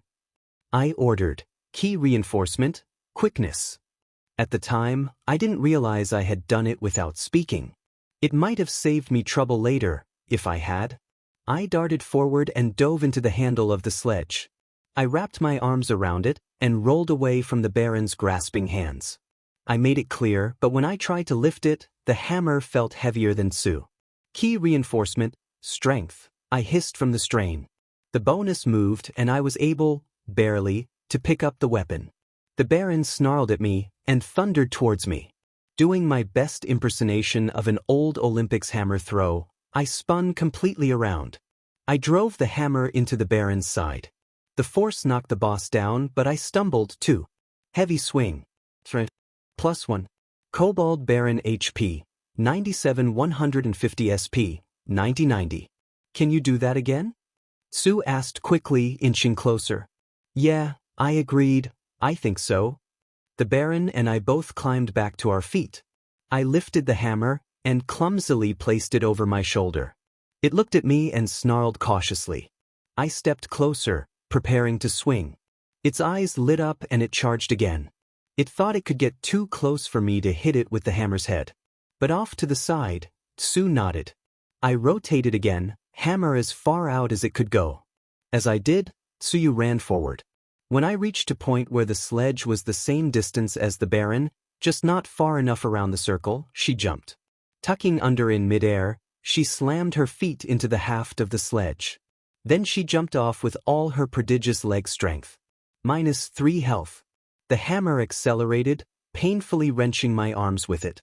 The wood of the handle cracked. Tsuyu shot back, landing almost next to Mom. And sledge slammed into the Baron's chest. Kobold Baron HP, 57 150 SP, 90. The kobold braced itself and stayed on its feet. It reached down and grabbed the handle, preparing to take it back from me. But I just let go. Instead, I stared at the handle. I forced myself to remember that branch, stabbing through my best friend. Yuta smash. I roared, karate chopping the point Tsu had damaged it. The haft broke cleanly in two. The boss looked down at me, its eyes practically glowing. It dropped both halves of its weapon and threw back its head. It howled. This howl was different. It shook my whole body. Status ailment resisted. I glanced back and quickly said, analyze. Name, Inko Midoriya.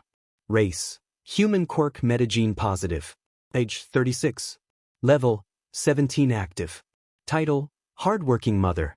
Health, 187 187. Stamina, 13 126. Psions, 7 190. Condition, stunned. I hadn't realized she had gained a level in the last few months. But more important was her condition, and the fact that she seemed to be locked in place. Tsuyu wasn't moving either, so I knew she had been stunned too. It was only thanks to Gamer's mind that I was still moving. I needed to protect them until the effect wore off. Then the Baron howled again. But this one was different, and was immediately echoed. Graphite swirled and formed into two wolves. The boss barked, and they started to move towards Mom and Tsuyu. It grinned down at me sadistically. Kobold Baron HP, 57 150 SP, 3090. Those two powers had cost it most of its stamina. I hadn't been paying enough attention to see what each cost. Whatever the case, it could use only one of the skills again. It raised a fist to punch me. I ignored it, scrambling to where it dropped the hammerhead. I picked it up, turned, and threw it at the first wolf. I imparted telekinetic force onto the metal lump. It crashed into the wolf's head, crushing it. The rest of its body vanished. Unfortunately, I was too far to keep the second wolf from reaching Tsuyu. And the Baron was towering over me, swinging what was left of the sledge's handle like a crude club. I prepared to roll with the hit, hoping it wouldn't put me in the negative. Then the pole popped out of its hands. It flew over to my mother, who was panting from effort. She caught it roughly, and then slammed it into the side of the wolf about to maul Tsu. The lupin monster tumbled away. Mom shook Tsuyu, which seemed to snap her out of it. The Baron recovered and prepared to howl again. No you don't, I told it, Shoryuken. I threw a jumping uppercut straight into its jaw. It whimpered as its teeth snapped shut on its tongue. Kobold Baron HP, 48 150 SP, 1090. No trademark infringement. Mom scolded me as she and Tsuyu finished the wolf and turned back towards us. Sorry, I said sheepishly, it was a spur-of-the-moment impulse. Disarmed, not enough stamina for its special moves, and only 1/3 health left, the Baron looked at us nervously. Then it steeled itself and tried to punch me in the face.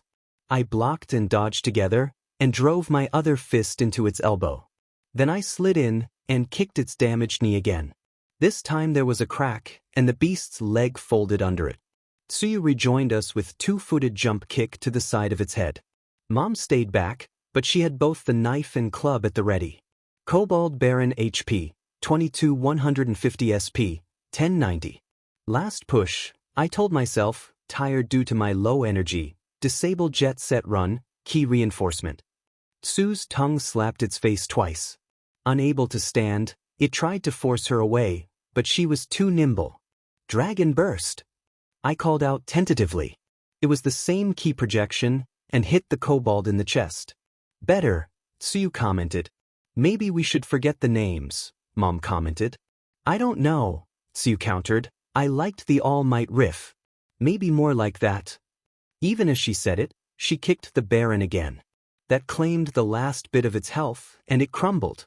Level up, level 6. Attribute points, +7. Skill points, +3. Talent points, +1. Mom and Tsuyu had similar windows, albeit with higher levels and fewer bonus points. The haft also disintegrated out of Mom's hand. But the head portion of the hammer remained. Mom scooped up the cash the boss dropped without even looking at it. Analyze. Broken weapon. Another short description, Tsuyu noted as she read my message box. Then she picked it up and handed it to me. As expected, this time it vanished as soon as I touched it. Let's go before there are any more surprises, Mom said. Exit dungeon. UA mechanical pencil complete. Defeated 20 enemies, rank plus. Defeated 40 enemies, rank plus. Defeated boss, rank plus. Level 1 cleared, rank plus. The message appeared before our eyes, even as we returned to reality. We were all standing in the kitchen. The pencil was still on the table. I immediately said, Analyze. UA branded mechanical pencil. A thoughtful gift. It is exceptionally comfortable and the graphite never seems to break. Durability, 50/50. Quality, 3/7. Mom was also still holding the knife. She set it on the table and emptied the cash from her pockets. Without needing to speak, we began to sort and count it. 1,467,500 yen. Almost 3/4 of what my dad made each month. And we acquired it in just under 4 hours, most from the boss. It wasn't enough to buy a car, but it was still a decent amount of money. Especially to a pair of teenagers. What do we do, Ribbit? Tsuyu asked flatly. Mom got out a paper bag and put the money in. I'm going to take it to the police tomorrow, she said firmly. Turn it as something we just found. On the ground like it was trash. They will see if it is real and if it is reported stolen or missing. And if none of those issues come up, they will return it to us. Okay, Tsu and I sighed in unison. 1,104,500 yen. 2 weeks later, the money was indeed returned to us, after taxes on it were taken out. Still, I wonder where it came from? Mom wondered. The three of us gathered around the table again. Maybe it is lost money, I said. You know, money that was blown away, dropped in the sewer, or burned in a fire. Maybe the gamer can somehow pull it in and fix it. That might explain why sometimes they dropped odd amounts of bills and coins, Tsuyu added, instead of just the most efficient combination. Either way, it is ours now, Mom said, and I would say we earned it. She split it into 4 piles. 300,000 for each of us, she said, and I think the remaining 200 and change should go to you, Izuku. Me? I stammered. Boo, but you two did as much as I did. Mom, it would have been a lot harder without you disarming them. And Tsuyu finished the boss. But it is your power, Tsu countered. Without it, we wouldn't have any of this. Exactly, Mom agreed. I wanted to argue. But then I smiled. I'll take it.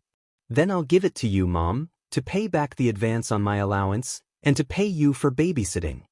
Huh, Tsuyu laughed. Fine, Mom chuckled, but don't think this means you are getting an allowance anymore. Not when you can just jump into a paperclip and come out with 50,000 yen. And to think I was just joking about you're the gamer making money. We all laughed at that. At least for the moment. But she really did stop giving me an allowance. And in case you are wondering, Mom kept the knife. After giving it a thorough cleaning, she used it for cooking. Later that afternoon, after Tsuyu left to pick up her siblings, I went shopping. I had to replace my tracksuits, as they were getting a little short and a lot ragged. Plus I grabbed 3 more sets of the weight expansions. After stowing them in inventory, I went to the bookstore. There wasn't much new, but I already had a list of over a dozen books I could currently use. I grabbed a basket and started filling it up. I didn't want to spend all my new money, but if it could help me get into UA, I would spend most of it. I rounded one of the shelves and nearly ran into someone. Dodge and karate seemed to kick in, and I danced effortlessly around her. Maybe I should look for dancing books, flashed through my head. Sorry, I said, bowing.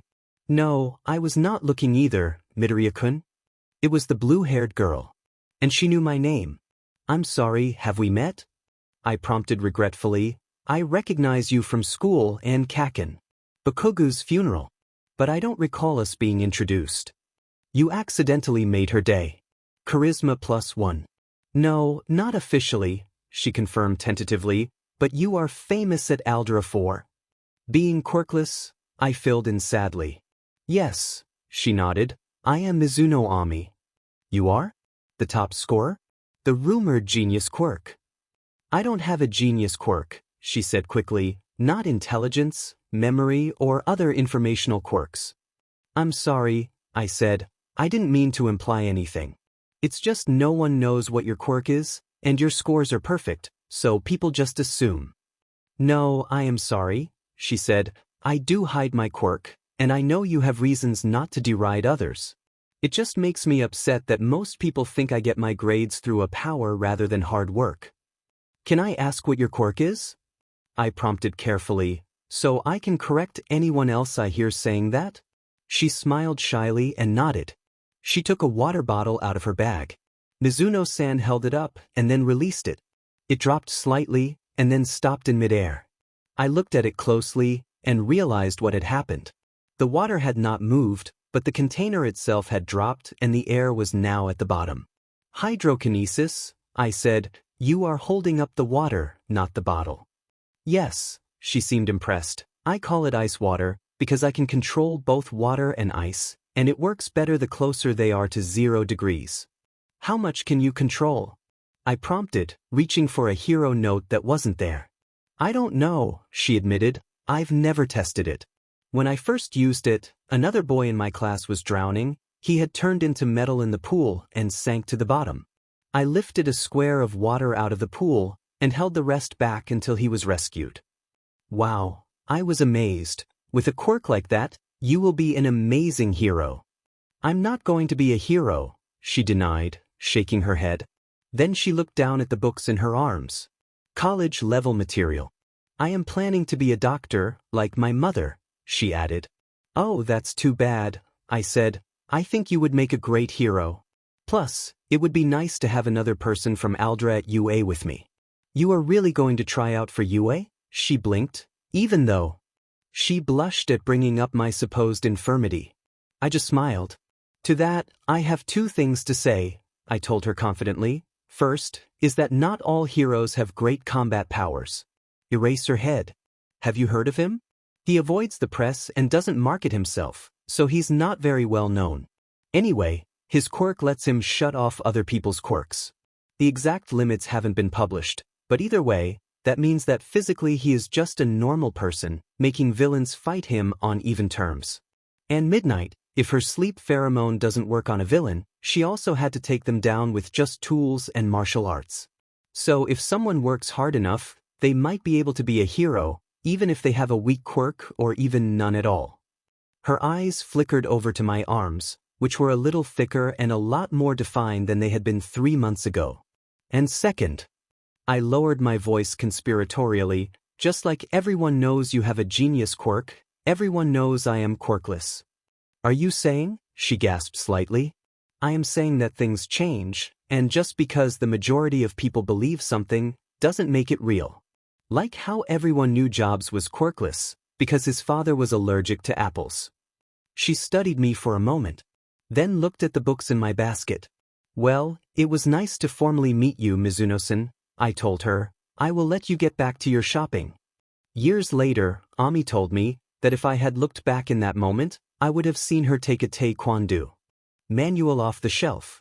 Current status. Name, Izuku Midoriya. Age, 15. Level 6. Active title, The Gamer. Health, 139. Energy, 181. It was July 30th, Sunday. The day after we got the money back and I spent a bunch of it on supplies. Since summer vacation had started, we had to switch up our training schedule. Tsuyu had to spend more time with her siblings. So Mom had stepped up and watched them 3 days a week while Tsuyu and I trained. And, at least for the past 2 weeks, I had taken the 3 Azui siblings out 1 day each week. First to an amusement park, and once to a water park. As Sunday, it was one of our normal training days. We were done, so now we were working on our summer homework. Mom was cooking dinner, and the kids were playing Mario Party Delta on my Nintendo Destiny. At least we told the kids that.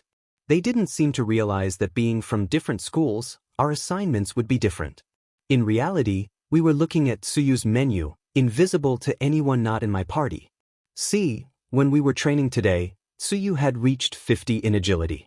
The 3 bonus talents had been an easy choice. One offered 10 levels and a limit break for ballroom dancing. The second was the same, except for acrobatics, a bit more useful. The third talent was free runner, so she selected that, which, in turn, put her over 50 in quickness, bringing up another option window. This one was much less obvious, so she let it sit there until we could rest and talk about it. Congratulations! Quickness has reached peak human tier. Please select a bonus talent. Tongue Cannon. Makes your prehensile tongue faster. Sidestep. Makes your dodge faster. Feet stride. Special attack when moving quickly. When I analyzed the talents, the first 2 were the same, except for the skills they changed. In both cases, they changed the skill from a pure agility skill to a hybrid agility quickness skill, and also limit broke the skill. Speed Strike had a cost of 5 stamina per attack, but increased the power of a punch or kick if you were moving faster than 25 kph.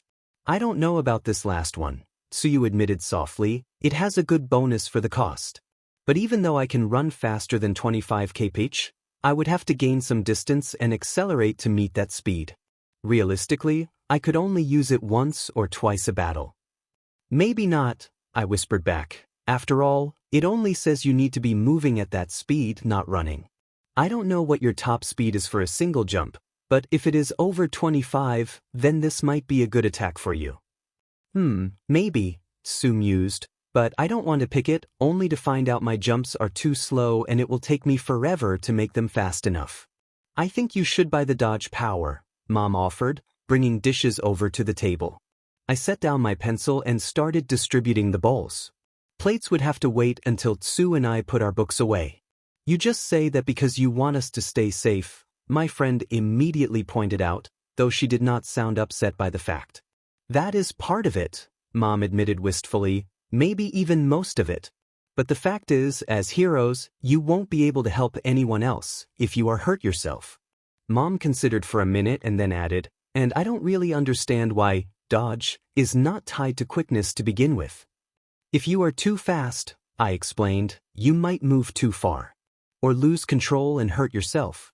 Speed is important, but flexibility and control are more important. Then I smiled sheepishly, and from a design perspective, just tying dodge to both agility and quickness might be overpowered, but spending a talent to get that isn't? This isn't a game, Tsuyu pointed out.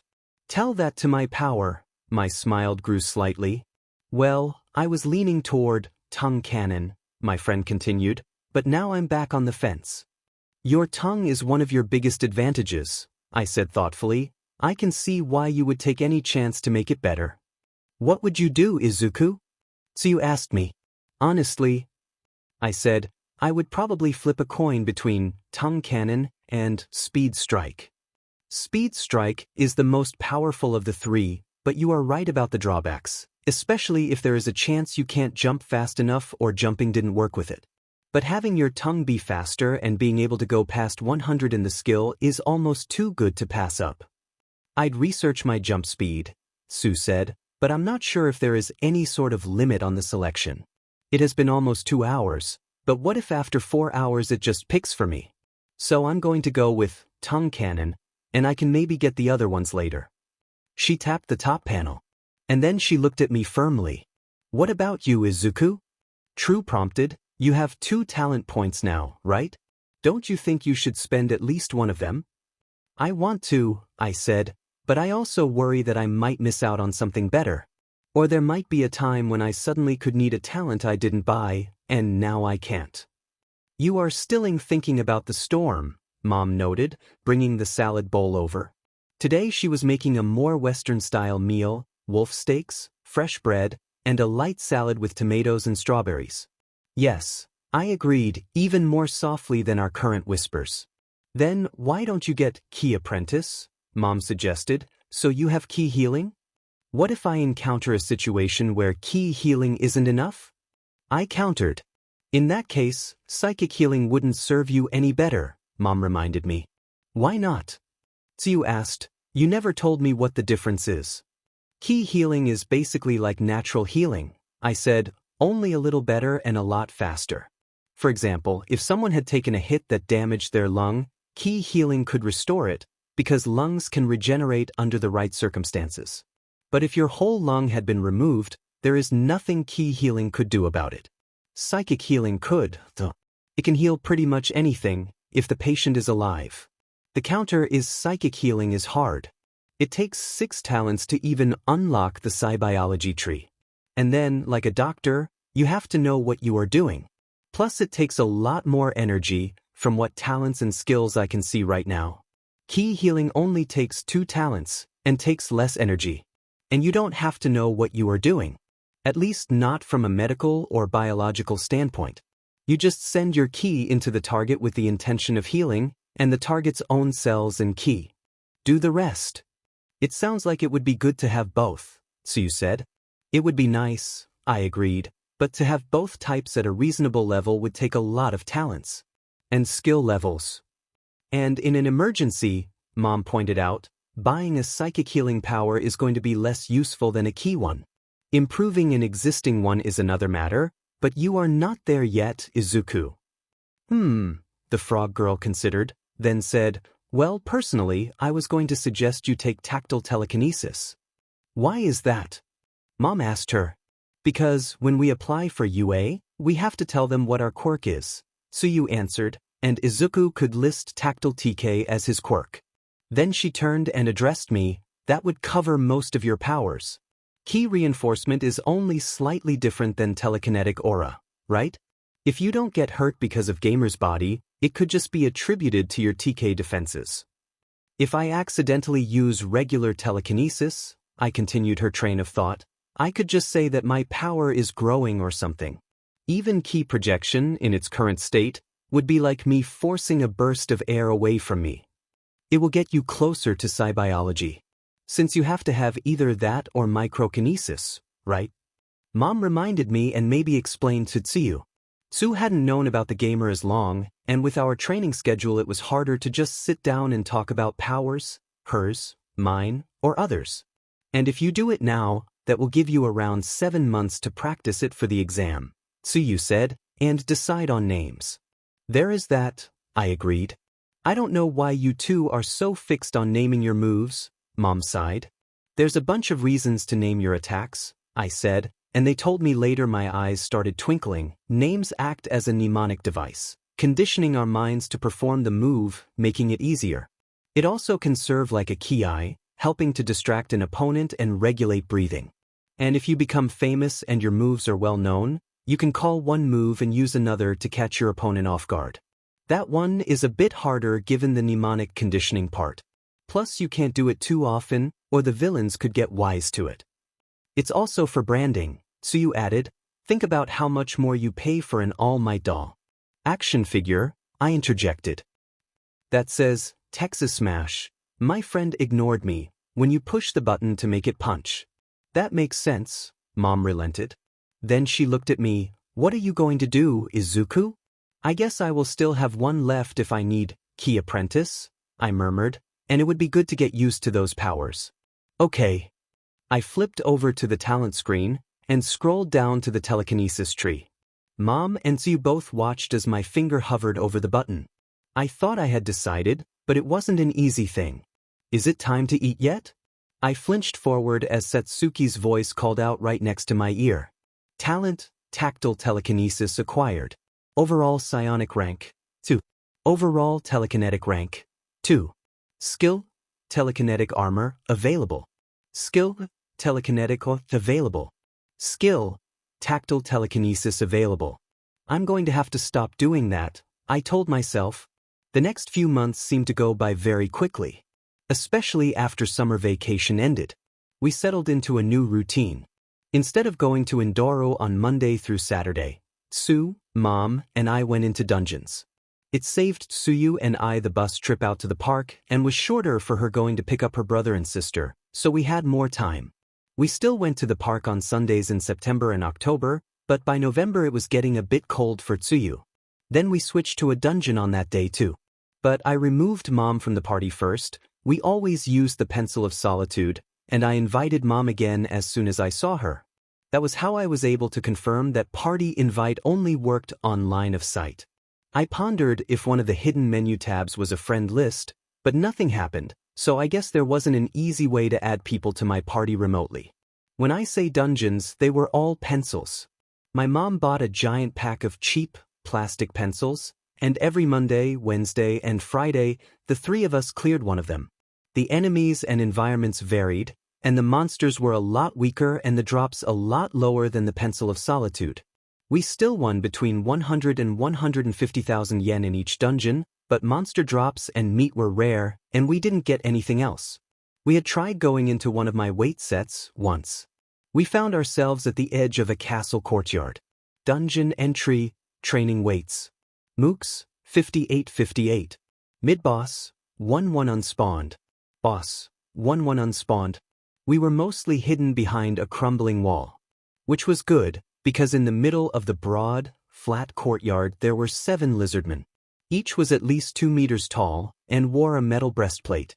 Each had a scimitar in their right hand and a flintlock pistol in their left. Analyze, I whispered. Weight reptilian. Way above your weight class. Level, 21. Health, 347. Stamina 273. I scanned the second one just in case. Then I quickly hissed, exit dungeon. Mom and Tsuyu were both nodding vigorously as we vanished back to reality. We decided we might try again, later. Like when Tsuyu and I were both at least level even though they were weak, the various types of pencil enemies were still useful. Kobolds and goblins fought stupidly, except the bosses, just charging and directly attacking, and usually getting confused when Mom or Tsuyu took their weapons. Orcs were a bit smarter, and had some technique. Wolves, slimes, lizards, spiders, and bats were not intelligent, but posed their own interesting challenges. On Tuesdays, Thursdays, and Saturdays, we went into the pencil I got for my birthday. It remained empty, but the pleasant internal weather and variety of terrain made it good for the sort of training we had been doing in Indoru. Mom and I bought a cheap table, chairs, and bookshelf, and we moved them inside via inventory. Once in the dungeon, the furniture didn't move or vanish. We steadily built it up into kind of a hidden base, and I started referring to it as our Pencil of Solitude. We couldn't bring ourselves to eat the orc meat, so we sold it to a butcher as scrap to make dog food. But the wolf and lizard meats were both delicious and unique, while the bat meat tasted like high-grade turkey. With the weaker enemies, Tsu and I had each only gained 1 more level, but our skills and attributes continued to go up at a reasonable pace. And I still hadn't beat Mizuno-san in the exam's rankings, but I was firmly entrenched in 2nd place at Aldra. So the end of the year approached, and with it the customary festivities. You seriously bought my siblings each their own destiny, Tsuyu said flatly, looking at me in disbelief. Are you trying to bribe them to like you? Maybe a bit with your brother, I admitted, but actually, those are also partly for you and Mom. You mentioned that they complained about not having games after they started coming here. And if they each have their own, Mom won't have to put up with them arguing over what game they play on mine. And the truth comes out. Tsuyu looked at me. You are just sick of them messing with your save games and settings. I can't deny that either. I dropped my head in defeat. Then I looked up at her sideways. But it is Christmas. You never really struck me as Christian, Tsu noted. Mom and I aren't, I told her, but my grandma was, so I got used to celebrating it. Well, it's too late now, she relented. If I made them give them back, I'd be the bad guy. Does that mean you don't want the present I got you? I asked nervously. I never said that, she told me quickly. Relieved, I handed her the box before she could change her mind.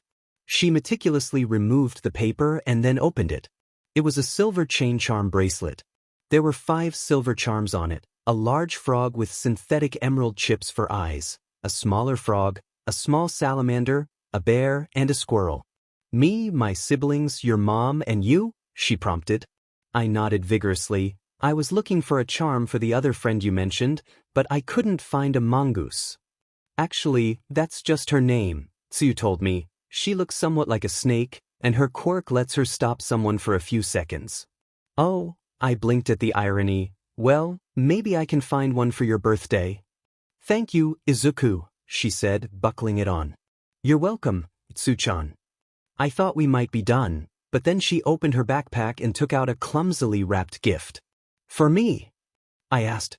She blushed slightly and nodded. It was a soft package, and inside was a t-shirt. It had a stylized picture of All Might, in a suit jacket with an upturned collar and a tie with broad diagonal stripes. Next to the picture was the caption, "No matter where you go, I am here."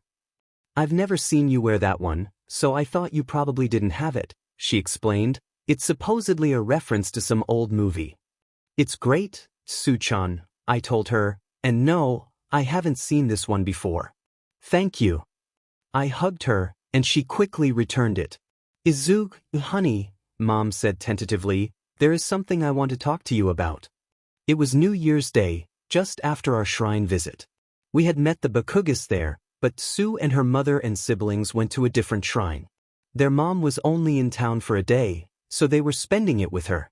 Sure, Mom, I tried to sound upbeat and confident for her. What is it? She closed the door behind me and walked into the living area of our apartment's main room. She sat down and I sat opposite her. It's a couple of things, but they are also sort of the same. She danced around the subject. I just nodded silently, not pressing her, trying not to show nerves and silently praising Gamer's mind. Still, I considered looking for an acting or poker face skill to help out. Intuition +1, charisma +1. Thanks. It's just, I was thinking if we started to go into a new pencil every day, maybe 2 sometimes, or maybe even something harder, we might be able to make enough money to support ourselves. She didn't look at me as she said that. She felt guilty enough about the money we had made off the dungeons, of making money off her son's power. She was still a bit dubious of it, and also afraid what might happen if the government or a villain found out. So the suggestion was a bit of a surprise. Are we having money trouble, Mom? I asked carefully, but inside I was both panicking and calculating how much money we could make off a 10-pack of mechanical pencils. 90,000 was the lowest. No, she shook her head quickly. Your father actually got a good bonus and a raise. But I have just been thinking if he and I were to get a divorce. Do you want a divorce, Mom? I suddenly realized where this was going. Your father and I agreed not to discuss it until you were at least in high school. She said, we would stay together until then for you. So you would have stability, considering. Considering I didn't have a quirk, I finished. And I didn't want to have to go back to work, I wanted to be there for you, she said, and if I'm being honest, I was afraid. Afraid of being truly, finally alone. Afraid I wouldn't be able to support us. Then she looked at me intently and added, Not that I intend for us to live off your power. I have been taking classes in design and materials, and brushing up on my sewing and math. I have put out some designs and there's been some interest. I also have some costume ideas for you and Tsuyu, not that you'd probably be interested in them when UA has some of the top designers. Anyway, my point is that I potentially have a job lined up, and I was just thinking of using dungeons as a supplement while I'm starting out, or in case things go wrong. Mom, I cut her off, seeing again where I got it from. I don't mind if we live off the gamer. I don't mind if you go back to work. And if you want to make your separation from Dad into a full divorce, I'll support you all the way. Also, I'd like it a lot if you designed my hero costume. Then I thought about it and said conspiratorially, in fact. I'm still not sure about this, Mom said softly. These are still just prototypes, made of normal materials. And remember what the weights were like? This book might be worse. I don't know, Tsuyu countered. The weights were a lower quality than the pencil of solitude, and yet the pencil was much easier. It seems like there is more than just quality and rank involved. I nodded. We'll check it out, Mom. And if it is dangerous, we will retreat. Same as before. Mom had put together test versions of the costume designs she had worked out with the two of us.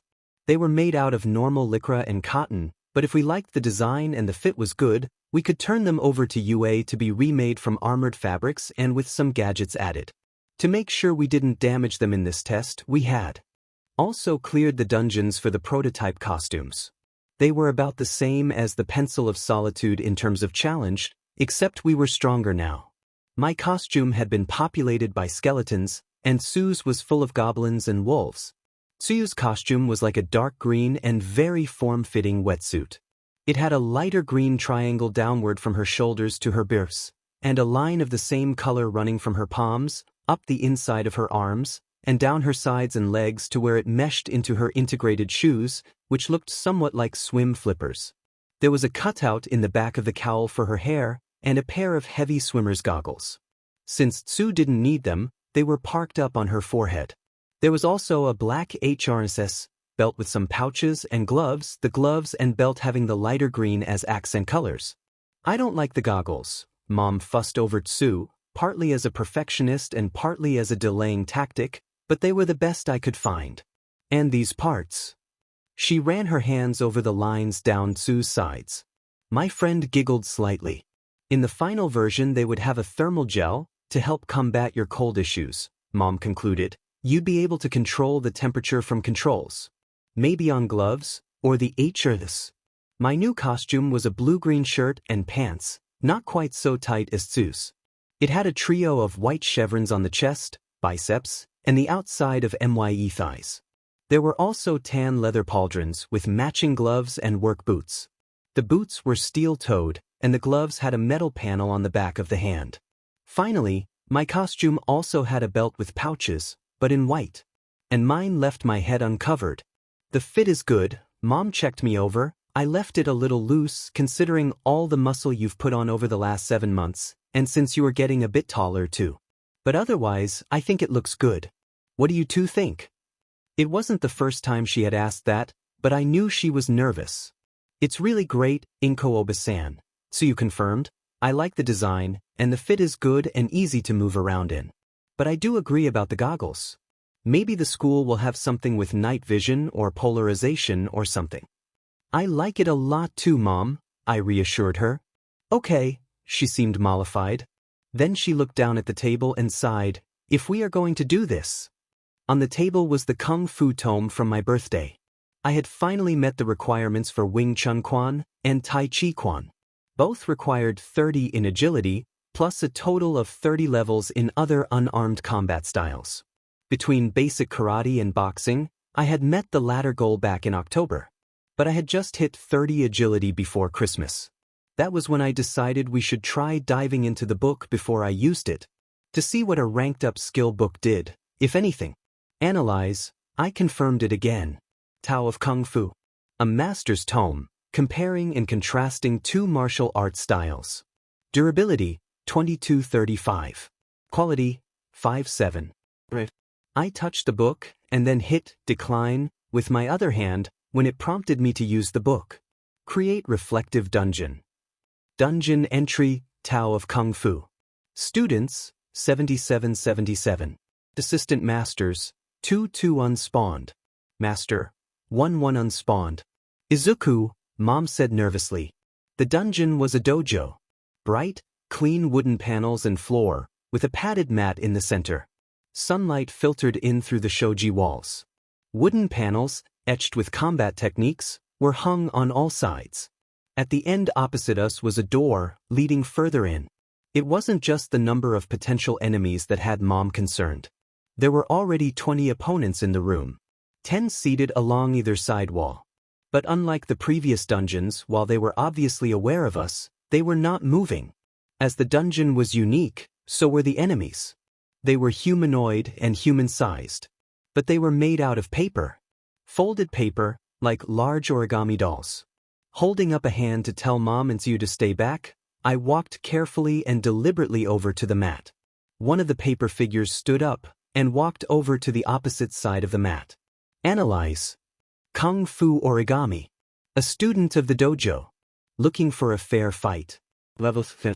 Health, 125. Stamina, 55. Ki, 100. May I ask the rules? I asked, drawing on the knowledge my karate book had implanted in me. The student seemed to struggle for a moment and then nodded. Yes or no questions only?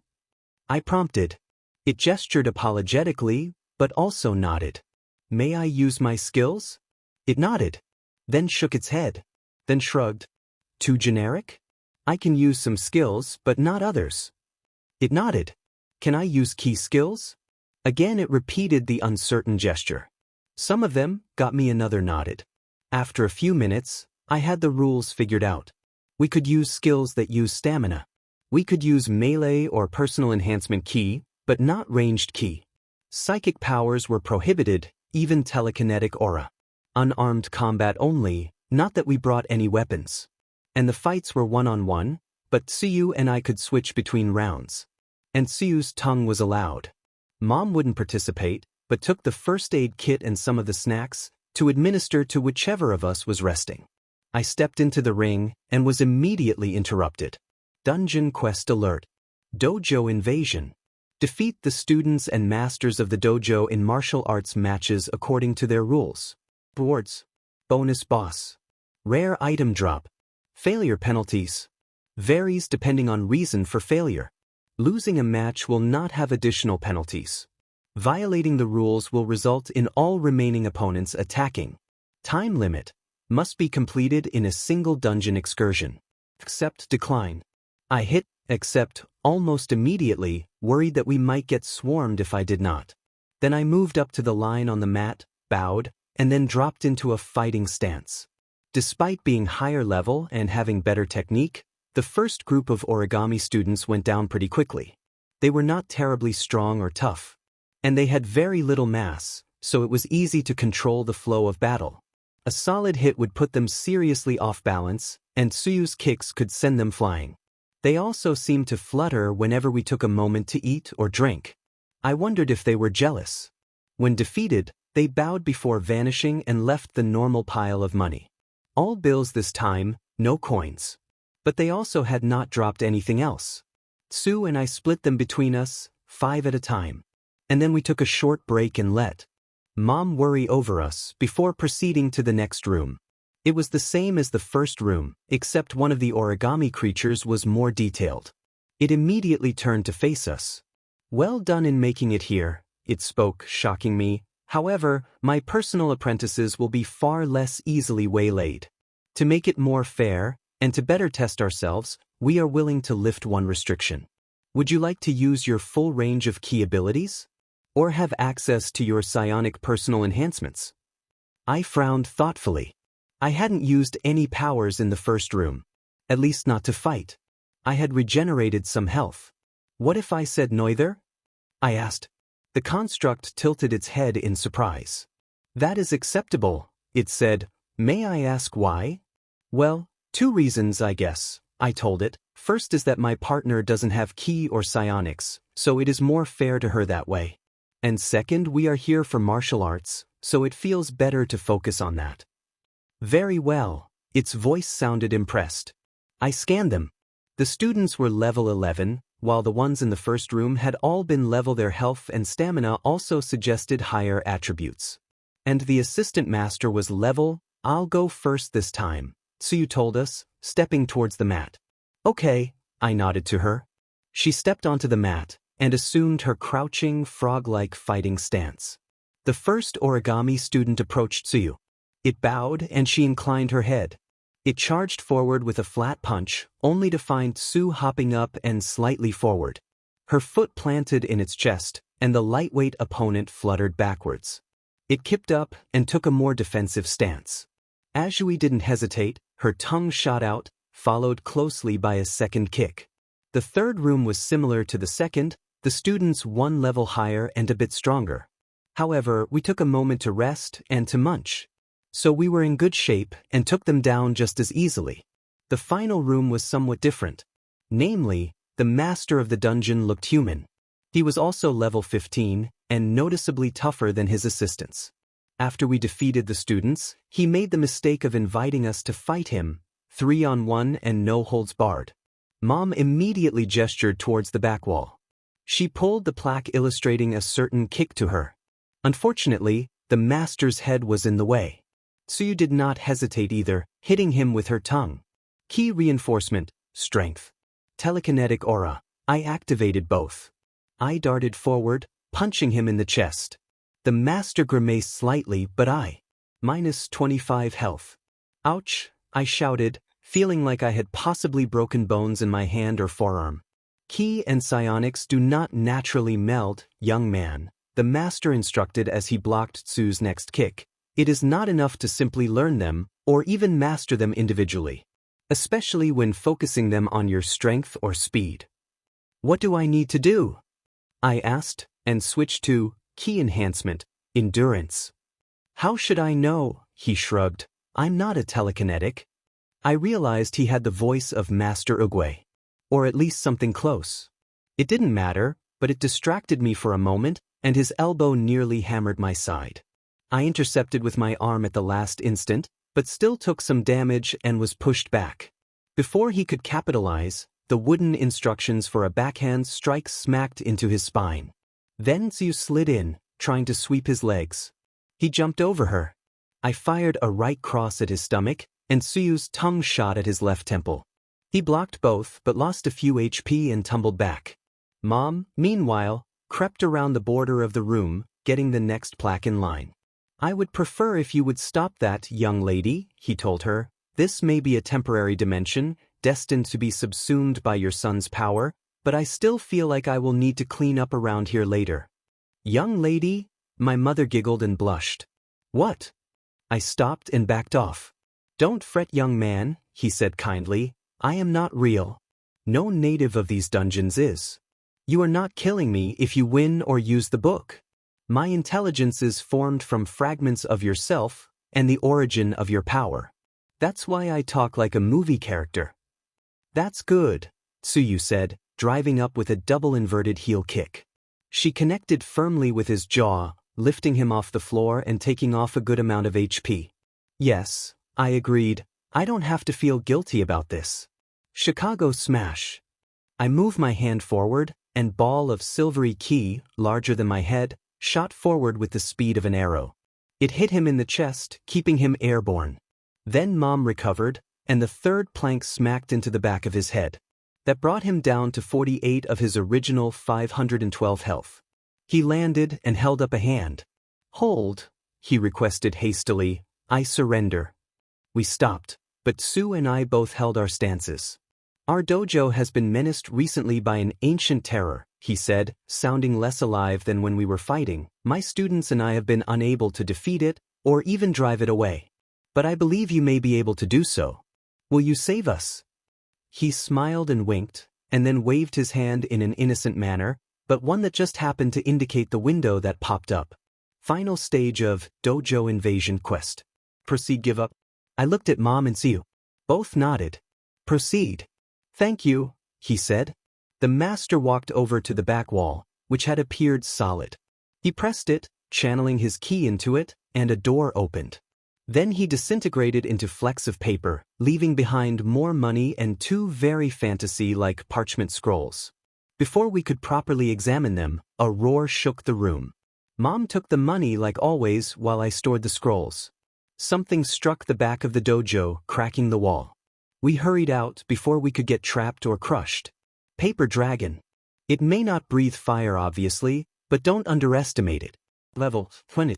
Health 1000. Stamina 300. Mana 300. Isn't this a bit much? Mom complained. No, I realized almost immediately, it's a puzzle boss. Use the right trick and it will be an easy fight.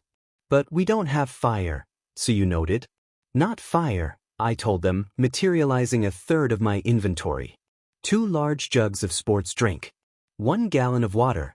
And 2 20-ounce sodas I was keeping in there. Broadway smash, I declared, using my telekinetic attack to fire them at the dragon as it swooped back around. The containers all exploded from the force of the impact. The liquid soaked into the paper, and the soda and sports drink made it sticky. The dragon tried to flap its wings as it went into a nosedive from the sudden increase in weight. But the parts of the left wing stuck together. Without it, the dragon crashed into the ground hard. The wet paper tore more easily, and it lost almost half of its HP. Chicago smash. The key orb easily punched through its soggy chest. Mom's worry faded into almost disappointment. Tsuyu walked over to the floundering monster and tore off its front right claw. With each second, the water spread, weakening it further. In the end, it took us less than a minute to dismantle it. Level up. Level 3. Attribute points, +7. Skill points, +3. Talent points, +0. Tao of Kung Fu complete. Defeated 20 enemies, rank plus. Defeated 40 enemies, rank plus. Defeated 60 enemies, rank plus. Defeated 80 enemies, rank plus. Defeated mid-boss, rank plus. Defeated mid-boss, rank plus. Defeated boss, rank plus. Defeated bonus boss, rank plus. Level 1 cleared, rank plus. Mom and Tsuyu had also gained levels in last fight. And the dragon had dropped an item as well as money. The drop was a weapon, a tonfa made of purple heart and reinforced with blackened titanium.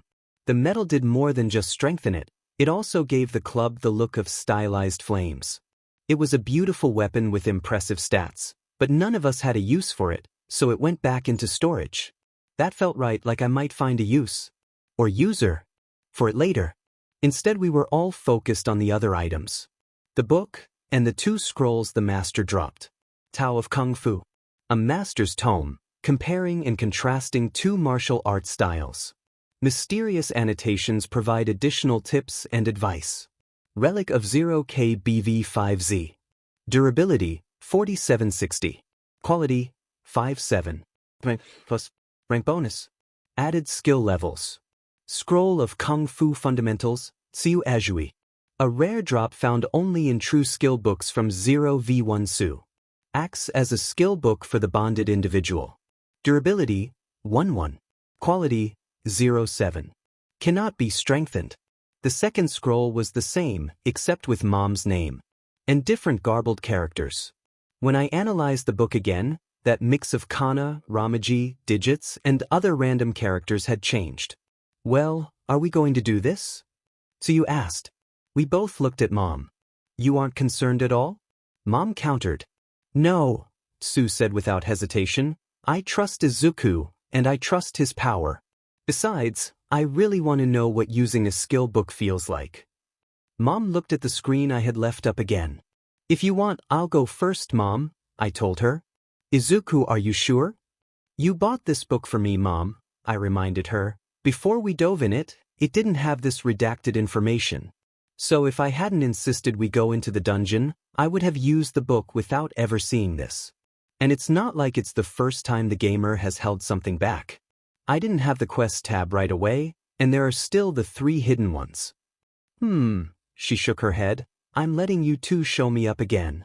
Okay, let's all do it together. We each touched our respective books. Then hit accept. Skill book used. Skill Kung Fu Fundamentals Level 3 unlocked. Skill Meditation Level 3 unlocked. Skill Wing Chun Quan Level 2 unlocked. Skill Tai Chi Quan Level 2 unlocked. Mom clutched her head slightly, while Tsu looked blankly at something only she could see. That was definitely something, Tsuyu commented when she came back to reality. I know Kung Fu, Mom said with a hint of wonder. Are you both okay? I prompted in spite of their statements. I think so, Tsuyu nodded. I have a bit of a headache, Mom confided. Can I get you something? I asked. Let's count the money, she shook her head. 3.5 more months passed like the blink of an eye. Tsuyu's birthday, the new charms I got her, and the custom t-shirt Mom made her. Lots more training. A few more skill books, but all just normal ones. And we had both gained one more level, putting me at 9, and Tsuyu she teased me a bit about using another talent, but it was already the beginning of March by then, and I didn't want to spend the last bit of time trying to level up more new skills. Better to work at the ones I was comfortable with. And that I thought I was getting pretty good with. And it wasn't like she had spent her 9th level talent point yet. Now was the day. Tsu had come over for breakfast, and we had traveled together. We were standing before the gates of UA. I held up a fist and she bumped it. Current status. Name, Izuku Midoriya. Age, 15. Level, 9. Active title, The Gamer. Health, 256. Energy, 320. So before you start wondering about this later, I suppose I should tell you how ki reinforcement and telekinetic aura work, and how they are different. Besides the obvious, one is ki and the other is TK. Both are personal, physical enhancement skills. Continuous ones. Which means I turn them on, and I get a bonus to one or more physical attributes. And as soon as I turn them on, and periodically after that, I automatically spend a certain amount of energy. If I don't have enough energy, they shut off. I call that PRD the tick timer, thanks to those programming skills I ending up gaining. Starting with ki reinforcement, since I got it first, it takes 1 energy and has a 5-second tick. In return, one physical attribute I choose gets a bonus equal to my ki reinforcement skill level, plus half my determination attribute. For example, ki reinforcement and determination were both 20, I could boost strength, agility, endurance, or quickness by 30 points. But only one of them, at least at first. You see, if my ki rank goes up, ki reinforcement gets better. For each additional ki rank above 1, I get an additional 10% to the bonus. It's not a lot, but it can add up. Also, at higher ranks, I can divide the bonus evenly, rounded down, between 2 or more attributes. At rank 2 I can split it between 2 scores, and 3 scores at rank 4, I can also choose to put the bonus into charisma, or part of it if I am splitting it up. At rank 7 I can split the bonus between 4 attributes, and at rank 9 I can split it between all 5. Unfortunately, I can't apply the bonus to wit, intuition, or luck. At least with the talents I can currently see. I add that last qualifier, because one of the talents I could see but didn't qualify for yet is Ki Reinforcement Master, which limit breaks the skill and doubles the tick. And since I saw that stamina efficiency talent on Tsuyu's list, I'm guessing there might be other ways to make the tick slower. Telekinetic aura is the opposite side of the coin. It boosts all my physical attributes by 1% and starts out with an even faster tick. But increasing the skill level slows the timer instead of increasing the bonus. The tick started at 1 second, but increases by half a second for each skill level. The timer also gets slower as my intuition rises. 25% slower at 50 plus peak human intuition, 50% slower at 100 plus superhuman, and 100% slower at 250 plus divine. Those aren't cumulative. Plus, there is a talent, focus, telekinetic aura, which changes the base tick to 1 second per skill level and limit breaks the skill. So best case, 140 telekinetic aura skill and 250 intuition, and the tick would be almost 5 minutes. Since I already get back 2 energy every 10 minutes, I could almost leave it on at Drive 1 indefinitely. Though I'm a long way off from that. As for what Drive 1 means, TK Aura has 4 power levels called drives. Drive 1 gives me a 10% bonus times my telekinetic rank, and costs 1 energy per tick. Drive 2 is 20% times my telekinetic rank, but costs 3 energy per tick. Drive 3 is 30% times rank for 6 energy, and Drive 4 is 40% for, so just before the UA entrance exam, I could get 20% for strength, agility, endurance, and quickness. Or 80% if I decided to burn 10 energy for Drive O, and I mentioned ranks a couple of times.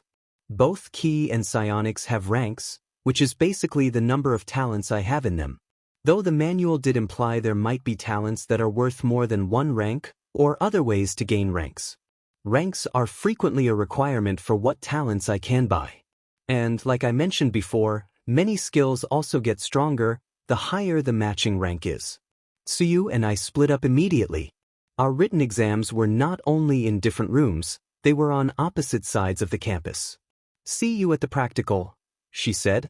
The written exams were from 8 to noon, then a half-hour break for lunch. Then 2 more hours of written exams. Then another half-hour to rest, snack, and stretch, before the practical exams started at 3. The written exam rooms were also specially designed to do their best to prevent or detect cheating. With sheer variety of quirks out there, I didn't envy the proctors. Maybe they can hire Eraserhead to come in and look at us all through a big prism, I mused. Would his power even work indirectly? From a people-watching perspective, it was fascinating. There was a guy with tubes in the back of his legs, almost like the exhaust pipes in Ingenium's arms. A trio of girls who would have looked perfectly normal, except they were wearing the uniforms of the infamous Tokuwadai Heroin Preparatory School. And all kinds of uniforms, a dozen schools at least, many I didn't recognize. So much so that one girl stood out partly because she wasn't wearing a uniform. She had black jeans and a black, leather jacket, over a shirt so dark of a gray it almost could have been black. Even her backpack was black. She was slender, above average height, with short black hair, dark brown eyes, and lovely features that suggested a blend of Chinese and Caucasian heritage. She also carried herself like a weapon. Every martial arts skill I had seemed to be tingling in a combination of fear and anticipation, just looking at her. She wasn't the only foreign-looking girl. There was a blonde girl with bright yet sharp green eyes. Not that those features were that uncommon in Japan these days, but her eyes and cheekbones spoke of British or maybe French heritage.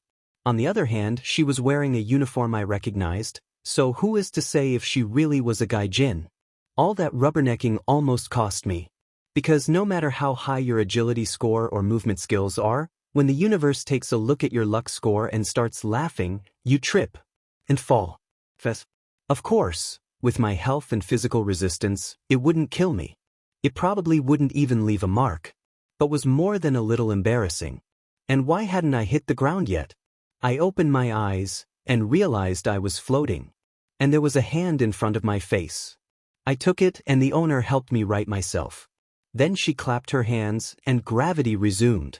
"Sorry I used my quirk on you without asking," the girl, the very cute girl, said, "but I figured you wouldn't want to miss the written exam with a broken nose."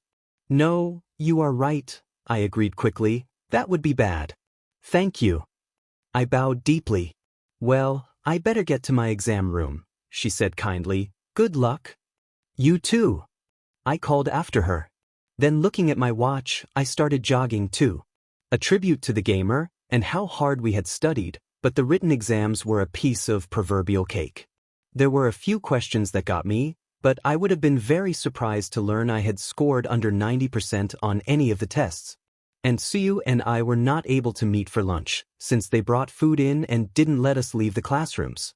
I guess they were concerned about cheaters exchanging notes. Or maybe spying by other schools. Tsu and I had gotten warmed up with a set of light calisthenics before the buzzer went off. All of the applicants filtered into a giant auditorium. Along the way, I saw another person with an Aldre uniform, a male uniform, but the person had a feminine build, was wearing a thick cap, and I didn't recognize him or her. I thought it might have been Mizuno, but that was probably just me hoping for another friendly face.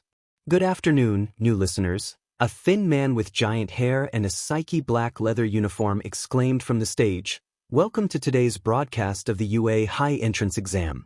You are the bravest of the brave for taking this shot. And whatever else happens, here's hoping you all come out alive. He gave us a big grin and a thumbs up. We all stared at him. Okay, tough crowd, the MC sighed. That's Present Mike, I mumbled gleefully, the voice hero. He's a pro hero and a radio star. I listened to his show. Is everyone at UA a pro hero? Tsu asked. I'm sure all of you are wondering about today's playlist, Mike continued, not hearing us or not caring. The teachers are, I answered, but not all of the staff. You will be split up into 7 groups, the pro hero explained, and undergoing a 10-minute combat test in one of our urban training environments.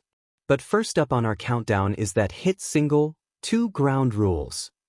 He waited for a reaction, but other than me, everyone was silent. I was trying to keep it in, but between speculating about the exam and being so close to a famous pro hero. It looks like we are in different groups. I glanced from my card to Tsuyu's. I guess there was a good chance of that, but it makes me wonder if they are deliberately splitting up people from the same school or who might be friends. The first rule is, after we get done here, you have until 3:30 to get changed into your approved uniforms and gear, and get to your assigned area. Please note the approved part. You all submitted a list of what you wanted to wear and use, and you should have gotten back a yes or no response on each item. This is to prevent people from cheating and using items unrelated and unnecessary for their quirk. If, for example, he looked at a specific part of the crowd when he said that, but I wasn't sure who exactly he was looking at. If your quirk is the power to control swords, and you submitted a set of swords on your request, and they were approved, you can bring and use them. But no swords beyond that. And if your quirk were a personal enhancement power based on what you eat, and you submitted a kitchen knife as part of your gear, but you don't actually need it, it would be rejected and you better not bring it with you. Anyone caught violating this rule will be immediately disqualified. Of course, if you can make items with your quirk, and you do so with the materials in the arena, that's just fine. Does that mean you can use items you find during the test? I pondered softly, like just taking a street sign and using it as a club, or using someone else's gear if they lose it. The second rule is that you can't attack or directly interfere with your fellow participants.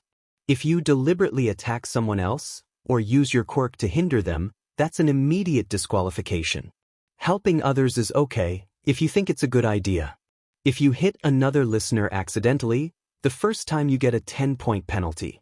If it happens a second time, we have to assume that either they are not really accidents, or you don't have control over your quirk. Then again, you will be disqualified. I noticed a few sour looks around me. Were they actually think about attacking other people? I mumbled under my breath. Or are they just not confident in their quirks? Though, in my mind I could almost see Kaken complaining about the rule, shouting that he would kill the other participants. Now, on to the main event, the MC announced. Your goal is simple, score the most points. Throughout each arena, you will find 3 types of robot villains. Minions which are weak and are worth 1 point. Lieutenants that are a bit stronger and are worth 2 points. And bosses that are not only strong, but are equipped with concussion missiles. Those are worth 3 points. Incapacitate a robot, and score that many points. Excuse me, sir, someone a few rows down jumped to his feet, raising his hand. From his height and hair, I thought he was the guy with the pipes in his legs. Caller number 1, you are on the air. Mike acknowledged him, and a spotlight focused on him. Thank you, the student said stiffly. There are 4 robot types on the handout we are given. It is unsightly for an establishment such as UA to make such a mistake, whether it is by handing out old printouts, or not correct an error in them. Also, whoever is mumbling back there, please stop. You are disrupting things for the rest of us. Personally, I think jumping up shouting and interrupting the teacher is more distracting, Tsu commented loudly.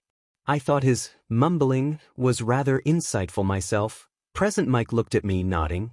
Then he continued, and as for the first part of your request, you are getting ahead of me. There is a 4th type of robot, but they are not villains. They are obstacles. The tall guy looked suitably scolded and sat down. Still, I clamped my hands over my mouth. That's right, true believers. The teacher shifted back to his on-air voice. The 4th type of robot is an obstacle. They are there to get in your way, but you can't fight them. That made a lot of the examinees start muttering. Think about it like this, Present Mike explained. Say you were a hero, about to rush into a burning building to save a child. But the child's mother, panicked, is blocking your way. She's not a villain, she's not trying to do anything wrong. So you certainly can't knock her out and arrest her. You have to get around her without hurting her or getting slowed down too much. Similarly, if inside the building you found some punk villain looting, you can't stop to arrest him or the kid might die. The tone of the rumbling changed, but it didn't stop. That's what these obstacle robots are. They will try to hinder you, but you aren't supposed to fight them. If you defeat one, you will get no points. Even worse, if you go out of your way to attack one, you will lose half of your points. That caused a sharp intake of breath. Yup, he confirmed, don't get me wrong. If the obstacle bot corners you, and you have literally no other way to escape besides fighting back, do it. You won't get any points, but you won't be penalized. But if you attack one, and the judges determine you had any other option, BPPPT. He blew a loud raspberry and flashed a thumbs down. So, probably safer not to, he concluded for us. There were a lot of agreeing nods. That's about it, he said. Take down the villains, score as many points as you can. Top 36 will make it into the hero course. That many? I burst out in surprise, and a number of the other students turned to look at me. What do you mean? A boy with wild, purple hair and sleepy eyes protested. There are supposed to be 40 seats in the 2 hero course classes. Many eyes swiveled to look at Mike. But others looked at me. Including Present Mike. That's true, I agreed, but each year, there are on average 6 seats given to recommendations. There are 3 hero prep schools whose top respective students earn a recommendation admission to UA. Though sometimes those seats are free, Mike added, shifting his eyes to another part of the arena briefly, either because those schools' faculties decide the top student isn't good enough, or because the top student turns it down. No prize for second place there. Right? I nodded. And usually there are 7 or 8 more students that get private recommendations. Though that tends to vary. Years with 2 or fewer private recommendations are fairly rare, and the highest number recorded was 12. Then they all have to take a simpler and early entrance exam. Like I said, 6 is the average number that pass. The recommendation exam. You sure know your stuff, 2233, Mike noted, sounding slightly impressed. I couldn't help but blush a little. I'm not at liberty to say who the recommendations are, or what type they are, he continued, and to answer your previously whispered question 2233, you can indeed make use of whatever items you find within the combat zone, even if you are not altering it with your quirk. Alright, if there are no other questions, then can I get a plus ultra? Plus, I shouted, and petered out when I saw I was basically alone, ultra. That was pathetic, Mike shook his head. You call yourselves UA candidates? Let's try this one more time. Can I get a plus ultra? Plus ultra. The majority of the students roared with me this time. Not bad, smirked the loudest man in the world. Now, you have 17 minutes to get changed and get to your arenas. See you after the exam, Tsuyu told me. Then she hopped up. I started to follow, when I heard a loud ding. Quest alert. Record holder. Get the top score on the UA practical entrance exam. Boards. Top score for this year, bonus talent? Top score for the last decade, bonus talent? Top score for all time, bonus talent? Rewards are cumulative. Failure penalties. Being assigned to separate classes from Tsuyu Azui, assuming you both pass. Time limit. It's a 10-minute exam. Accept, decline. I didn't really read it through, I just hit accept and hurried out to the locker room. I gathered with the others outside Cityscape B. Most everyone was in physical education uniforms, but I was in my costume. I had registered it and had emptied my inventory just to be safe. My first aid kit, weights, and the tonfa were sitting on my bed back home. Even my phone was in the locker I had been assigned here, alongside my Aldra uniform. I saw the girl who had saved me and went to thank her again. But the tall boy intercepted me. I apologize for earlier, he bowed deeply. I was nervous, and I still am, as I'm sure you are. Still, I should not have called you out like that. Oh, don't worry about it, I said. It's bad habit of mine, and I can't always control it. I had a friend who used to tell me to shut up when I got out of hand. I sighed, thinking about how much Kaken would have enjoyed this. A chance to blow stuff up and prove his superiority? This was right up his alley. Or at least it would have been. But my other friend doesn't always stop me, I said. She says she learns a lot from listening to me. As Present Mike-san said, the taller guy agreed, though I could not make out what you were saying. Anyway, I will not keep you any more. We will be starting soon, after all, and we will be opponents then. Yes, I nodded. Good luck. I looked for the girl. No, not because she was cute. Not that she wasn't. I really did want to thank her again. But she was gone into the crowd. And with less than a minute left, I started moving towards the doors. Status, I whispered. Currently I had 320 energy, and TK aura was at level, so it would take 1 energy every 5 seconds. Or 120 for the whole 10 minutes. That would leave me with 200 energy for TK armor, or anything else I might need and feel safe using. It wasn't bad, but given this was my only chance to get into UA and keep my power, I caved. I put 1 more skill point into TK aura, then flipped over to talents. Without hesitating, I bought Focus, Telekinetic Aura. Talent, Focus, Telekinetic Aura acquired. Overall Psionic rank, 3. Overall Telekinetic rank, 3. Skill, Telekinetic Aura, is more efficient. Limit break for Telekinetic Aura, level 10 now. It would only cost 60 energy for the entire test, and I had a 30% bonus instead. Still, I couldn't bring myself to spend anything else. I went back to status and left it open. That way I could monitor myself. And if I had to, I could more easily spend attribute and skill points during the test. All right. Present Mike shouted, as his face appeared in a screen mounted in the wall around the arena. Are we all ready to go? He asked. Telekinetic Aura, Drive 1, I invoked as some people yelled but most just mumbled. I can't hear you, Mike complained again. I said, are we all ready to go? Yeah. This time we all shouted, and I dropped into a sprinter stance. Jet set run, I murmured as the doors started to open. As soon as there was a wide enough gap, I zoomed through. I locked onto the first 2 robots I saw, a pair of one-pointers. I took the head off one with a roundhouse kick, then pushed off it, driving the second one into a wall. That crushed its torso. For these ones at least, the armor was pretty weak, not much better than a couple layers of cooking foil. Deactivate jet set run, I said, seeing that the robots were close enough for the moment that I didn't need the extra boost to my speed. What are the rest of you waiting for? Mike complained. There are no countdowns in real life. Even as I reached the 3rd robot, I heard the stomping of my opponent's feet, and then pipe legs darted past me with a speed I'm not sure I could have matched with every boost I had at the moment. The first 2 points in less than a second. A skeletal man in an ugly and ill-fitting yellow suit noted. Ingenium was faster to his first point, a gray, block-shaped person countered, though slower to his second. Holy sheet, Present Mike hissed quietly, looking at a different arena's monitors. That got the attention of the teachers and other judges. How well they knew Yamada Hisashi varied from person to person, but they all knew that his normal speaking voice was at least 10 decibels higher than your average individual. Even his whispers were still louder than most people spoke. For him to actually talk that softly was roughly the equivalent of All Might shrieking like a little girl. What is it? A small, white, anthropomorphic rodent? Asked evenly. She just took out a dozen robots with 1 shot, Mike explained, for 17 points. Plus, she seriously cracked the outer wall. How? More than one of the watchers demanded. Hisashi wound the video back. They watched as the brunette took out 1 robot, and then tore a washer out of it.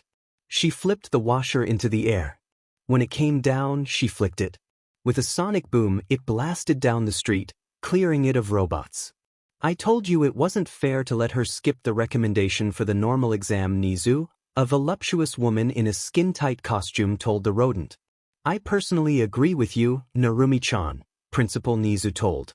Midnight, but it is her choice, according to the rules. The seat in the hero class would be hers either way, assuming there were no issue with her written exam. This water user in Arena D is quite impressive as well, the being in the spacesuit offered.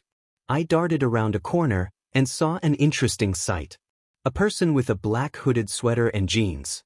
The hood was pulled up, obscuring their face. I recognized the all-black wardrobe and the body shape as one of the girls I had noticed this morning. She had just changed her leather for the hoodie. She was dancing through a group of 1 and 2 pointers. Her skill was amazing, and her strikes had incredible precision. Her fingers plunged between the gaps in the robot's armor, tearing wires and breaking servos.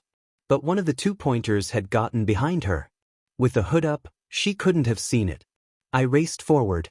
An axe kick took off its scorpion-like tail. The 2 pointers had much heavier armor, but my strength was still enough to break through it. I then plunged the tip of the tail into its head. The girl turned on me, and I saw a black mask covering her face from the nose down. But her eyes were angry, and her fingers flashed. I panicked, though it was at least partially exaggerated. I swung my arms around, hitting the Skills tab, scrolling down the window, and putting 2 points each into American Sign Language and Japanese Sign Language. Recalling her gestures, she was using the latter, and had basically said, "That was mine, I had it." Sorry, I answered clumsily, I not mean kill steal. Her eyes widened in surprise, and she signed more slowly, I can hear, just not speak. Oh, that's easier, I sighed in relief. Though inwardly I was kicking myself a bit for immediately spending points when confronted by an angry woman. Not that I probably wouldn't do it again. I'm sorry, I told her with a bow, I didn't mean to kill steal. I thought you couldn't see it with your hood up like that, and I didn't want you to get hurt. Here. I saw something, and darted to a side street. I came back a second later, dragging a pair of 3-pointers. I had bumped up to drive 3 for a moment, and crushed their launchers. But the bots were still functional. I planted them in front of her, and then hammered their legs into the cement, so they could not retreat or outmaneuver her. Please, take these instead, I told her. Then mumbled, "Drive 1, before I had to pay for drive 3 again. She stared at me in confusion, but I saluted her, and ran off to find more targets. As I did, I saw her jump at the first boss. How interesting, the ill-looking man commented. What is it, All Might? The blocky teacher asked. Not only did he rescue her, Toshinori Yagi pointed at the boy with fuzzy green hair, but he brought her targets to make up for taking her points. And what's more, look. The teachers watched as the black-haired, black-clothed girl approached the blonde girl in red, with a trio of swords floating around her. She defeated the 4th 2-pointer menacing the blonde. Then with a flash of ASL, and some gestures after she realized the other young woman didn't sign, the two went back to back, and began tearing through her robots at a faster and safer clip. He didn't just save her, he inspired her, Midnight purred, impressed.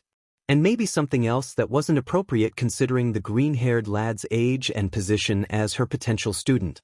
We may have a truly high-scoring year, Nizu remarked. Most interesting, All Might said thoughtfully. Look out, I shouted and kicked away the missile targeting the guy with tape coming out of his elbows. Then I smashed into the boss, turning it around so it couldn't shoot at him again. All yours, I told him as I started to sprint away. Thanks, he called out in surprise. Pay it forward, I yelled back. I was at 72 points. Out. It might have been more. After the girl in black, I tried to damage attackers and leave them, so I wasn't kill stealing. But if I had gone too far, my count might have been higher. I knew I shouldn't have been doing that, but I couldn't help it. I wanted to be a real hero, someone who helped others. Not a guy who only looked out for himself. Or worse, let others do the work, only to swoop in and take the glory. There were about 3 minutes left, so I would probably be able to get over even though the robot villains were starting to thin out. Thankfully, I had not run into the obstacle bot yet. 2 minutes left, boss man, Hizashi announced. Unleash the executors. Nizu's face lit up in a worrying manner. I had found and defeated another unoccupied 2-pointer when the whole arena shook. Is it a special emergency scenario? I wondered to no one in particular. Then I saw the facade of a building crumble the next street over. I heard screams of terror and saw other examinees pouring into the alleys. I went the opposite way, a combination of worry and curiosity pulling me into the emptying street. They call that an obstacle? A boy, shorter than me by almost a head and with weirdly round purple hair, shrieked as he ran by. But I could appreciate his statement when I cleared the alley. It was the same shape as the printout. But the zero-pointer was taller than many of the buildings. It barely fit in the street and knocked free chunks of wood and stone every time it moved. The road was now filled with rubble. I saw Pipe Guy, frozen in terror, and Tape Guy struggling not to run. I wasn't sure why they weren't evading, retreating, until I saw. The girl who had floated me this morning was in the path of the robot. Her legs were trapped by the debris it had created, and she was at most 2 seconds away from being stepped on. My brain jumped straight to third gear. I calculated how fast I could get there now. How fast I could get there if I spent everything I had. It still wasn't enough. I could get to her, but getting her free would either take too long, getting both of us crushed, or I could do it the quick way and destroy her leg. Wit +1, intuition +1, mathematics, basic skill improved level 2, mathematics, advanced skill improved level skill physics, basic level 1 unlocked. I pushed my brain harder. If I could get her out in time, could I also stop the robot? Yes, that was possible. It would cost me. But I couldn't let her be crushed. I ran the calculations one more time, then started muttering as fast as I could and running as fast as I could. Jet set run. TK aura, drive key reinforcement, quickness. Add 19 to strength. Add 6 to quickness. Add 12 to determination. Add 11 to key reinforcement. By key apprenticed. Talent, key apprentice, acquired. Overall key rank, to skill, key regeneration, upgraded to key healing. Skill, key diagnosis available. Skill, key projection, split into key blast and key slice. 49 steps to go. The bonus from the second key rank was only a few more points, but I wanted healing as a backup. -2 health. I shot forward, still slower than Pipe Guy had been. But not by much. -2 health. 47 steps to go. Each step, pain shot up my legs, only to be quelled by Gamer's body. My energy was draining fast. I didn't dare activate key healing for myself, in case my calculations were wrong and I needed the energy for my backup. Finally, I hit the last step and said, key reinforcement, strength. Then I jumped. I wasn't aiming for the head, there was too much of a chance it would just tear off. I was aiming for the torso, halfway between what I guessed was its center of mass and its shoulders. High enough to have a good leverage, but not so high that it was thinning and I might break through. I drew back my right arm. Mentally, I imagined pushing all the TK aura and ki into the limb. The blazing life of the ki and the cool intellect of the psions. They might not want to work together, might cost me. But they would do it. Minnesota smash. I roared, punching as hard as I could. I threw a bit of regular telekinesis into my body, adding to my momentum, trying to make up for the lack of purchase. -120 health. Status ailment, broken arm. My hand pierced the steel plate, and the armor around the hole rippled like water. The mechanical and electronic bits underneath were powdered by the force. The strain on me was too much. My health plummeted below half, dipping below 25%.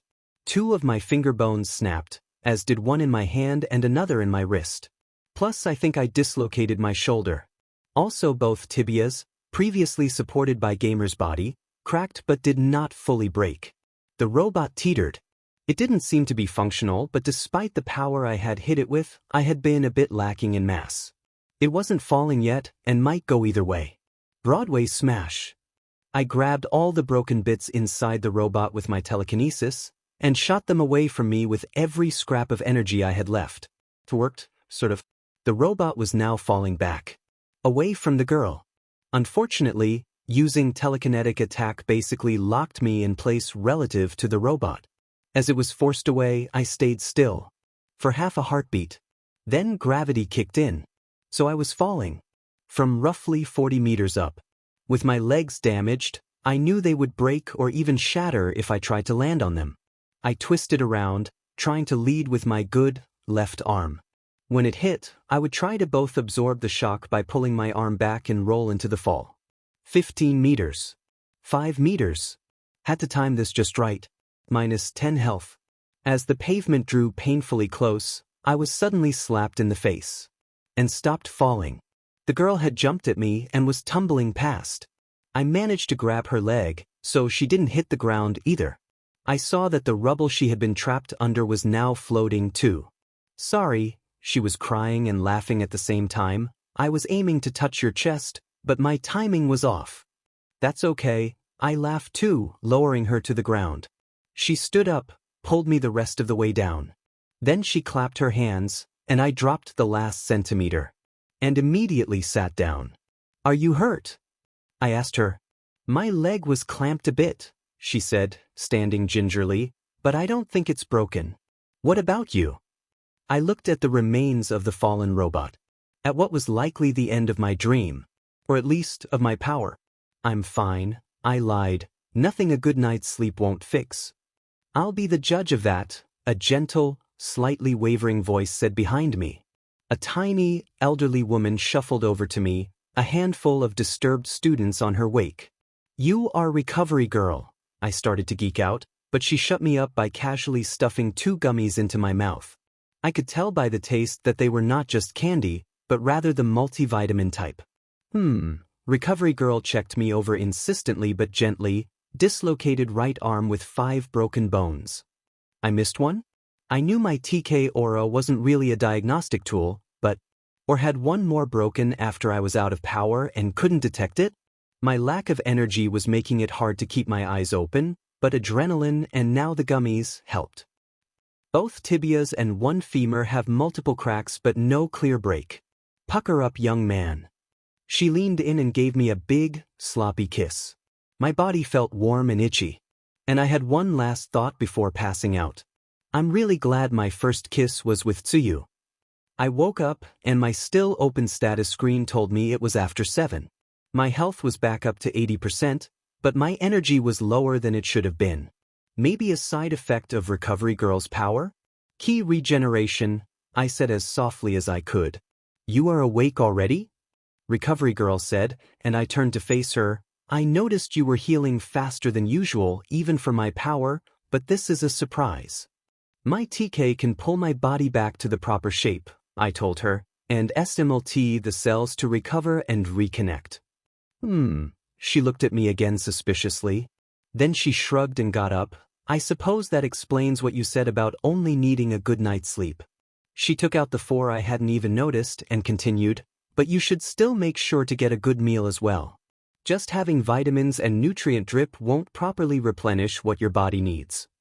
I will, I reassured her.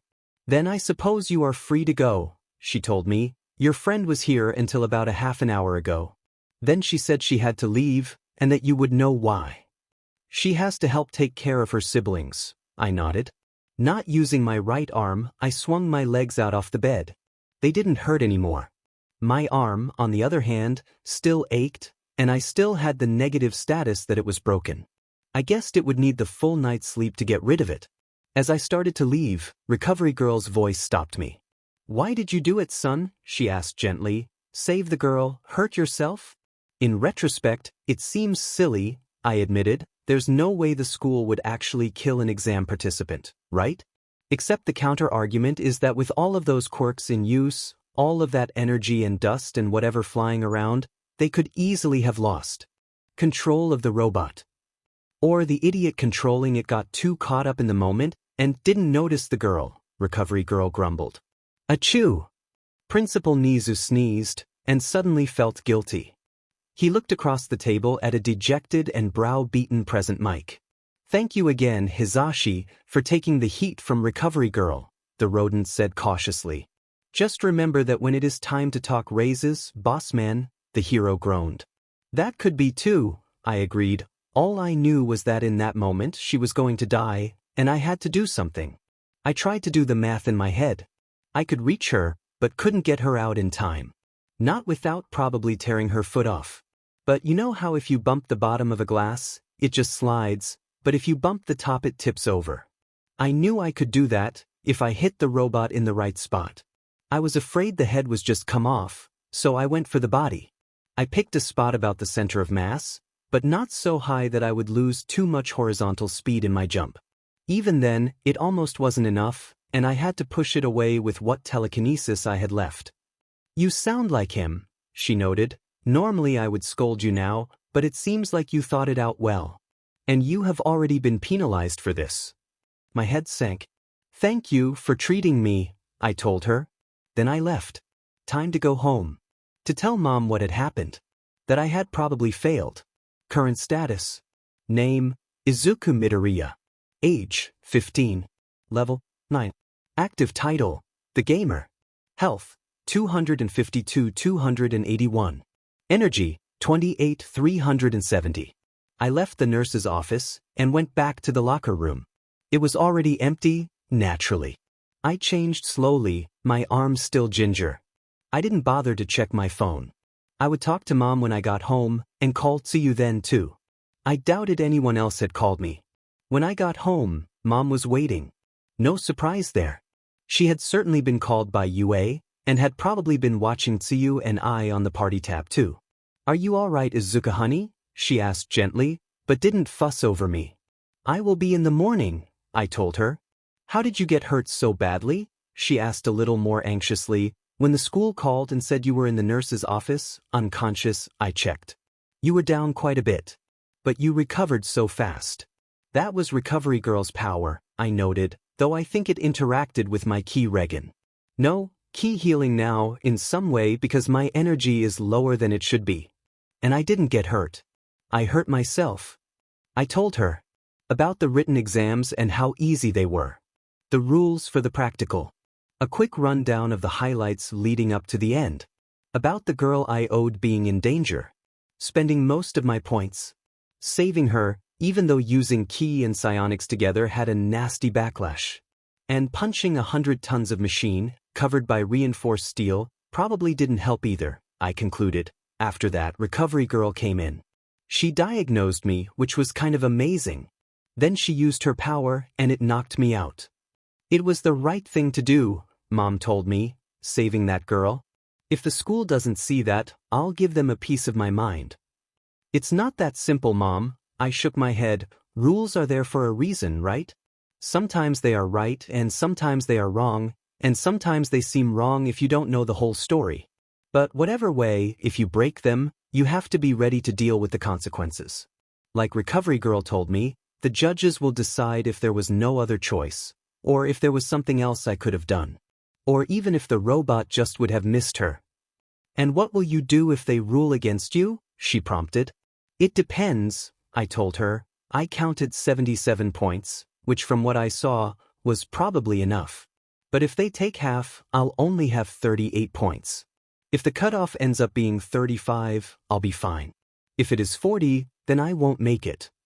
Well, if you really did that well on the written part, she said thoughtfully, then you can still get into the general education course. And then you can work your way back into the hero course. I guess that depends on how losing the gamer works out, I told her. Izuku, what are you talking about? She asked sharply. Didn't I? No, I deliberately didn't at first, I remembered, and then I just never really thought of it again. Quests. I scrolled down, then swiveled the screen around so she could see the path of a hero. There were just under 7 days left on the timer. What does that mean? Mom pressed. I don't know, I admitted. Even Analyze won't tell me anything more. At the very least, the loss of the gamer's mind and body, inventory, quests, party. The ability to see my stats and control how my points are spent. For you to, and probably Analyze too, that's always in the windows. Beyond that, if I'm lucky, I might get to keep all the talents and skills I already have. In that case, getting into the hero class would be possible. Maybe even easy. Worst case scenario, I suddenly revert to being what I was 10 months ago. Smart, but not this smart or knowledgeable. Powerless. But I'll still find a way back to the hero course. Oh, honey, Mom pulled me into a hug. Can we eat?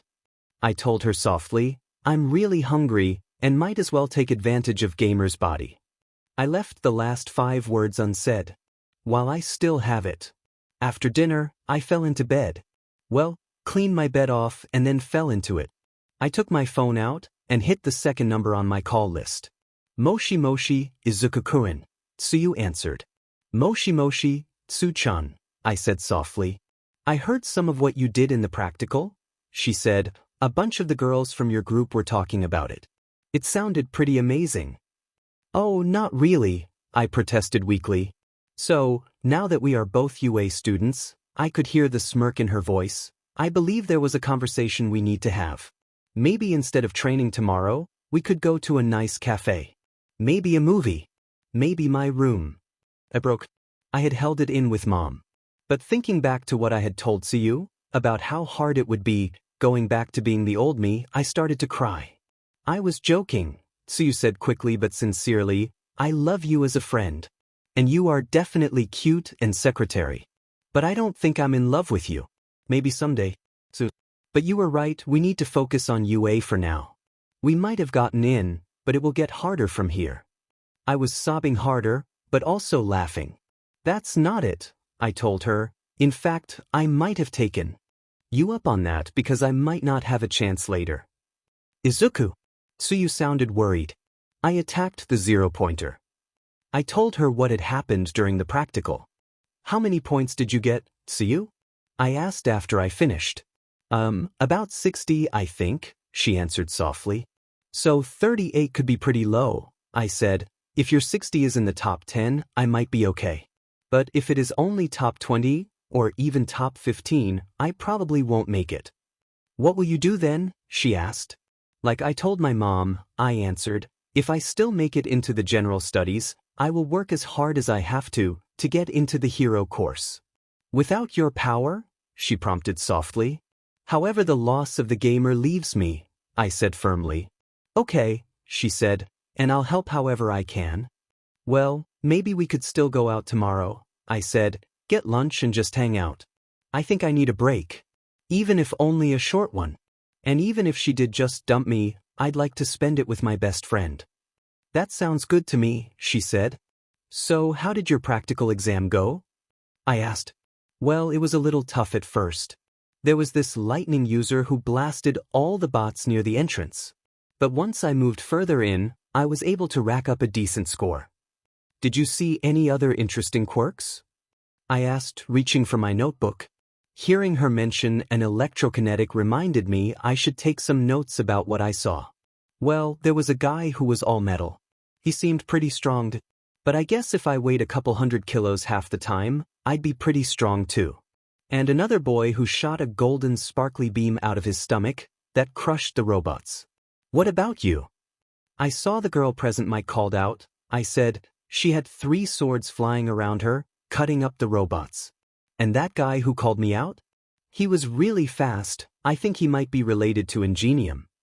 We talked for a few more hours, and then planned where we would meet for lunch. So now what? Tsuyu asked as we left the pizza place. We had met up at the agreed restaurant after her Saturday classes. I was wearing jeans and a button-up shirt. And when Tsuyu had arrived, she was wearing a blue sundress and a lightweight, pale yellow jacket. She had taken the time to change before meeting me. And she looked very good. I was thinking something fun for a while, I told her, and then we could go back to my place and find a pencil, or maybe something a bit more challenging and clear the dungeon. Are you sure about that? She countered gently. Yes, I said firmly. I'm going to get as strong as I can this week, either to get ready for the hero course, or for the other. Okay, she smiled slightly. So what did you mean by something fun? Well, movies are probably out, I said. Did you have any ideas? What about the arcade? She decided after considering it for a moment. I haven't been to the arcade since. I trailed off. I hadn't been there since Kakin and his cronies made it their main after-school hangout, back at the end of elementary school. Part of me still was nervous about it, but then I had to ask myself why. Well, it's been too long, I decided. Let's go. She nodded. It was only a short walk to the arcade. But as we arrived, an unfortunately familiar group was leaving. And Longfingers and his gang looked particularly annoyed. His face brightened sadistically when he saw me. That sparky beach might have ruined our day, he said to his minions, but it looks like we can still have some fun. Ain't that right, little Deku? We just want to go in, I told him flatly. What's that? Oh, look boys, Deku's got a little girlfriend. He looked over me at Tsuyu, who did not protest the label he placed on her. They moved to surround us. I glanced at Tsuyu, and then we slipped by them like they weren't even there.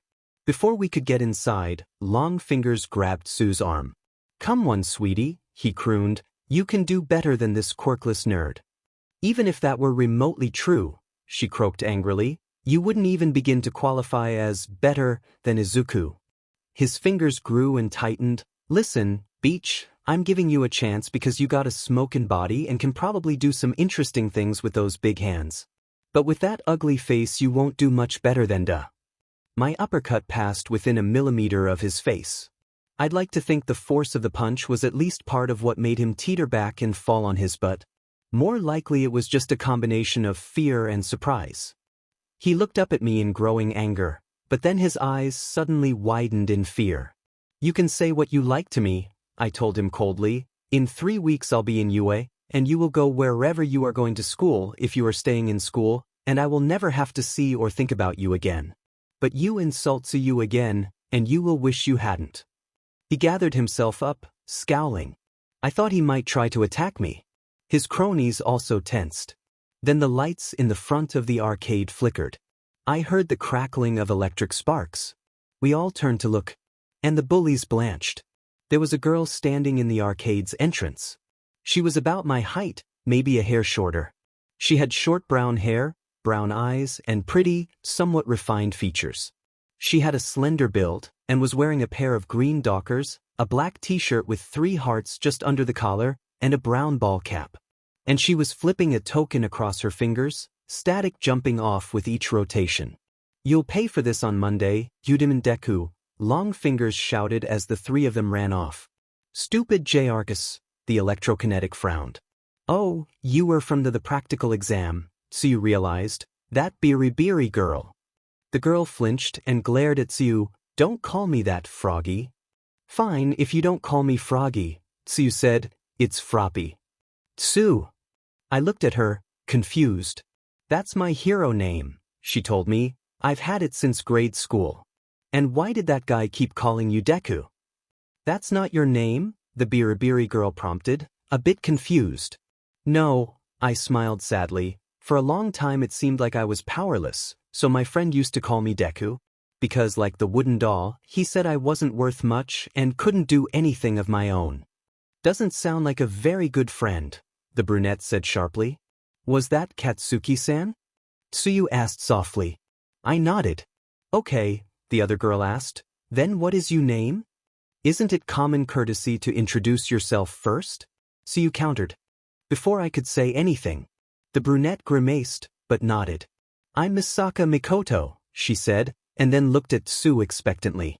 I'm Azui Tsuyu, but I guess you can call me Tsuyu. I'm Midoriya Izuku. Wait, I held up my hand, staring at her in disbelief. You turned down the recommendation?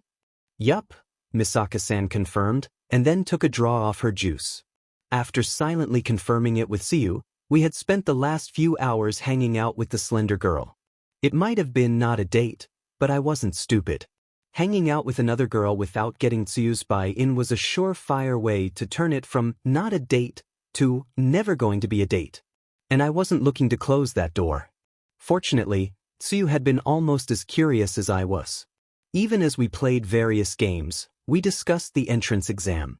Misaka-san was a bit amazed when she heard I was the idiot who attacked the zero-pointer, affirming Tsuyu's statement that I was a source of gossip amongst the female participants. And maybe the male ones too, since I had been unconscious while they were changing and leaving. Then Misaka-san dropped her own bombshell. Why? I pressed. Do you know how many of the top heroines came from Tokuwadai? She asked with a scowl. 22 of the top 50 here in Japan, I answered easily, and 42 of the top 100 worldwide. The brunette blinked in surprise, and Tsuyu chuckled. Right, Misaka-san finally confirmed, then added in a mock authoritative voice, and for the past 25 years, Tokuwadai's top student has been granted a recommendation to UA. Then she stopped and returned to her regular tone. That's been basically their selling point while I was going there. But let's see if you know this, Midoriya-san. How many of those 42 top heroines were from the recommendations? I glanced at Tsuyu, who shrugged and then said, I don't know. 3, Misaka-san answered sharply, and there are 2 more active heroines that don't make the list. Though, admittedly, Mount Lady just started a year ago. I blinked. For a couple of reasons, but mainly both the low number and the fact that the seeming rough Mount Lady had come from prim and proper Tokuwadai. Then again, Misaka-san didn't seem particularly high-class either, wearing pants in an arcade sipping fruit punch through a straw. If only 1 in 5 made it, Tsuyu asked, what happened to the other 20? Misaka-san smirked at that. Well, 2 years ago and 9 years ago, they didn't give out the recommendation. And of course, the one from last year is getting ready to start her second year, and the one from 3 years ago just graduated. 4 others made it, but 1 was killed in action, and the 3 oldest have retired. But the last 12? Almost half of the total? 7 failed. Flunked out, were expelled, or transferred into the general studies or support classes. And the last 5 quit and got married within a year of graduating. Something about the way she said that last part caught my attention. Quirk marriages? I hissed softly. Of course not, she said. There is no way that Tokuwadai would be sending its best and brightest off to be brood maras. But her flat, sarcastic tone said she didn't believe her own denial. Anyway, Misaka-san shook out her shoulders. With odds like that, is it a shock I decided I'd rather try the normal entrance exam? I guess not, Tsuyu nodded. Besides, the brunette said pointedly, I didn't want some cakewalk. I wanted to prove that I really deserved to be at UA. Tsu and I exchanged knowing looks. Then I sombered and asked the question I had been dreading. How many points do you think you got, Misaka-san? She started to grin. Then she looked at me and realized why I was asking. I'm not exactly sure, she said gently. My first shot blew them away before I could get a count. But I think at least 90. I sighed, my likely 38 points looking even smaller. We got back to my place and stopped outside the door. Even though we were still planning to train until Tsu had to pick up her siblings, there was something I wanted to say. Well, say might not be right. I had a lot of fun today, I told her. Izuku. I brought my hand up to gently cup her face. I moved in slowly, hoping my intentions were clear and she had time to stop me. The kiss was short, but really nice. I know, I panicked almost as soon as I pulled back. You said you wanted to go slow like I did, and weren't sure how you felt. And I agree and feel the same. But this just felt right, she agreed softly. Then in her normal voice told me, well, I guess something like this might not be too bad, every once in a while. I got home from school the next Friday, my heart hammering harder with each step. The 3 of us had been working really hard, clearing full pack of pens, plus my mom's favorite frying pan. It hadn't been enough for any of us to level up. But we had all grown stronger.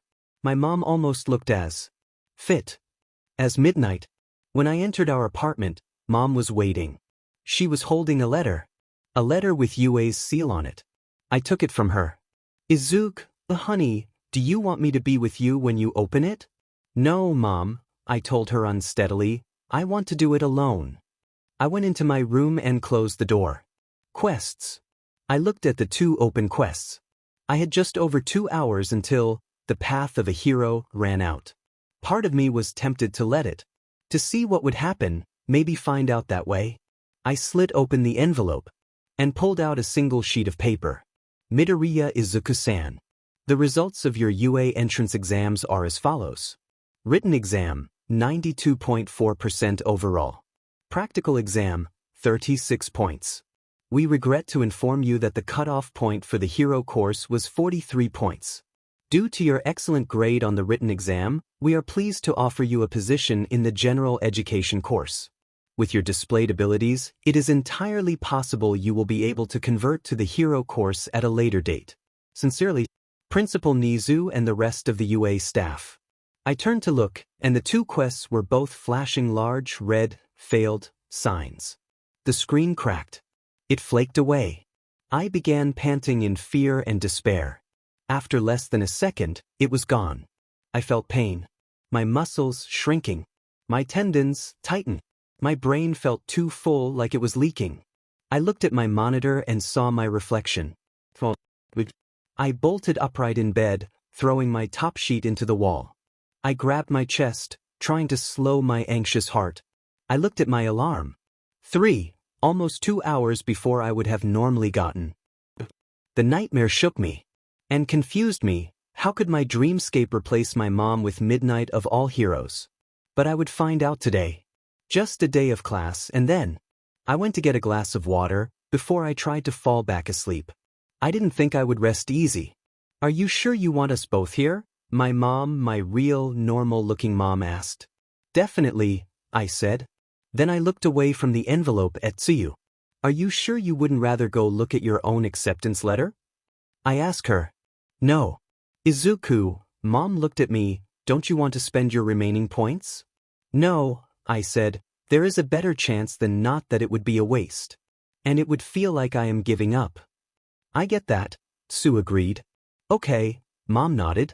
I ripped open the envelope. Unlike my dream, there wasn't just a letter. Instead, a small disc popped out and fell to the table. After it stopped moving, it lit up. Greetings. I am here as a hologram. All Might appeared above the projector, and we all blinked. Wait, All Might. I tried not to wig out. This is from UA, isn't it? Are you surprised? The recording asked. You see, I didn't just come here to fight villains. No, I am the newest teacher at UA. And as the newest teacher, it falls to me to record these results messages. Virtual All Might picked up a sheet of paper. Participant 2233, Midoriya Izuku, he read, then his dark eyes brightened. Aha, that young man. Well, for your results. On the written exams, you scored a stellar 98.3% overall. The second highest score on the written test. That alone guarantees you a spot at UA. The only question is which course you will be in. On the practical exam, you scored 77 villain points. The third best score of the test, and under normal circumstances, it would be more than enough to earn you a place in the hero course.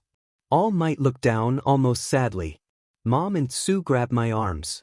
Except that you deliberately attacked the 0-point obstacle. And did a very impressive job of it. I'm not sure I could have done as well when I was your... Rambling? No, I'm not. Wait, I have how many of these things to do? The symbol of peace looked a bit embarrassed and continued. You were warned that attacking the obstacle robot would cost you half of your points. That should put you at 38 points. And the 36th place finisher scored 40 points. Their grips became almost painful. Unlike my dream, I had been too afraid to have my screen up. But that qualifier had me holding on to it like a life preserver. I think there is something else you need to see, the projection said. Then the image changed. Not that I want to give up my position, Pipe Guy was saying to Cementos, but if I could give him a few of my points and still pass. Such heroics should not be overlooked. The scene shifted again. After he took a 2-pointer from me, the silent girl signed, though they had added subtitles. Not that I needed them, I had been watching signing videos while doing physical training. But then he brought me 2 3-pointers instead. So it would only be fair for you to give him those 4 points. And again. Look, the guy saved me. The tape guy told a teacher I didn't recognize, there has to be something you can do? And then I saw Present Mike. He opened the door to reveal the girl I had saved. Hello, listener, Mike said. What can I do for you? About that boy, she said softly, the one with the messy green hair and freckles. You called him 2233 in the intro. He saved me. He knew it would cost him, maybe even not let him make it in, but he did it anyway. It's not fair. So please, could you give him my points? I mean, it would be nice if the two of us could split my points and both make it on air. But if not, please just give them to him. I wouldn't be here without him. He deserves to be a hero more. Sorry, loyal listener, Mike said more quietly than normal, but that's just not possible. Still, keep your ears peeled, the big announcement might not be what you are thinking. Then it shifted back to All Might. Young man, Yue is fully aware that there is more to being a hero than just fighting villains. It is about helping people, inspiring them, teamwork, and self-sacrifice. As he said that, a screen behind him showed me saving the black-clad girl. Tape guy saving pipe guy. Black-clad girl and the blonde girl with floating swords fighting back-to-back. And then me, flying forward and destroying the zero-pointer. Both Mom and Tsuyu gasped at that. That is why there is more to the practical exam than just villain points. Participants are also awarded hero points, based on their actions at the discretion of the judges. And you, young Midoriya, have been awarded 65 hero points. Combined with your 38 villain points, that would give you 103 total points. My eyes widened and I started to tear up. Mom and Tsu both went from grabbing my arms to hugging me. Which would be enough to put you at the top of the rankings. All Might's recording continued, except for one more thing. Mom and Tsu both glared at him. And that is the fact that you were only to be penalized for attacking the zero-pointer if you had any other option. Again the screen changed and my own words were played back to me. I tried to do the math in my head. I could reach her, but couldn't get her out in time. Not without probably tearing her foot off. But you know how if you bump the bottom of a glass, it just slides, but if you bump the top it tips over. I knew I could do that if I hit the robot in the right spot. I was afraid the head was just come off, so I went for the body. I picked a spot about the center of mass, but not so high that I would lose too much horizontal speed in my jump. We have some pretty sharp people here at UA, All Might once he was back on screen, and they disagree. You should have aimed about 1.6 meters higher. Other than that, you were exactly right. You had no other choice if you wanted to save the young lady. Therefore, All Might grinned as wide as he could. I am happy to announce that you scored 142 points. Not just the highest this year, but the second highest of all time, just 7 points below yours truly. Congratulations, young Midoriya, and welcome to the UA Hero course. The screen shifted from All Might. It showed all 40 members of the 2 hero courses and their scores or recommendation. And I immediately returned the hug of the 7th place finisher, Tsuyu, who had 61 villain points and 9 hero points.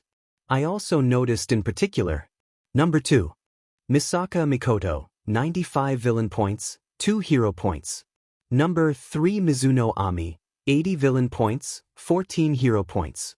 Quests, Mom demanded, but nothing happened. Quests, I said. The tab was flashing. The panels for both quests were flashing. Quest, the path of a hero, complete. Claim the rewards? Accept, decline. 100,000 XP received. 5 skill points received. 2 talent point received. Level up, level fit. Attribute points, +7. Skill points, +3. Talent points, +1. Quest record holder, complete. Claim the rewards? Accept, decline. Bonus talents received. Energetic student, unlocked. Plus ultra, unlocked. It looks like you finally caught up, Tsuyu said happily. What do those do? Mom pressed. Energetic student. Reduce energy cost for activated skills by 10%. Increase iteration timer for continuous energy skills by 10%. Prerequisites. Quest reward. Plus ultra. Take a temporary penalty to health to recover energy. 1 health converts to 5 energy. This is not damage and cannot be healed.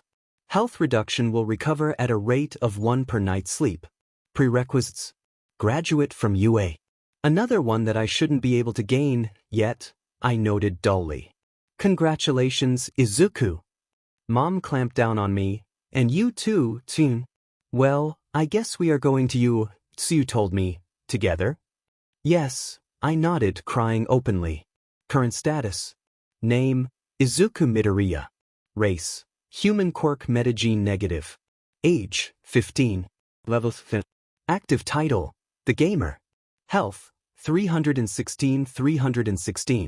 Energy, 429. My hero playthrough omake, bad ending number 1. I looked down at the letter as my window crumbled. Status, I demanded. Nothing happened. Analyze. I learned nothing about the letter or the paper it was written on. Then I reached down and lifted up the page telekinetically. I tapped into my key. It seemed the gamer was gone, but my other powers remained. I would just have to work on and with them the normal way. I could still do this.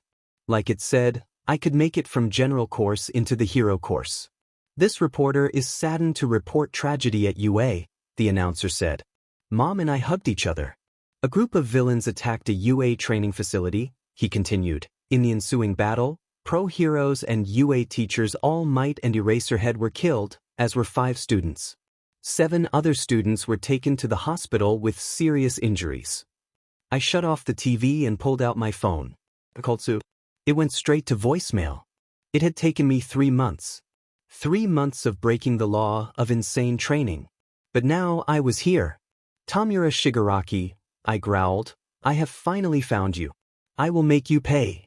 Another little NPC, the bee grimaced, here to bring me to justice for All Might. No, I shot back. I'm here for Azuitu, my best friend. You killed her. And I'm going to kill you. He rolled his eyes at me. Nomu? The monster that killed All Might stomped forward. Muspelheim smash. I roared. 2 blazing hot blades of ki slashed out, cutting the creature in half both horizontally and vertically. My Nomu! Shigaraki whined. I didn't care. I charged forward, my hand pulled back. But despite his distraction, Shigaraki stepped in and to the side. He grabbed my other shoulder. I felt my flesh dying, cracking, decaying. Ki healing, I declared. But it didn't stop the effect. It only slowed it. My left arm rotted and fell off. Minnesota smash. I didn't care. I shut off the healing. I put all of my strength into my remaining arm. Ki and psions. I still hadn't fully mastered them. It didn't matter. The BSDRD's torso and head evaporated. My arm shattered. Not that it mattered. The decay continued to spread. I got him, Tsu, I said as I died. Shigaraki is dead, Kurojiri said. It is unfortunately, all for one seemed indifferent. He was an important piece. But as soon as he defeated All Might, his usefulness ended. Prepare the next step. Game over. Retry? The next 2 weeks went by startlingly quickly. Because I had passed UA's entrance exam, I was exempt from Aldra's final exams. And the teachers had basically told me I could skip the other days too. I didn't. Mostly because it wasn't the right thing for a hero to do. And partly because I was hoping to see Mizuno-san and congratulate her. And, to be perfectly honest, a small part of me enjoyed the bullies' reactions. The last Wednesday, while the rest of my classmates were taking finals, I was getting measured for my uniform and costume. Even though they had the costume Mom made for me as a reference. I guess they wanted to be sure. Then on Thursday, I ended up spending most of the day alone, playing games. Tsuyu was not exempt from Danshuin Academy's finals, and Mom had a meeting with her new company. So I spent the morning unlocking Locke's best ending. I expected I wouldn't have a lot of time to play while attending UA. Mom got back just after I finished eating lunch. She was wearing a dress I hadn't seen before and carrying both a garment bag and a briefcase. How did it go? I asked. Very well, she smiled. My initial designs will go on sale in a week. And I received 4 custom design requests. I am just happy that I don't have to do the materials part of those. That's great, Mom, I congratulated her. There's something else, Izuku, she said more carefully. Then she opened her briefcase and took out a small stack of papers. She gingerly handed them to me. The top of the first page said, Dissolution of Marriage. I looked up at her. Does this mean? I started. I haven't signed them yet, she told me. I know we have talked about it a couple of times, but I wanted to make absolutely sure you were okay with this. Mom, as long as you're happy I'm fine, I said evenly. I'm not going to be sad or upset about this. I can't miss something I never had. I'm not sure I agree with that, she looked at me intently. This is different from being quirkless, I told her. Okay, she agreed. She took the document back from me. Then she flipped through it, signing in a few places. I guess this means this really is the next stage of our lives. I smiled and hugged her. The last day at Aldra was underwhelming. Speeches from the teachers and principal. Making sure we turned in our books. Letting us converse a bit with our classmates, not that I had anything to say to most of them. Because we were kept with our classes, I wasn't able to talk to Mizuno. I did see her during the principal's final speech. She waved to me. The weekend was nerve-wracking. Sue and I trained Saturday, but we held off Sunday. We didn't want to be tired out on our first day at UA. Tsuyu had to take her siblings to their first day of school. I offered to go with them, but Sammy Dare had vigorously objected. So Tsuyu just told me to go on without her. Class 1A. That was the class Tsuyu and I were assigned to. The door was huge. And when I opened it, I found I was not the first to arrive. It made sense that Pipe Guy was already there. Even at my fastest, he was faster. And I wasn't even using my powers at the moment. As for the other two, maybe they lived close. Or maybe they lived far away, and had to take a train that arrived early. Or maybe they were just really nervous. I shook my head to quit my silent mumbling. Lean back in that chair like that. Pipe Guy was berating a guy with spiky red hair. The other boy was seated at one of the desks, but has his chair tilted back on two of its legs. It is disrespectful to the institution, the taller boy kept lecturing, and what would happen if that chair broke? Are you planning to damage UA property on your first day? You obvious weren't in the same written exam room as I was. The third person in the room, a slender girl with boyish purple hair and really long earlobes, laughed at Pipe Guy. That's nothing compared to what present Mike was doing to his chair. Besides, the redhead countered, these chairs were made to hold people both larger and heavier than All Might. Little old me isn't going to do squat to them. Pipe Guy coughed. Then he noticed me. Ah, you, he motored over to me. You are the one who attacked the zero-pointer. Apparently you did make it in. Wait, he's the guy? The girl looked at me in surprise. I know they said wild, green hair. But aren't you a little short to be taking out that monster? Nevertheless, he did so, Pipe Guy confirmed. Well, since we will now be classmates, I suppose I should introduce myself. I am Ida Tenya, from Somei Junior High School. So, the girl smirked. That explains a lot. Ida? Like Ida Tensei? I began mumbling. I thought he might be related to Ingenium, but I guess this confirms it. Yes, Ida-san smiled somewhat wistfully. He is my brother. Wow, that's amazing, I continued. Ingenium is so amazing. Oh, I am Midoriya Izuku. I just barely managed to rein myself in.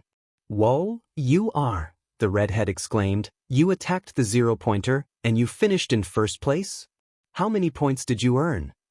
Just what they showed, I said sheepishly. It turns out that attacking that giant was the only way to save that girl. So I didn't get penalized in the end. And so many hero points. Ida-san nodded along with the other boy, despite my protest. Did you realize that there was something more to the exam? No, I was just doing what was right. I shook my head quickly. The girl looked at me thoughtfully. Well, I'm Jiro Kyoka. And I'm Kirishima Idro. Nice to meet you, number 1-san. Kirishima-san leaned forward out of his chair, offering his hand. I shook it. Then I noticed something behind the teacher's podium. What's that? I asked. Jiro-san and Kirishima-san both craned their heads around to look. And Ida-san turned. It looked like a dirty, yellow cocoon. I'm not sure, Ida frowned. Did either of you put it there? They both shook their heads. I whispered, analyze. Urban sleeping bag. An insulated sleeping bag, designed to blend into a city environment. Keeps you warm in the cold and cool in the heat. Durability, 2850. Quality, 27. Name, Shota Aizawa. Race, human quirk metagene positive. Age 30. Level, active title, health, 95%. Stamina, 42%. Psions, 37%. Conditions. It looks like a sleeping bag, I told them. Indeed it does, Ida-san noted. I wonder if someone left it there, Kirishima suggested, jumping out of his chair. He walked over. We probably shouldn't touch that, I said quickly. It probably belongs to one of the teachers, and they might not like us messing with it. Good call, he agreed. and Jiro-san gave me a curious look. I sat down at my assigned desk and started thinking. I've never seen anything like that on Analyze before. I considered, does his quirk block it? Or maybe it's like some online games, where you can't skin something if it is too much higher level than you. Skills, I whispered, Analyze. I had never used Analyze on Analyze before. I hadn't seen a need, and frankly it was a bit meta. But now the extended explanation confirmed it would provide limited data on anyone more than 10 levels higher than me. Unless I acquired that information another way. Not that anyone would be able to tell me their level or health. Unless they were in my party, which is probably what the description meant. It also confirmed there might be things that could partially or fully block Analyze. But also, that only applied to the real world. Anything in dungeons was fair game. What are you doing? A familiar voice whispered in my ear. Only Gamer's mind kept me from jumping. Good morning, Tsuyu, I said normally, then added softly, there is someone in that sleeping bag. I analyzed it to see what it was, and got the person inside too. I'm guessing a staff member, maybe even our homeroom teacher. But Analyze was partially blocked, which hasn't happened before. So I wanted to see if I could find out why. And what did it? Tsu started to ask but was cut off. You, angry and familiar voice growled, accompanied by the door slamming. And then stomped over to us. As much as someone could stomp on this kind of reinforced floor, when she weighed maybe 53 kilograms soaking wet. Good morning, Misaka-san, I said carefully. Did I do something wrong? You had me worried that you might not make it in, she said harshly, all that talk about penalties and the lowest scores. You made me think the first halfway decent guy I've met in years might not even make it. Was it all an act? Did you already think you took the top spot? Tsuyu regarded the other woman warily. I knew her well enough to see the muscles in her legs tensing, in case she had to jump between Misaka and me. I just sighed and smiled sadly. No, that was all true, Misaka-san, I told her. I didn't know any more about the hero points than you did. And Recovery Girl made it sound like I would be penalized. As I said that, the door slid open again, and a full 6 of my new classmates walked in. Including 2 I recognized. And the hologram from the school. Did you all get those too, I'm guessing?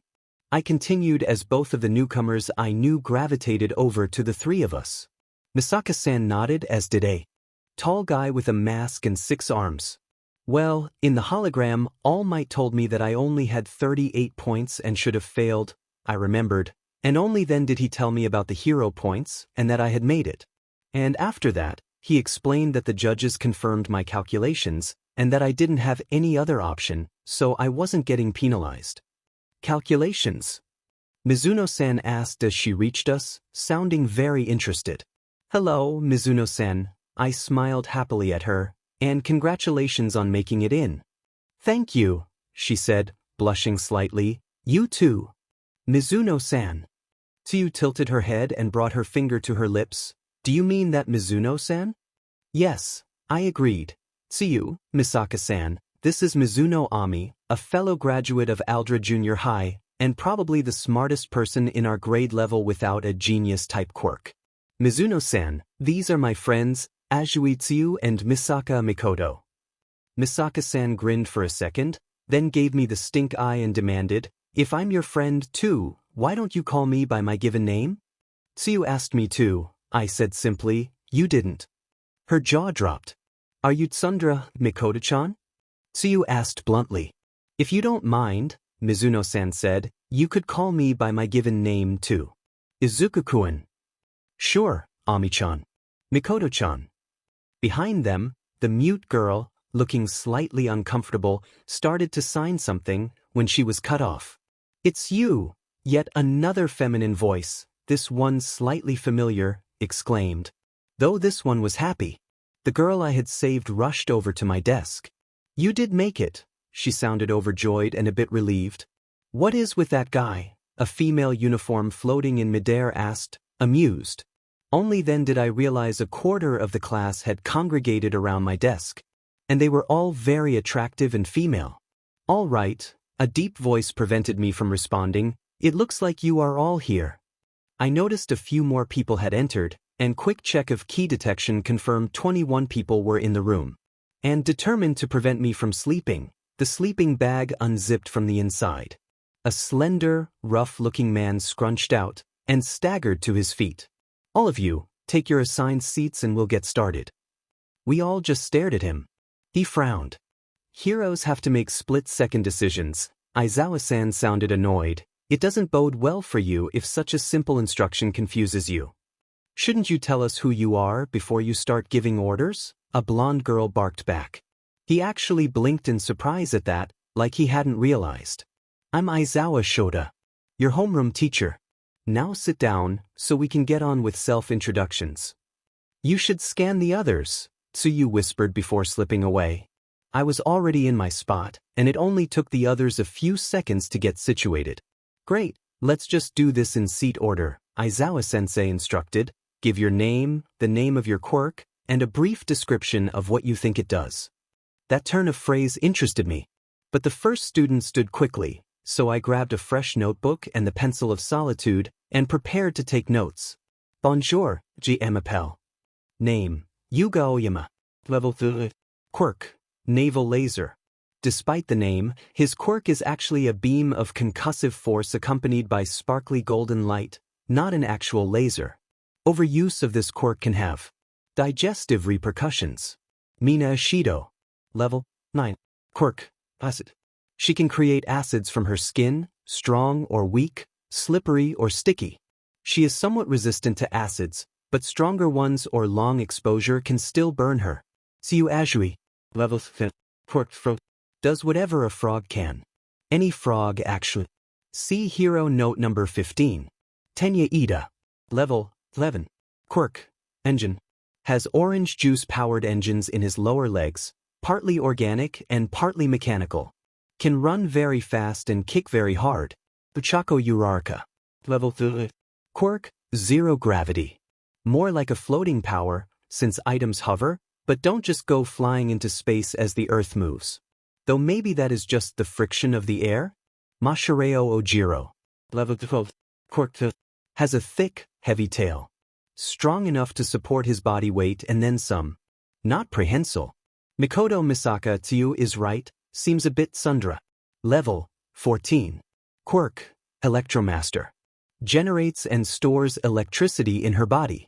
Can discharge it or use it to manipulate magnetic fields. Ajiro Kirishima. Level 11. Quirk, Hardening. Can create a layer of thick spiky material over his skin. It looks mostly like skin, but is hard as stone, without losing flexibility. Koji Koda. Level 3. Quirk, Hanivas. Can talk to and control animals. Doesn't seem to like talking. Rock-like appearance is not related to his quirk. Doesn't seem to like talking. Ami Mizuno. Level 9. Quirk, Ice Water. Can control water and ice. Can control them better the closer to freezing they are. Can control a larger volume and with greater precision. Mizo Shoj. Level 12. Quirk, Dupli Arms. Has 6 tentacle-like arms that can morph into other parts of the human body. Hands, eyes, mouths, etc. Uses them to speak for some reason. Kyokujiro. Level 10. Quirk, Earphone Jack. Her earlobes are waist length and end in headphone jacks.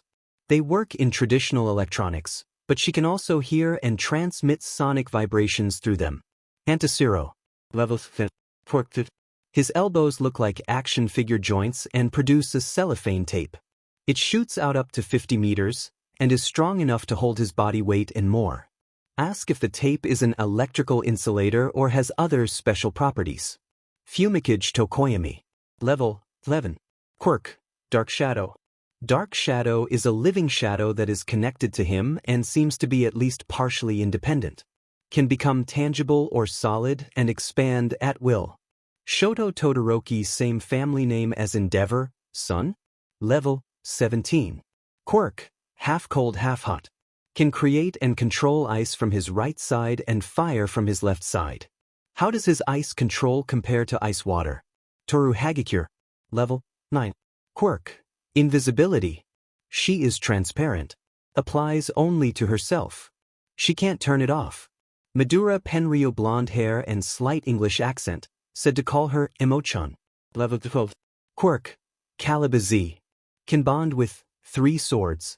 After bondage, she can sheath them extra-dimensional, intangible, and control them with a range of about 4 meters. This control strengthens the swords and prevents other quirks like telekinesis or magnetism from controlling them. I left my notebook open and stood up. But I kept my pencil. My name is Midoriya Izuku, I announced. My power is tactile telekinesis. I can telekinetically manipulate things I am touching. I held up my right hand, pinky out. The pencil of solitude hung from it like a stalactite. Then it moved up of the outside of the joint and stood on my nail like a stalagmite. Then it kept going and began to circle my finger like a propeller. Mostly, I use it on myself, I continued, catching the pencil, to increase my strength and speed and to protect myself from attacks. Nice to meet you all. Please take care of me. The mute girl who was seated next to me stood up. Analyze told me she was level 13, along with the other data.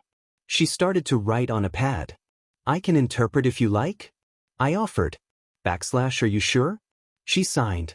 Yes, I said, signing as I spoke. I was embarrassed by how rusty I was at the exam, so I have been brushing up. My fingers must have matched my words, because she looked relieved and thanked me. My name is Cassandra Kane, I said for her. Cassandra is my given name. My quirk is called Silent Grace. It is a hybrid of my parents' quirks. One is the ability to detect movement in close to medium range. The other is incredible flexibility and muscle control. With it combined. I looked at her and signed, sorry I missed that. Oh, because of how they combine, I am very good at reading body language. The drawback is I cannot speak. Even laughing or crying, I am silent. And if I try to force it, it causes me terrible headaches. Migraines, Shoji-san offered, but the signs are basically the same. Thank you, she told me again, and Shoji-san too. Then she sat down, leaving the last student. I quickly jotted down some notes on Cassandra and Silent Grace. I noticed that I had written everyone's names in Western order, and wondered if I was getting too used to the gamers showing names like that. Before I could think on that too much. Momo Yaoyorozu. Level 16. Quirk. Creation. Can convert her body's lipids into anything as long as she understands the structure, be it mechanical or chemical. Right? Aizawa-sensei yawned. Now get changed into your P uniforms. Time for a pop quiz. Sensei, what about the orientation? Ida-san asked as forcefully as he dared.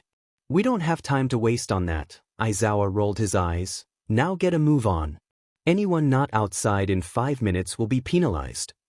Shoji, Aizawa-sensei said as soon as we were all assembled. In your middle school, they did ball throwing tests, right? The tall boy nodded. What was your record? 68.3 meters. Shoji-san said out of a mouth formed on his middle, left arm. And that is without your quirk, right? The tired teacher asked. Yes. The Ministry of Education is not very rational, Aizawa-sensei lectured. They insist on pretending everyone is still the same. Outside of private schools and other special circumstances. We all glanced at Mikoto-san, Yaoyorozu-san, or Todoroki-san. Not only do you not learn how to use your quirks, you are actively discouraged from doing so. That ends now. He picked up a softball and tossed it to Shoji-san. Try throwing it with your quirk, Aizawa-sensei told him. Anything goes as long as you stay in the circle. Shoji-san looked at the ball and then took it in his left hand. His middle left arm sprouted another elbow and forearm, ending in a hand. The entire, now 3-segmented, arm also filled out with about a 20% increase in muscle mass. His top right arm grabbed the second part of the middle arm, and the bottom arm lengthened to grab the outermost segment of the middle arm. His 3 right arms more or less joined. Shoji-san passed the ball over to his free right hand. He took a pitcher's stance and threw the softball with the composite strength of all 3 arms, plus the extra centripetal force of having lengthened his arm. The ball soared away. 318.2 meters, Aizawa-sensei showed us the result on his phone. Not bad. Then he addressed us more seriously. This is a Quirk Assessment test.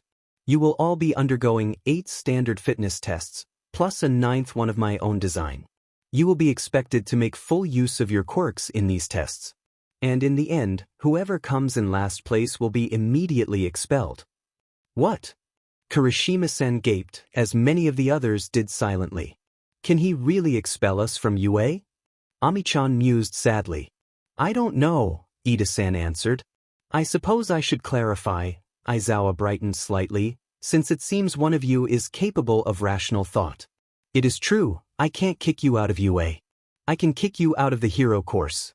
From there, it is up to the principal and the other teachers if they can find a spot for you in support or general. But that's your problem, not mine. He went back to scowling and glaring. You are not here to have fun or make friends. This is the best hero course in Asia, if not the whole world, for a reason. If you can't control your powers, if your quirks aren't up to par, you will get yourselves killed. Or worse, get others killed. So you are going to show me that you belong here. Can we at least know what the tests are? I asked, trying not to let my doubts show. 50-meter dash, standing long jump, endurance run, ball throw, ball catch, Aizawa-sensei answered. Then we go inside, for repeated side steps, sit-ups, pull-ups, and grip strength. Ball catch? More than one of my classmates echoed. He ignored us. The dash went about like you might expect. Ida-san came in first, still faster than I could be if I went all out. Shoji-san actually came in second, converting 4 of his arms into legs, and running like a horse. Limiting myself to drive 2, I came in third, and Tsu was fourth. There were a few interesting showings. Like Aoyama-san, who jumped up and used his power to jet almost 30 meters, faster than even Ida-san. Then his power seemed to run out, and he staggered the rest of the way, clutching his stomach. He barely came in 10th. And Siro-san shot his tape into the fence, and used that to pull himself. Tsuyu naturally won the long jump. Uraraka-san was second, making herself weightless. Though she looked a bit green after. Aoyama used the same trick, but this time it was enough to get him third place. After making us run for an hour, Aizawa gave us a 15-minute break to use the restroom and get something to drink. Then it was time for the ball throw. I ended up waiting in line behind Ami and Mikoto, and in front of Todoroki-san. And the electrokinetic was scowling. How is this rational? She hissed softly at me. These tests obviously favor people with a physical mutation or personal enhancement quirks. How are invisibility, or sonic earlobes, or animal control supposed to help here? Or what if someone had something like telepathy, or Sir Nightai's precognition? Well, I mused, Koda-san could call a bird, and have it carry the ball as far as it can.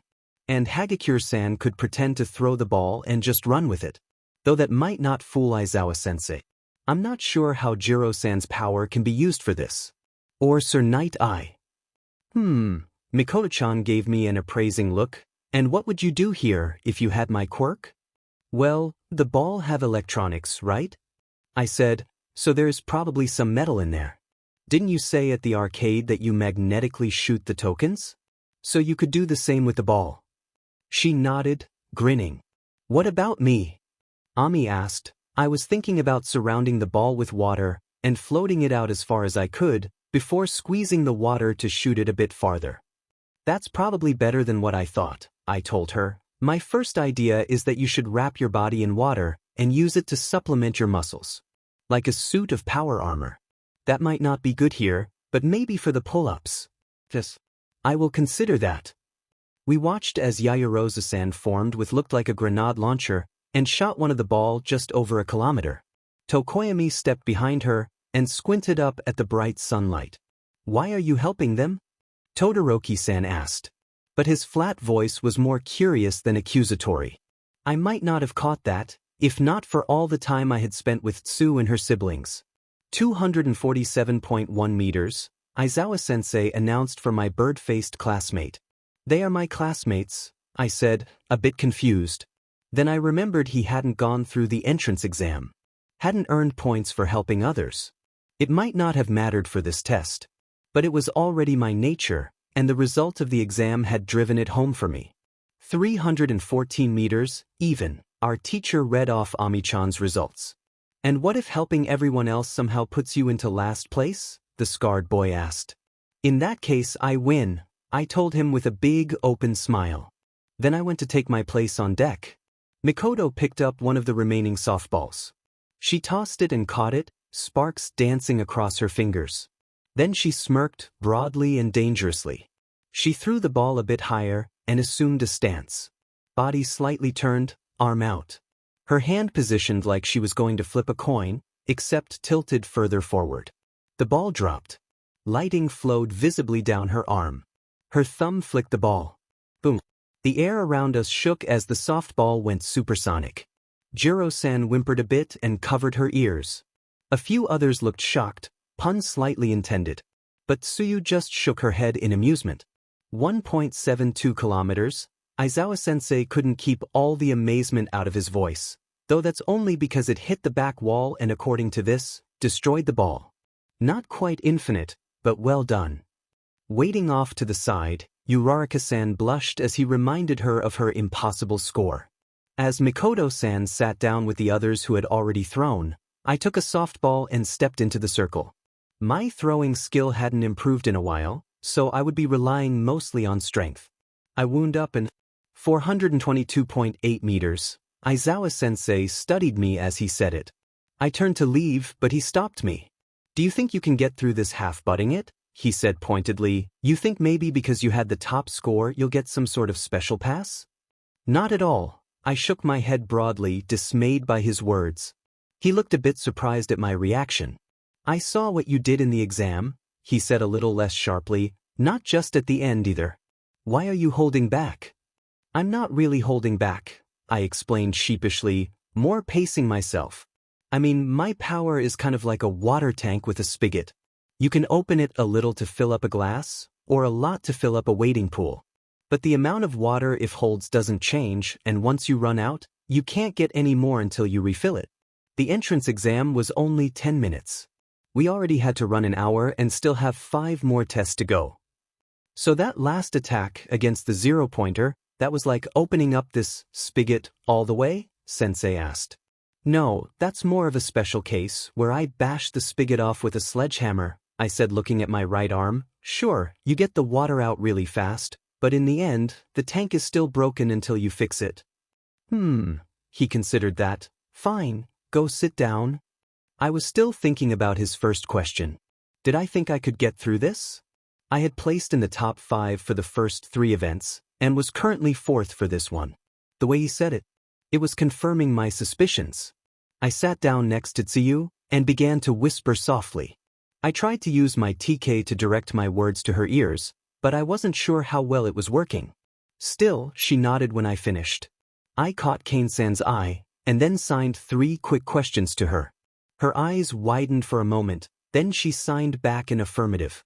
Shoji-san also noticed, and signed his desire to help.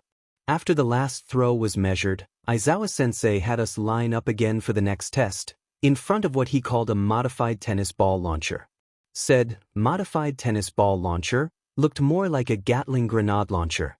The support course put this together, he told us with a gleam in his eye. It fires 2 balls per shot, 30 times per minute.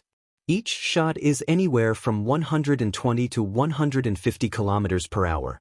Each of you gets 90 seconds to catch as many balls as you can. Hopefully without getting knocked unconscious. So who's first? How about? Now, I stated, my voice soft but carrying. Tsu, Kane-san, Shoji-san, and I all charged Aizawa-sensei. We each took a slightly different course, not knowing his quirk. A moment later, Mikoto joined in, despite not knowing the plan. I went straight in and high, hoping to keep his attention on me. I believed I could still take a hit better than anyone in the class, except Kirishima-san. Shoji-san came in waist height from the right, and Tsuyu at knee level from his left. Cassandra, meanwhile, was sneaking in silently from behind. Mikoto-san chose to follow me, her hand crackling. Aizawa-sensei confirmed that he was a pro by reacting immediately. He glared at me, and then frowned deeply. He grabbed his scarf. It snapped out at me, like a whip. Just before it reached me, it stopped and twisted in on itself. Nice metal weave in there, Mikoto-san commented. Sensei turned his gaze on her. The sparks on Mikoto-chan stopped, and his scarf fell limp. He aimed it at me again, still looking at the electrokinetic. I caught the unusual weapon on my arm, wrapped it around my wrist and used it to pull myself closer. As I grabbed his arms and pinned them, Tsuyu's tongue snagged his legs, pulling him down to his knees. Shoji-san arrived a moment later and helped me hold Aizawa-sensei. "What are you doing to my quirk?" Mikoto-san demanded. "You are Eraserhead," I realized. Then quickly shook my head. Not the time. I looked over at the rest of my classmates who were staring at us. Most of their jaws were hanging open. "Go," I told them, "get out of here. Find the other teachers or the principal and let them know." Nobody moved. "What the hell are you doing?" Aizawa-sensei demanded angrily. "Capturing the villain," Tsuyu said. "We weren't supposed to?" I asked seriously. "Explain," he ordered, but he also calmed down a little. "You used coercion and blackmail," I said, "to basically kidnap us and force us to compete in a contest for our survival." "An arbitrary contest," Shoji-san added, "one without rules that we are aware of, if there are any." "And then there was the villain rant against the government," Mikoto chimed in, "which was completely at odds with what you are actually doing. The only way it could have been more obvious, Ribbit, was if you told us to pair up and fight to the death." Aizawa-sensei looked around at the five of us for a moment. Then he started chuckling. "I've been doing this for 6 years now," he said between laughs, "and you are the first ones to figure that out. So this wasn't really a test?" Ashido-san sounded confused. "It was," Ami countered, "just a multifaceted one." "And you can let me go now," Aizawa-sensei said, a bit of anger returning to his voice. We released him. Then Shoji-san and Kane-san moved out of his range. "So we were not in danger of being expelled?" Oyama asked. "That was just a rational deception," Sensei said, "to sell it and make you try your best." "Liar," Mikoto-san said angrily, "I know you've kicked people out of the hero course on the first day. And not just one. Or did you think Tokuwadai wouldn't keep records?" "The reason we weren't told the scoring rules," I said, "is because there weren't any. He could decide who is last, or tied for last based on his own judgment. Claim that certain tests were higher ranked than others. Then, if he decided not to expel anyone, he could exempt them because 2 or more people were tied for lowest score. Conversely, Yaoyoro's mused, he could do the same thing and move all of the people in last place out of the hero track." Sensei grimaced. "You figured it out," he said flatly. "Congratulations, no one will be expelled. But we are still going to finish the test." "I don't think so," Todoroki-san said just as emotionlessly. "After all of this, I doubt I can trust you. A teacher who does not respect the rules. How will I know if what you are teaching me is real, or another veiled test? I intend to go to the orientation, or to the principal if it is done, and ask to be moved to a different class. I would suggest you all do the same." "Wait," I protested, wondering if I had made a mistake. Sure, this whole test was mean-spirited and maybe counterproductive. But still, it would be good to get a handle on our quirks. And to help us realize that villains aren't always obvious. The rest of the class seemed to be listening to Todoroki. Only Tsuyu, Ami, Uraraka-san, and I were not moving.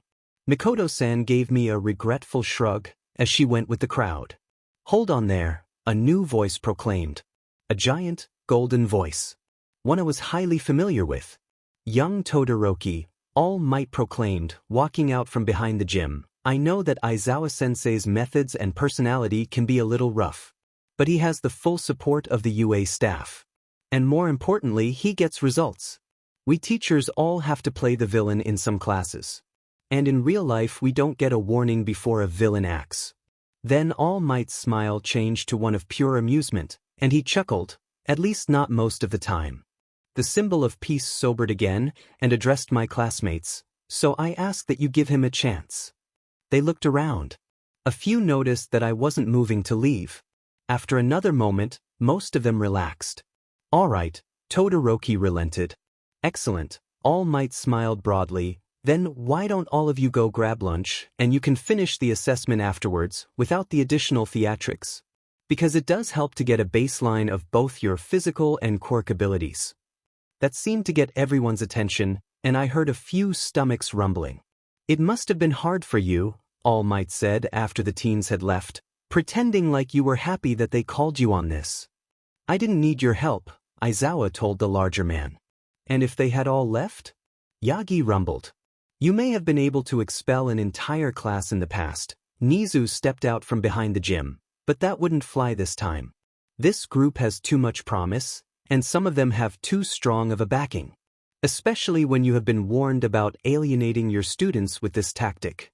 You must have the trust of those you are teaching.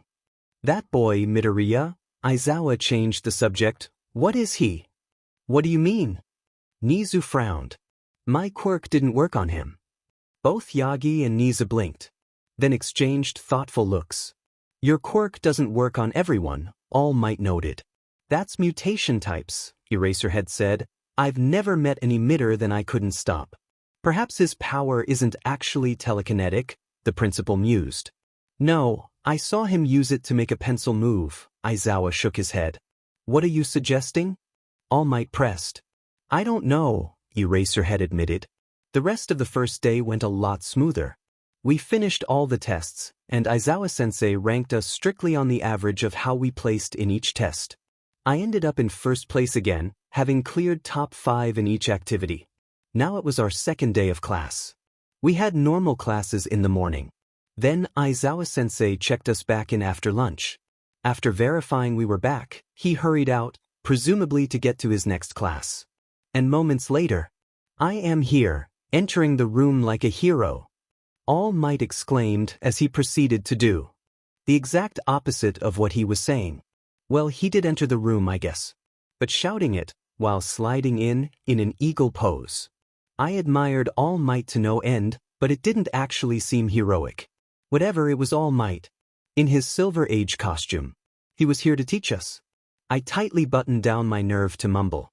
Or even just squee. Good afternoon, my students, he declared. This is the first day of your Hero Fundamentals class. I was planning on plunging right in with urban battle training. But I was told it may be too soon for that. Plus, a few of your costumes are not yet ready. They were sent to some hot new designer for redesigns. And most importantly, 3 of the urban training arenas are still being repaired after the entrance exam practicals. He looked at Ami-san and Mikoto-san when he said that. And other 4 are being used by your upperclassmen. Therefore, I would like you all to change into your PE uniforms and meet me on the football pitch. You all made it here quickly, All Might smiled broadly. It looks like Aizawa's tactics did you some good after all. Todoroki and Mikoto both flinched. So, for today's training, we are going to play a little lions and gazelles, he continued. And received a number of blank looks. Don't know that one? He asked, a bit less exuberantly. Well, it's a variation of tag. 2 of you will be lions and the rest will be gazelles. Lions have 5 minutes to tag as many gazelles as they can, and gazelles try not to get tagged. If a gazelle gets tagged, they are out and must immediately leave the field. Which is the second part. You are limited to the football pitch. If you leave it, you are disqualified. If a gazelle leaves it to try to escape a lion, they are considered tagged. He paused as if for questions, but continued before I could ask. Each gazelle is worth 1 point, he explained. If a gazelle manages to avoid both lions for the full 5 minutes, they get the point. Otherwise, the lion who tags them gets the point. This is training, he said a bit more sternly. Lions, you are the heroes trying to capture the villainous gazelles. Gazelles, you are heroes trying to dodge the villainous lions who are trying to kill you. You may all use your quirks and whatever other skills you may possess. This is training, he repeated, almost threateningly. If any of you hurts another, you will forfeit your points to that person. And while I'm not going to make silly or empty threats, points here will be counted towards your grades. Are we ready? I quickly put my hand up. Yes, young Midoriya? All Might knew my name. All Might recognized me on sight. No, not the time to geek out.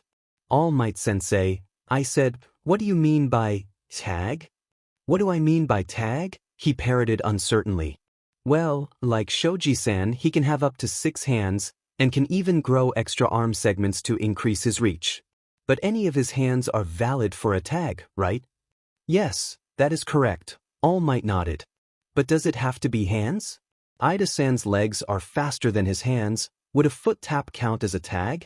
Or Tsuyu's tongue, it's prehensile. And Tokoyami-san's dark shadow has hands. What if Ami-chan makes giant water hands? All very good questions. All Might told me, no feet, no tongues, no elbows, no headbutts, and no manifestations of your powers. You can use all those things to try to reel a gazelle in, but only if you touch them with your hand, are they out. Okay, thank you, sensei. I bowed slightly to him. In that case, why don't you be a lion first, young Midoriya? You and young Hagakure. We all moved onto the soccer field. Everyone else formed a ring around us. Not too close to us, but not close to the edge either. Then, Hagakure started to unzip her uniform. What are you doing? I stammered as I was suddenly shown under her shirt. It was nothing, of course. Just the backside of said shirt, slightly shadowed. She wasn't even wearing underwear to show the shape of her body. But it was the principle of the thing. Stealth hunting, she declared in a cute attempt at a predatory tone. Right? 5 minutes starts in 3, 2, 1. I had two options. If the field was smaller, or I had a quirk that could shrink it like Todoroki-san, it would be better to go after the stronger, faster gazelles first. That way, there would be more people to get in each other's way. But on a soccer field, there was plenty of room for everyone to move freely. So instead, I went for the slowest ones first. Koda-san was easy enough to tag. He whistled up a pair of little birds to try to distract me.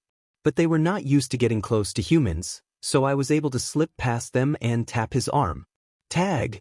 Hagakure-san's voice rang out, and Todoroki-san stumbled forward.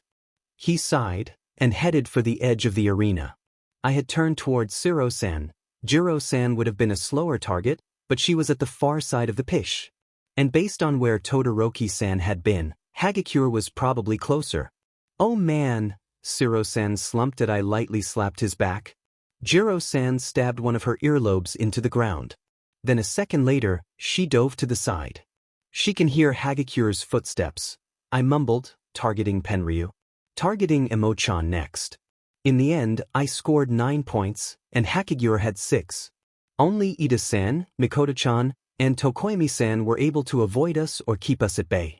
Ami-chan almost survived, but I was able to push through her water shield just before time expired. Alright, good job. All Might praised us. Some interesting uses of your quirks. Do we have any volunteers to be the next lions? I'll do it. The pink-hued Ishido-san raised her hand and waved it around. Thank you, young Ishido. Anyone else? Then let's go with young Koda. Alright, everyone back on the field. We all complied, but this time I took a spot on the outer ring. And I assumed Hagakure-san did too. Her uniform was still folded up on the sidelines. Ready? 3, 2, and go.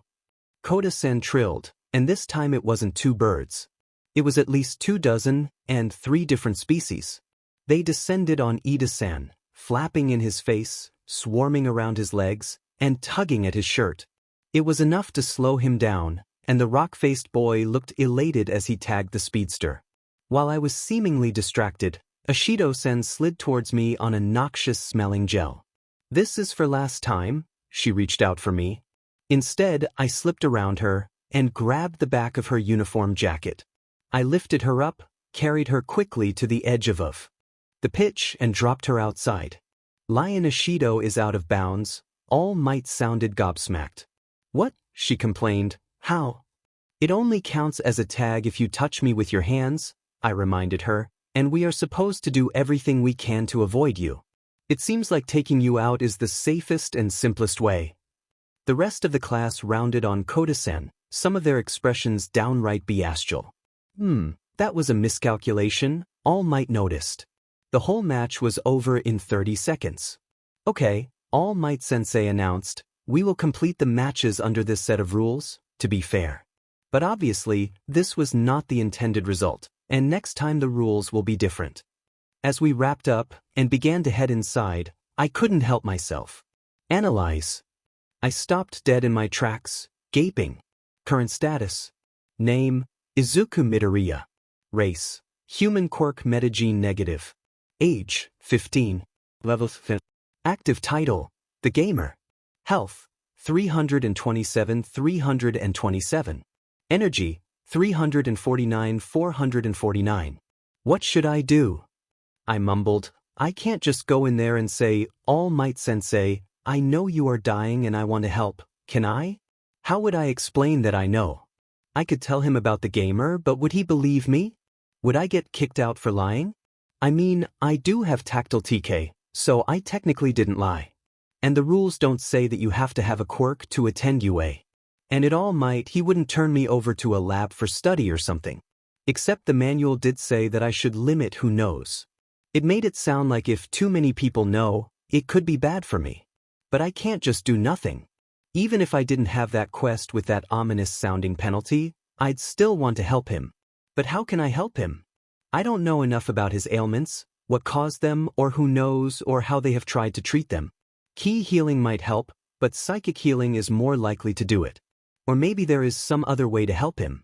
Like add him to my party, help him level up and increase endurance and hope All Might can get a regeneration-type talent. Or go into his reflective dungeon and try to power him up that way. Except we've never done a person's dungeon before, so we don't know what it would be like or what kind of benefits you get. And what would All Might's dungeon be like? Or more importantly, could we even survive it? All Might is at least level 20, probably a lot higher than that consider Mom hit level 20 not too long ago. After school let out, I told Tsuyu I needed to talk to All Might. I'm guessing you want to apologize for derailing his class? She prompted. I should do that too, I nodded, but that's not the only reason. Aha, she smirked and nodded knowingly. Well, I won't ask you to get an autograph for Sammy Dare. She wasn't wrong. I had definitely thought about asking for All Might's autograph. But this wasn't really the time. Besides, I hadn't brought anything worth having him sign. So that was how I ended up here, pacing outside All Might's office. Mumbling again, trying to decide what I could and should do about his injuries. I could try to heal him in secret, I mused, but that would be pretty hard with psychic healing. And if I don't tell him, I can't help him level up or other things the gamer can do that might help. My jaw snapped shut with a click as the door I had been stalking opened. Young Midoriya? All Might was surprised to see me. He had changed out of his costume into a simple button-down shirt and jeans. For a second I thought I saw a puff of smoke around him. Is there something I can do for you? He asked. Yes, All Might Sensei, I said immediately. Well, no, actually. More of the opposite. Why don't you come inside? He frowned at me. Sure, I nodded. We went back inside his office and he closed the door. It looked like a normal teacher's office with a desk, bookshelf, and some chairs. Also a small fridge and a cupboard I thought probably held his costumes. I'm not sure if I had been expecting something else. You seem upset and agitated, young Midoriya. He gestured to one of the chairs and then sat behind his desk. Can you tell me what's troubling you? I hope so, I said. Maybe. Can I trust you to keep a secret, All Might Sensei? What kind of secret? He asked cautiously. It's nothing bad or illegal, I said confidently.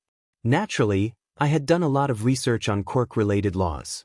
But it is something that could be bad if it got out, I added, like say for example, I knew Best Jeanist's address because I walked his cat. And there was an emergency and I needed you to drive me there. There's nothing wrong with me knowing that or anything, but if it leaked, it could cause trouble for Jeanist and his neighbors. Something like that. I cannot properly promise without knowing this secret, All Might Sensei told me, but if it truly is innocuous, I will not betray your trust. If it does turn out to be against the law or even against school rules, then I cannot say for certain that I will not act on what you tell me. But rest assured, I have more than a little experience with keeping confidences. Okay, I said softly. Water? He asked, pulling two out of the fridge. Without waiting for my answer, he set the second one down within my reach. Then he took a gulp of his own. I waited until he had swallowed. Party invite, All Might, I instructed. What the? All Might exclaimed in English, jumping back from the screen. In the process he snapped the legs on his chair and ending up standing. His fist also closed around the bottle, crushing it. The water squirted up to the ceiling, then began to drip back onto the desk. At least I had avoided a spit take. What is this? All Might seemed to force himself to calm down. A hologram quirk? I took the towel out of my inventory and began to mop up the desk. It's not a quirk, All Might Sensei, I said as I laid out the cloth to catch any further drops. Please, just hit accept. He looked somewhat dubious at the screen, at the towel, and at me. But after a few tense moments, he did. Then he looked at his finger, probably surprised by the light haptic tingle of the mostly intangible window. Now, say status. I promise I won't look. I turned away. Status, All Might echoed. Then I heard a crash as he bumped into the bookcase. How do you know all of this? Do you work for? I don't know what you are seeing, All Might Sensei, I told him. I know the format of the page and a few common bits of information, like your active title. But unless I looked, I wouldn't know the rest. And if you are thinking this is a trick, I think I can prove it isn't. Beyond the fact you can pick up the towel if you want. Maybe clean up the ceiling, since I can't reach. I heard him follow my suggestion, including a grunt when he successfully touched the towel. Thanks for this, I guess, he rumbled, handing it back to me. I put it back into storage. So what is this idea? He asked a bit more openly. You can go over to the skills tab and buy a new skill, I said. Status. I called up my own screen and slid it around to him without looking. You can buy one that I don't have, I suggested. That way it can't be coming from me. And what would that prove? All Might asked me kindly. You could be hiding your skills. You could be able to control my choice. But if I could influence you, I frowned, couldn't I just make you trust me? Perhaps, All Might rumbled thoughtfully. And if this was just an illusion, I said, why would I do all of this? Go with something so big and unbelievable? I could just fake cutting and healing my finger. Why would you do that, young Midoriya? He asked, confused. Because. Oh, right, I haven't told you why I wanted to talk to you, yet. I remembered. Is it okay if I turn back around now? Before I say yes. How do I close this window? He asked sheepishly. Even though I am trying to trust you for now, that only goes so far. I understand, I told him. So, click any of the corners or say, close status or whichever tab you are on now. You could also go to the party tab and leave the party. Then you wouldn't have access to the windows for yourself, or be able to see mine. I see, All Might mumbled thoughtfully. Then he said, all right, young Midoriya, just what did bring you here? I turned to face him, gripped the legs of my pants tightly. Outside after class, I said softly, worried and a bit embarrassed, I used analyze on you. I try not to just randomly use it on people. But you're my biggest hero, and I was just so curious. It didn't tell me much, probably because your level is a lot higher than mine. But I could see your status ailments. Systemic organ failure, and lethal exotic matter toxicity. All Might Sensei, you are dying. Well, I was hoping I might be able to help.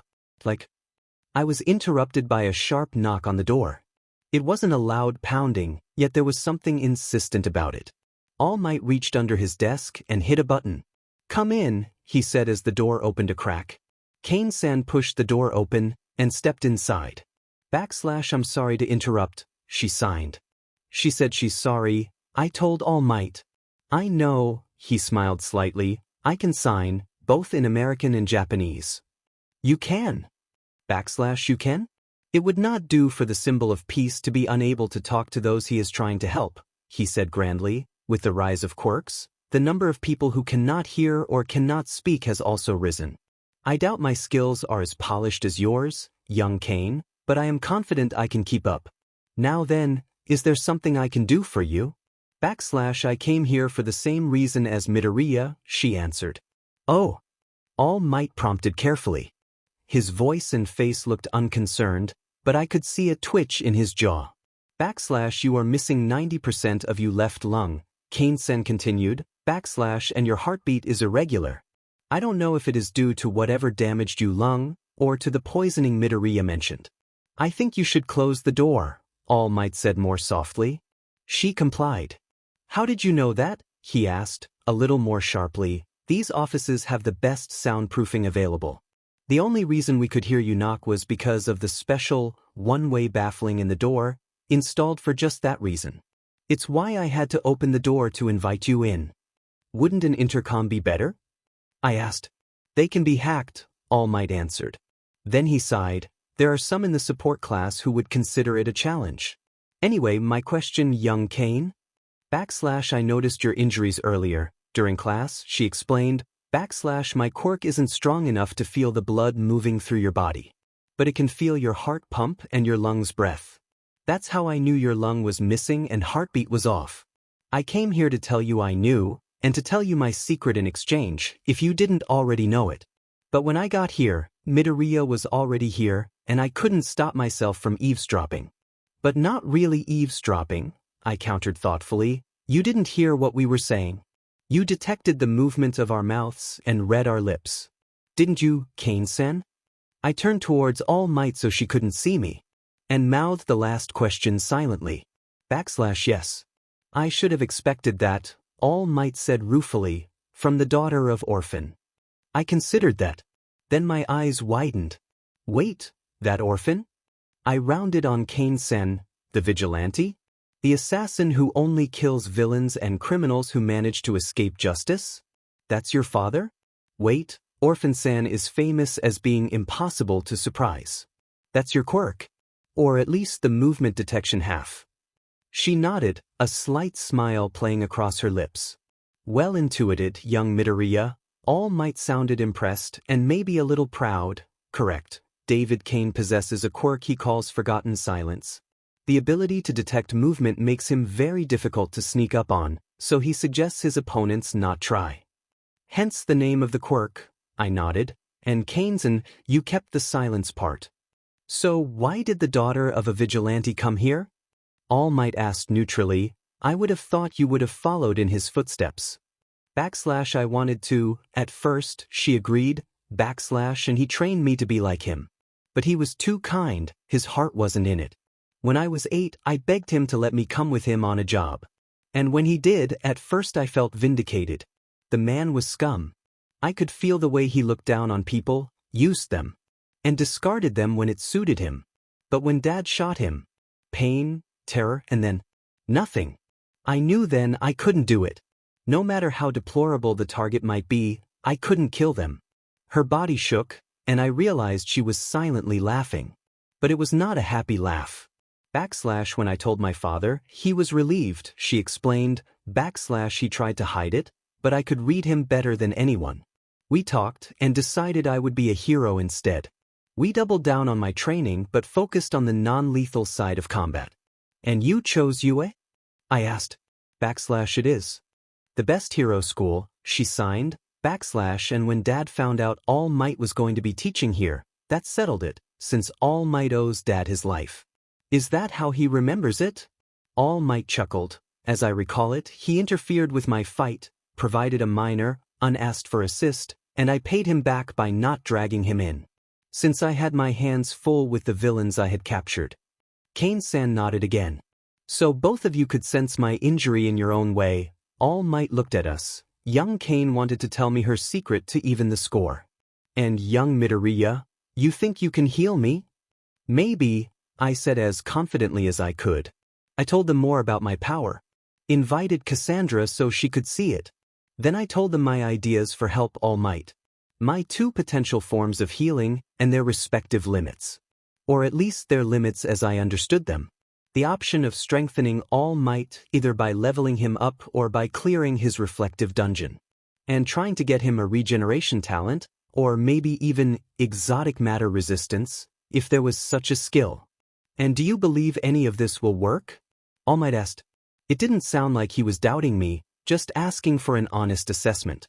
It has to, I answered with a hint of desperation. If it doesn't, you will die in the early part of summer break. And the world can't lose the symbol of peace. Sensei, can I ask how this happened? It was a fight, of course. He sounded almost nostalgic. About 5 years ago now. 5 years, I pondered, and toxicity. Was it the fight you had with Toxic Chainsaw? Ha, good memory, young Midoriya. All Might barked. blood lightly flecking the corner of his mouth. But no, that punk never laid a sawtooth on me. It was someone much worse. And if I had to take this to win that fight, it was worth it. That doesn't mean I'm going to tell you who it was. Okay, he continued lightly, I have a staff meeting, and you two should get going. Young Midoriya, I don't want you spending all your talents, sacrificing your future, just to try to fix me.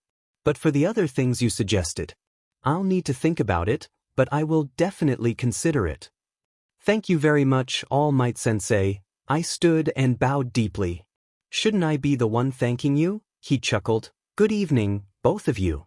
I hurried out, and nearly ran over Uraraka-san. Oh, hi Midoriya-kun, she smiled happily. Were you talking to All Might Sensei? Oh yeah, I frowned. I went to apologize for disrupting today's lesson, but we got too caught up and I forgot. It's probably okay, she comforted me. I'm sure he knows it wasn't on purpose. And it did spice things up. Plus, it's why I went to Aizawa-sensei. Oh, what did you want to talk about? I asked. I was just thinking how quickly things are going after our first 2 days. She lost a bit of cheer. And so I was wondering if it would be possible to form some sort of study group. To work out together and practice with our quirks. In fact, it would be really awesome if you could join, considering all the good advice you had yesterday. If you can put a group together, I smiled at her, let me know when, and I will try to make time for it. Izuku. Oh, and you're there too, Ochako-chan. Hi, Tsu, I waved as we approached her. I just got done talking to All Might, and ran into Uraraka-san. I was talking to Aizawa-sensei about a study group, the brunette explained again. We talked about her idea, until we split up at the station. /sensei, Cassandra signed after Izuku had left. I know you have your doubts about both of us, she continued. But for what it is worth, as far as I can tell, Midoriya-san was being completely honest with you. And I knew yesterday that he wasn't being completely upfront about his power. Thank you, young Kane, he told her. Unfortunately, he mumbled once he was sure she was out of range. That doesn't help as much as either of us would like. So what do we know? Aizawa asked his colleagues. They were seated around a long table, looking at a picture of Midoriya Izuku, as well as the information the school had collected. All Might was back in his true form, looking dangerously thin. The boy is clean, Ectoplasm said, a second cousin he has never met who sells bootleg movies. 2 of his former classmates are the children of villains, one reformed and the other estranged. Yes, if we take the connections out 6 or 7 steps, we can find something. But frankly, every one of us and most of his classmates have closer personal ties to him than Midoriya Izuku does. The screen switched to showing the Izuku's parents. And more than one of the male teachers looked pleasantly surprised. His father's quirk is fire breath, and is well documented, 13 picked up, but his mother's quirk, gravity pull, isn't. Like many people, she considers it weak and wrote it off. Frankly, we can't even be sure it really is gravity-based. Her mother possessed a telekinetic quirk and her father possessed a gravity quirk. So Midoriya Inko's quirk could be either or both of those. The monitor switched back to their student. The boy was pronounced quirkless at age 4, Recovery Girl read, but it was only the toe test, which we now know is only 77.602% effective. Because of that, and because he never displayed a quirk, he never underwent a quirk factor measurement test when Shield-san made it available 7 years ago. Hardly a surprise. So we think his quirk may be naturally occurring? Eraserhead frowned. We know that some quirks require an emotional or chemical trigger to become active, Cementos answered, causing them to remain dormant and hidden years later than usual, especially those triggered by romantic love or lust. That made more than one of the teachers look at midnight. The blocky man hit a button, and the picture of Izuku shrank. It was joined by the picture of the scowling blonde boy with spiky hair. And a few noticed that All Might flinched. Bakugo Katsuki, Cementos continued, Midoriya-kun considered Bakugo-kun his best, arguably only, friend. According to the teachers at Aldra, after Bakugo-kun's untimely death, Midoriya's behavior changed. He also started to show the signs of his quirk. You are saying the death of his friend triggered his dormant quirk, Aizawa mused. It may be simpler than that, Nizu said brightly, and they all turned to look at him. Bakugo-kun possessed a powerful explosion quirk, the mouse-like principal said, and a personality to match. Arrogant, short-tempered, and prone to violence. Midoriya may have thought that they were friends, the other people we spoke to describe it more as bully and victim. That got a reaction out of the teachers. Most professional heroes either were bullies or hated bullies. The UA staff fell firmly into the latter camp. Out of Bakugo-kun's many targets, Midoriya-kun was the most frequent. Despite that, our student never received any major injuries. The teachers at Aldra thought Bakugo-kun might have been holding back out of his own desire to be a hero. I propose a simpler answer. He said his power pulls him back together, Recovery Girl remembered. And that he can use it to defend, Aizawa added thoughtfully. You think he was hiding his quirk? Midnight asked Nizu. Consciously or even subconsciously, the principal nodded. Midoriya was protecting himself but not displaying his power to avoid antagonizing his friend. But once Bakugo-kun was removed from the equation. That makes sense, Aizawa said darkly, but how to explain his immunity to my power? Maybe he just wasn't using his quirk at the time, Midnight said. He is in magnificent shape, and you yourself said he was holding back to preserve his limited resources.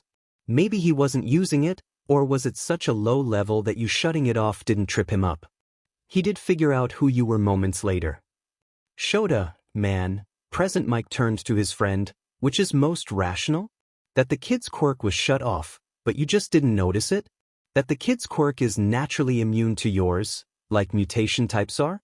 Or that somehow All for One got to this kid, and not just gave him a TK quirk, but also one that renders him immune to your power? No offense to All Might, Snipe added, but you are the greatest threat to All for One, Eraserhead. Do you honestly expect he would give away a power that would prevent you from shutting him down? That makes sense, Shota admitted grudgingly, Hisashi having successfully hit his button. Naturally, we will continue to observe Midoriya-kun, Nizu said firmly, as we do all of our students. But for now, can we consider this matter closed? They all nodded or voiced their agreement. You were oddly quiet, Toshinori, Nizu noted once the two of them were alone. There wasn't much I could add, All Might said, not without betraying confidences. So you spoke with Midoriya-kun, the smartest creature on Earth deduced. He came to me, Yagi admitted. Nizu, he's an irregular. Truly, the principal pressed his lips in thought, there hasn't been one in almost 30 years. And that was in Africa. In Japan and Western Asia it has been over a century. He showed me, All Might said, and Cassandra Cain confirmed his honesty. Why did he tell you? Nizu asked. They tend to be very secretive. I got the impression he doesn't know about the others, Yagi explained, and he told me because his power told him about my injury and he wanted to help. That was also why young Cain was there. Her quirk could feel my missing lung. She wanted to make sure I knew that she knew, and to tell me about her father to make it even. Such forthright students, Nizu seemed pleased. Then he looked at his friend again, yet you seem more troubled about this than I would expect. Yeah, All Might agreed, I guess I feel a little guilty that I didn't show them this. He gestured at his skeletal body. More than that, Izuku's offer to help. It made me feel more hopeful than I have in the last 3 years. Like I might be able to beat this and keep being a hero. But what if it doesn't work? And then there is the fact I would be taking advantage of one of my students. He did offer, Nizu reminded him, and since you haven't elaborated on his powers or offer, I cannot be sure. But I would expect this would help him improve his powers as well as give you a chance to teach him. Are you going to report this? Nizu then asked more somberly. No, All Might shook his head. He hasn't done anything wrong, and I wouldn't see him subjected to whatever the government might put him through.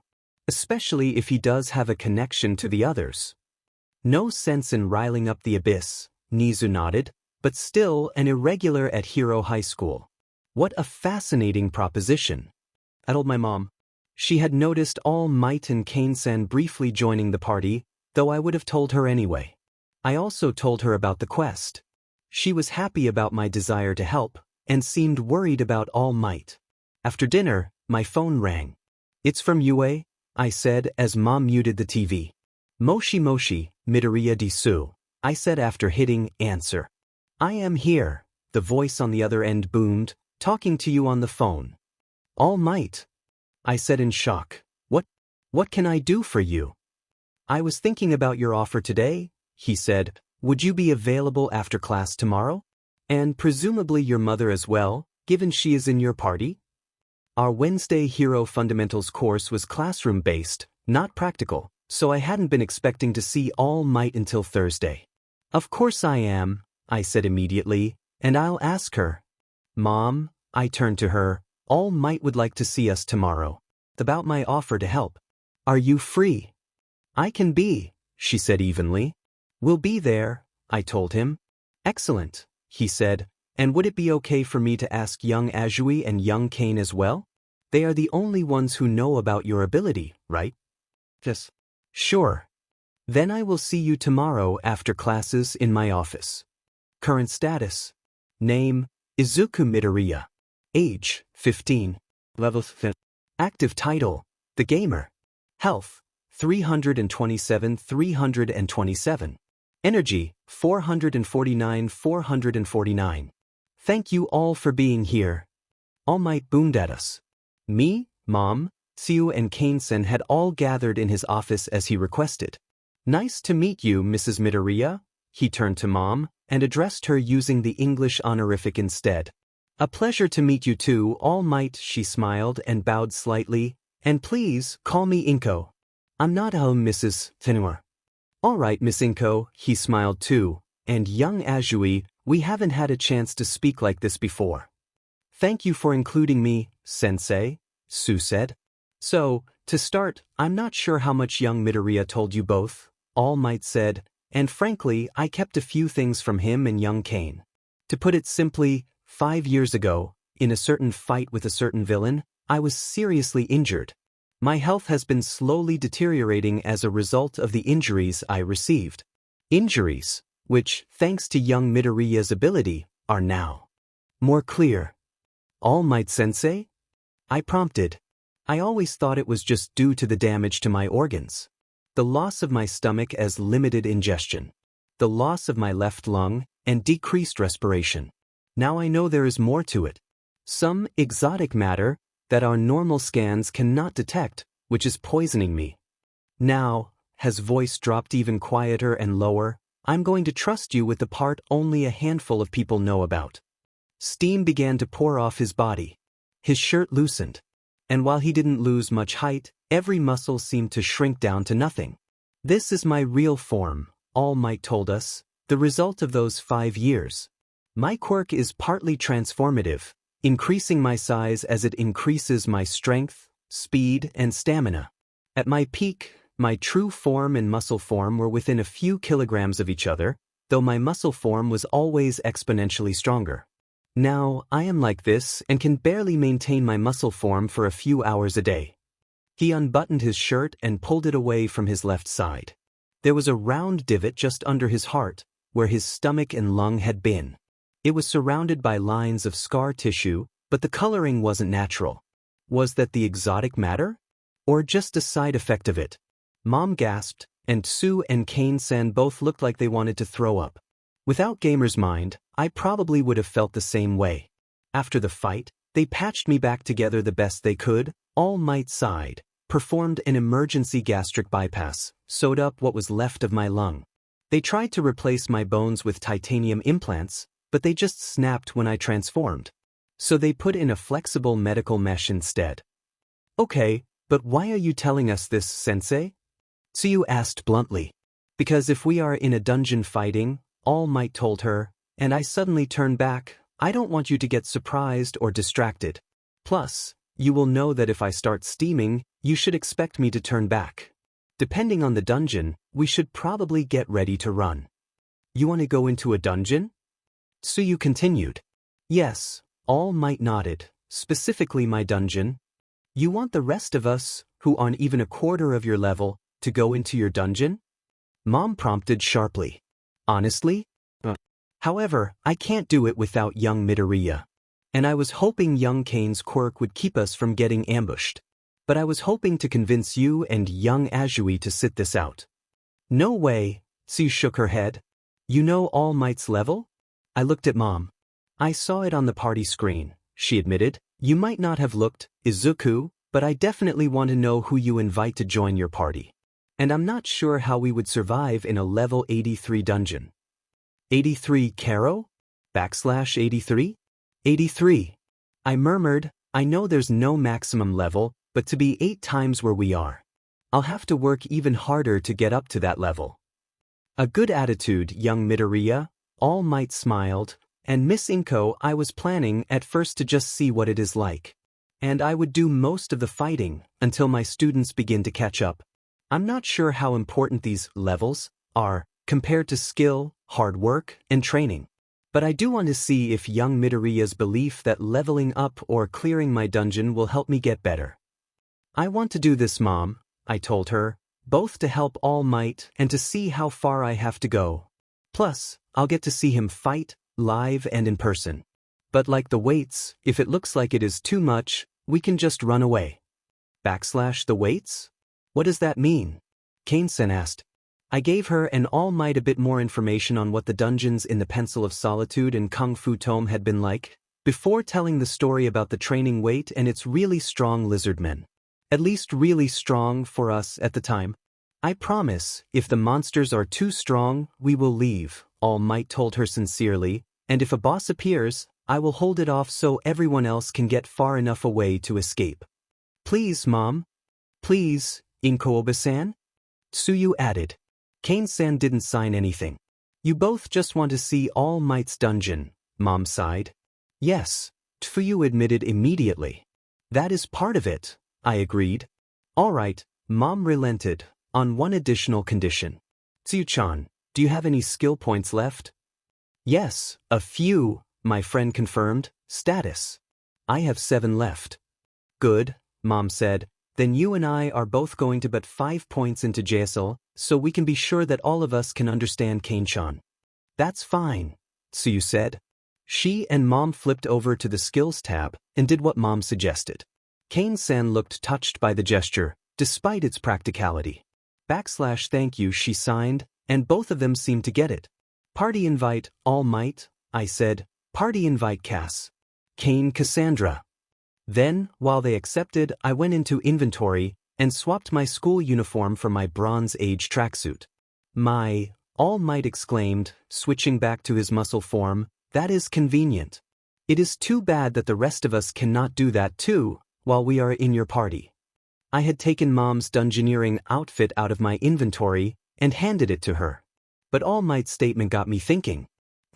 I wonder if... Sue, do you mind if I try something? I asked her. A smile played across her thin lips, and she nodded. I touched the ranked-up sweatsuit of hers I had stored. But instead of taking it out of inventory, I held it. I tapped the party tab with my other hand. I dragged the outfit to Tsuyu's panel and let go.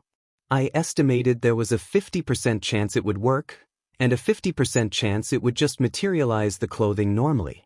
Puff. There was a slight displacement of air, and Tsuyu was also changed. It worked, I said brightly. Mostly, Tsuyu said, blushing. Oddly enough, Kane-san was turning red as well. Tsuyu got up right next to my ear. That got my bra and panties too, she whispered. Really? I said quietly and confused, moving back to inventory. Sure enough, the entry in inventory read, UA High Girls Uniform, full outfit. That's not how it works for. Only then did what she had said and all of the implications fully sink in. Gamer's mind snapped like a twig, and I went as red as an apple. I quickly switched her back, and gave her gear the normal way. Everyone else had gotten dressed for battle, All Might in his Golden Age uniform, and Tsuyu, Mom, and Kane-san in workout gear, and the blood had finally drained from my face.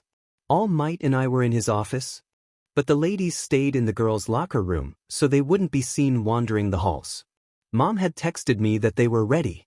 I offered my hand to All Might, and he shook it. Create reflective dungeon. Dungeon entry, Toshinori Yagi All Might. Mooks, 231-231. Midboss, 1-1. Mid-bosses, 6-6 unspawned. Bosses, 2-2 unspawned. I guess I can't keep that secret in here, All Might laughed as he looked around. 2 bosses, Mom sounded nervous, and 1 mid-bosses has already spawned.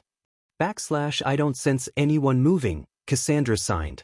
Key detection, I murmured, I don't sense anything either. What is this? Tsuyu looked around. It looks more like a city than any of the other dungeons. A normal city. Los Angeles University, All Might sounded nostalgic. Where you went to school after you graduated from UA? I started to take it in. We were in an open park, surrounded by a variety of buildings. Some looked old and brick, others modern and glass. There was a statue in the middle of the park, but everything looked more dull and gray than normal. I heard the All Might used to work in the US, Tsuyu inclined her head, but I didn't know he went to school there. Yes, I nodded. After you, All Might enrolled in LA. He graduated 4.5 years later with a degree in hero studies and minors in physical education and nutrition. Then he spent another 5 years working as a hero in the American Southwest, before returning to Japan. It isn't known why All Might went to America, or why he came back. The common speculation is that it was a protest against the lack of college-level hero programs in Japan. In America, their college-level hero courses also teach law and finance and promotion. Here is Japan, most of that is left to non-hero professionals in the heroes company. No, All Might shook his head. It was nothing like that. There was just a situation with a certain villain, and my mentor thought it would be better for me to put some distance between us. Plus, he had traveled the world in his youth to learn how heroes in other countries operated, so he thought it would be good for me. A situation? My eyes widened. You don't mean like a dating black cat situation, do you, sensei? What is dating black cat? Kane-sen asked. It's a trope, I said, then elaborated at her confusion. A common event or theme or story element in fiction. But they happen in real life too. In this case, it refers to a hero falling in love with a villain and all the hassles and dangers it entails. It's named for Spider-Man, a fictional superhero from the time before Quirks, and Black Cat, a thief, usually, who was one of his frequent love interests. Is that what happened? Mom wore the expression I had sometimes caught when she was watching soap operas, a forbidden love, and you were banished to America to keep you apart? All Might looked increasingly disturbed and disgusted as we spoke. No, nothing like that, he insisted firmly. This villain killed someone very close to me. And my mentor was afraid he would come after me next. Or that I might go vigilante to try to settle the score. So you came back to Japan after the heat died down? Tsu mused. Actually, All Might's smile turned a bit melancholy. I returned to Japan because Dave was getting married, and wanted to retire from hero work for the sake of his wife and future family. I thought it would be safer for them if I wasn't around to make them incoming. Kane-san signed vigorously. A moment later we heard rumbling. A 40 meters tall beast rounded one of the buildings, bearing down on us. It had 6 arms, scaly blue-green skin, and a circular mouth full of unevenly spaced, triangular teeth. It was wearing a leather harness and jeans. Riding the giant was a slender man with grayish-blonde hair, wearing a red and white jumpsuit-type costume, with a high collar and a mask with a large capital R emblazoned on it. Blue bullet and rocket wrist. I looked up at them in amazement. You recognize them? All Might asked, tensing to charge. You fought them once during your 2nd year of college, and again when they escaped prison in your 6th year in LA. I nodded. All Might looked like he wasn't sure if he was impressed or worried. Izuku can rattle off every major and most minor fights that you, Endeavor, and Hawks have ever been in, Tsuyu explained. All Might. Bullet roared. This time we kill you. He never was the brightest, All Might said, however I also don't recall him being that big. His size may have scaled up with his level, I told everyone. They're both level. Bullet has over 8,000 HP, but Rocket only has 1,200. All Might nodded. He jumped, aiming for the smaller villain. He seemed to be planning to take Rocket wrist down with the first blow, removing the villain team's ranged advantage. Bullet reacted faster than I would have expected. He tilted back and caught All Might with 4 of his arms. At the same moment, wrist jumped clear. Bulette twisted and threw All Might at one of the buildings, but not before All Might crushed 2 of his fingers, starting to break free. Ha! Wrist landed in front of us. I'll slaughter his friends, both to distract him and to prevent any backup. Tubes grew out of his wrists, engulfing his hands and sprouting missiles. Tsu, Kane-san, split up. I shouted, Ki slice. Slice. I hadn't named it yet, but 2 blades of sharpened ki shot out, intercepting the first missile. I expecting it to explode on impact. Instead the missile was cut in 3. The parts fell to the grass, though the back portion made it a bit farther before the engine sputtered out.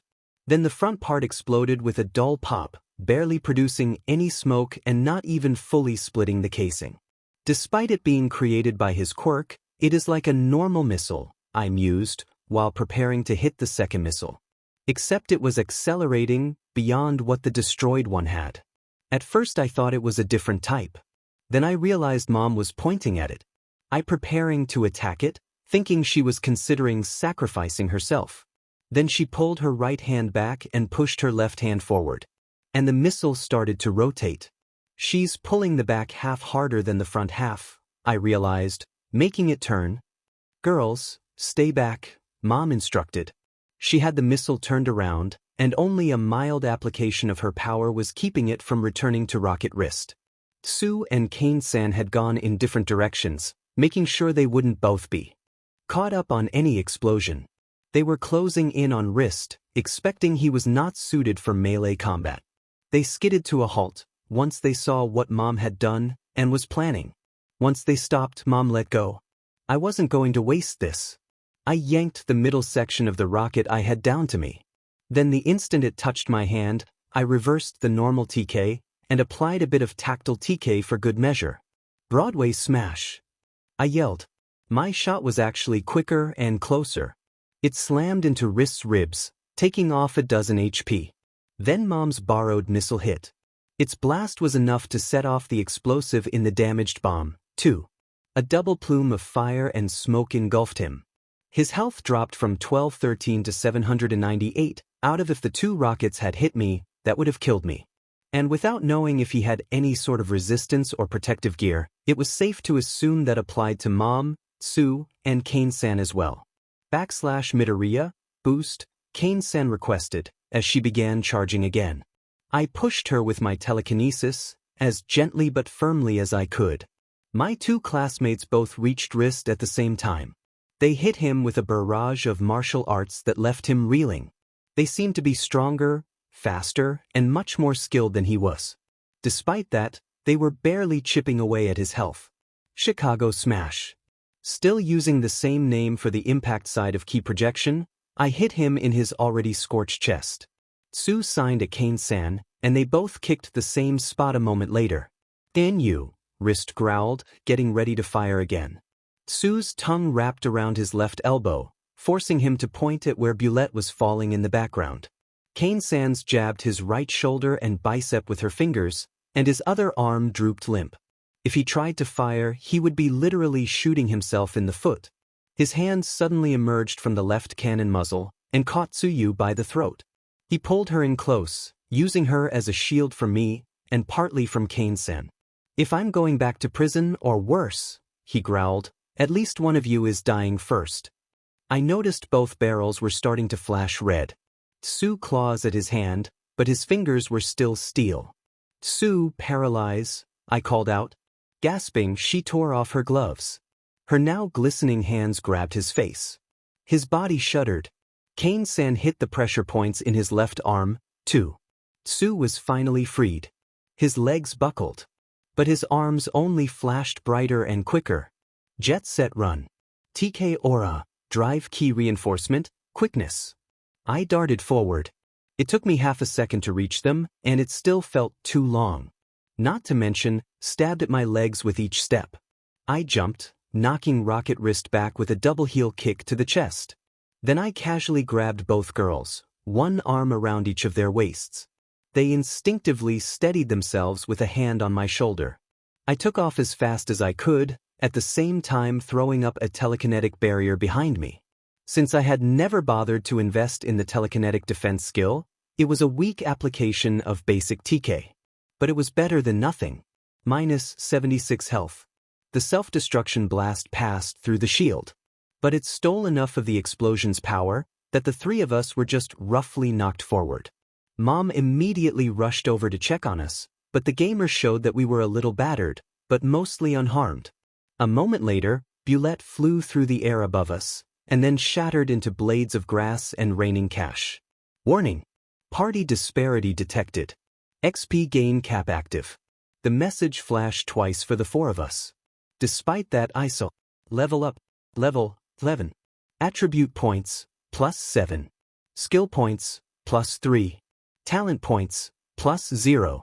Tsuyu and Kane-san also leveled up, but Mom didn't. She did start to gather the drop items, like usual. Though this time it was just cash.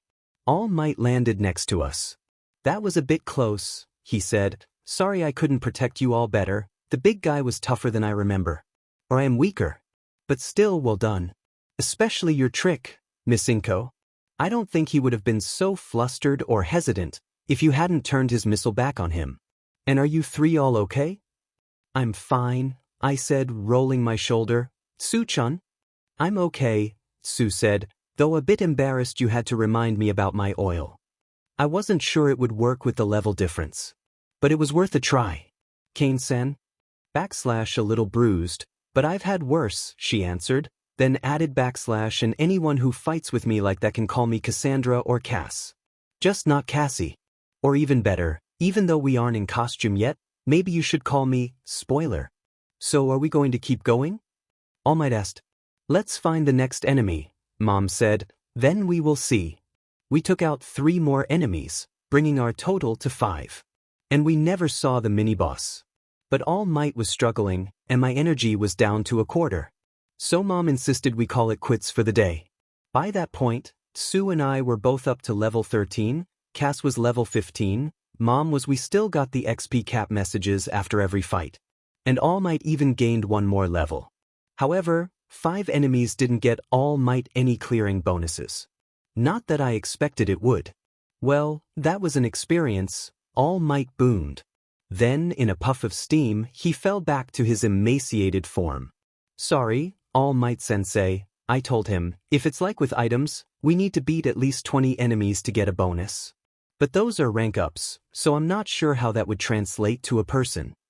It's fine, Midoriya-kun, he said gently, I feel stronger from leveling up. Now I need to spend some time looking at the list of talents, and seeing if there is one that can help me. Or one I can get after spending these new attribute points. But first, there is something else I need to talk to you about. So if you would all take a seat. All Might sat behind his desk, and waited until we were all comfortable. Normally, I would ask the 3 of you to leave, he started, but since I have little doubt Midoriya-kun would tell Inko-san and Azui-chan, and Cassandra-chan could just eavesdrop. Besides, after all this, I feel you have earned some trust. After taking a second to collect his thoughts, Yagi-sensei said, Midoriya-kun, you are not alone.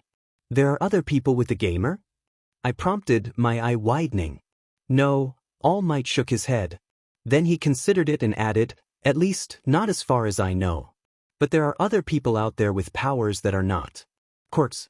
We call them irregulars. They are very rare, and most of the ones we know about seem to be older than the coming of quirks. There have been a handful recorded in the last 200 years, and their appearance seems to be slowing as quirks become more widespread. The last one we know about was about 30 years ago. A young woman born in Africa, quirkless, who in her teens developed power very similar to the ones under your key talent tree.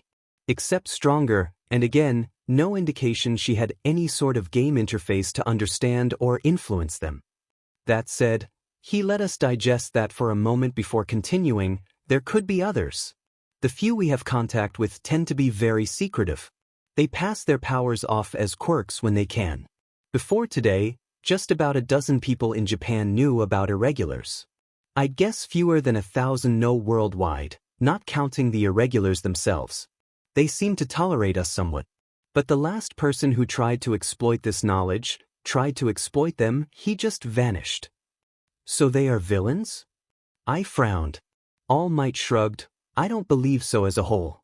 Maybe a few. After all, we don't even know what happened to the idiot who thought he could. He trailed off. Then he began violently coughing. All Might's entire body shook, and blood began to leak out of both corners of his mouth. Is this the irregulars? Tsu asked nervously. No, All Might chuckled. Then coughed. Then kept chuckling. This is just what I've been reduced to, Yagi-sensei explained. I spent too much time in my muscle form, and now I'm talking a lot. Key healing, I said insistently, pointing the palm of my hand at his chest. Silver energy flowed out of me, engulfing All Might. His coughing slowed, and the pain in his face soothed. Thanks, that helped, he said. Then he coughed again. It was less intense, but still brought more blood to his lips. But not enough, I said, angry at myself. And whatever mystery villain had done this to the symbol of peace. By clairvoyance, I instructed. By telepathy, basic. But telekinesis, intermediate. Multiple psionic talents acquired. Overall psionic rank, 6. Overall telekinetic rank, 4. Overall telepathic rank, 1. Overall clairsentience rank, 1. Skill, clairvoyance, available. Skill, empathy, available. Skill, telepathic communication, available. Skill, telepathic attack, available. Skill, telepathic defense, available. Skill, telekinetic manifestation, available. Skill, telekinetic defense, upgraded to telekinetic rampart. Izuku, Mom gasped. She knew where I was going, especially since I had just gained a 4th talent point. Bye. I froze as All Might suddenly appeared beside me in his muscle form, resting a hand on my shoulder. I knew he was fast, but... Stop, young Midoriya, he said gently. But I have to save you. Will this do it? He countered. You said we had until the middle of July. And you said you also need medical training to use psychic healing. So you should wait. Hold on to that point in case you need it. We still have time, right? I nodded. Besides, he rumbled, switching back to his grandiose hero voice, I am the teacher, you are the student. It is my job to worry about you, not the other way around. My head dipped again. But already I was thinking about the medical books at the store, and their prerequisites. Hello, Dave, he said as soon as the phone connected. Toshi, the scientist referred to his friend by nickname, it's good to hear your voice. Well, it is easier to call now that you are on Island, and I have a more regular schedule, All Might chuckled. That's true, Shield agreed. How are you doing, Toshi? Actually, that's why I called, Dave, Yagi deflected, switching out of his hero voice. I wanted to ask you about exotic matter. Exotic matter? David parroted. Yes, All Might's nod was almost audible. See, one of my students told me he could sense exotic matter in me. And I tried looking it up online. But there's all sorts of different kinds of exotic matter. Some real, some theoretical, and even some fictional. Ultimately, it was a bit over my head. That's what you get for relying on Wikipedia, Shield finally laughed. Probably, Yagi admitted, but that's why I have one of the smartest men in the world on speed dial. Dave, given what you know about various types of exotic matter, could I really have one or more of them implanted in me? And could they be contributing to my deterioration? It is possible, the scientist mused. We have catalogued a quirk that can produce small amounts of negative mass material, though not actual tachyons. So all for one could potentially have acquired a quirk or quirks that could produce that or other types of exotic matter. And I couldn't begin to guess what they might do in a human body. Toshi, let me do some research. Talk to a few of my colleagues. If this really has happened to you, we'll definitely find a way to do something about it. Thanks, Dave. After a few minutes chatting about Yagi's experiences teaching and what Shield would be displaying at the upcoming expo, they said their goodbyes and disconnected. And Shield's brain went into overdrive. Detection is harder, he started taking notes. Extraction would be harder, but presumably a matter movement or manipulation quirk could take care of that. But first we have to find it. A light, everyone, All Might smiled down at us. For your second day of hero studies, we will try our hand at lions and gazelles again. Except this time, the lions can tag the gazelles with any part of their body. Hands, feet, tongue, it is all legal. As a result, if a gazelle willing touches a lion, he or she is tagged and out. Also, while lions are still not allowed to leave the field deliberately, if a gazelle forces a lion out, the lion has a 5-second grace PRD to re-enter the field. Any questions? All Might's head dropped as I raised my hand. Okay, All Might announced, lions may tag gazelles with any part of their body, but still not extensions of their power. Hands, feet, tongue, etc., but not hydrokinesis, dark shadow, etc. Gazelles who touch lions are considered tagged by that lion. This includes the lion's P uniform. If multiple tags happen at the same time, I will judge who gets the point. Anyone who deliberately leaves the pitch is out, even a lion. If a lion forces a gazelle out of bounds, that is a tag. If a gazelle forces a lion out, the lion has 5 seconds to return to the field, after any and all gazelles. Forcing them out stop. A given gazelle is only allowed to use their power to immobilize or force a lion out for 10 seconds. After that the gazelle is out. And that is 10 seconds, total, for the 5-minute round. 10 seconds for one lion, 5 seconds each for both, or 10 quick 1-second bursts to escape. That means actual immobilization, hold them in place, or keeping them out. Tripping a lion or forcing them to dodge is just fine. Then All Might shifted from me to Ami-chan, and finally, lions cannot attack or force out each other. That's an immediate disqualification for the aggressor. Anything else? Most of my classmates looked amused or impressed. Ami was smiling slightly, but had a thoughtful expression.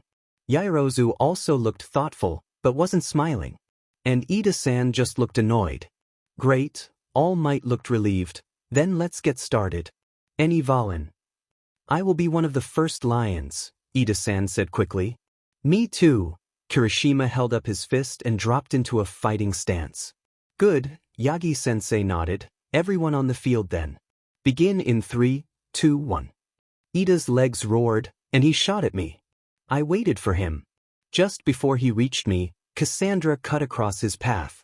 He adjusted slightly to avoid crashing into her.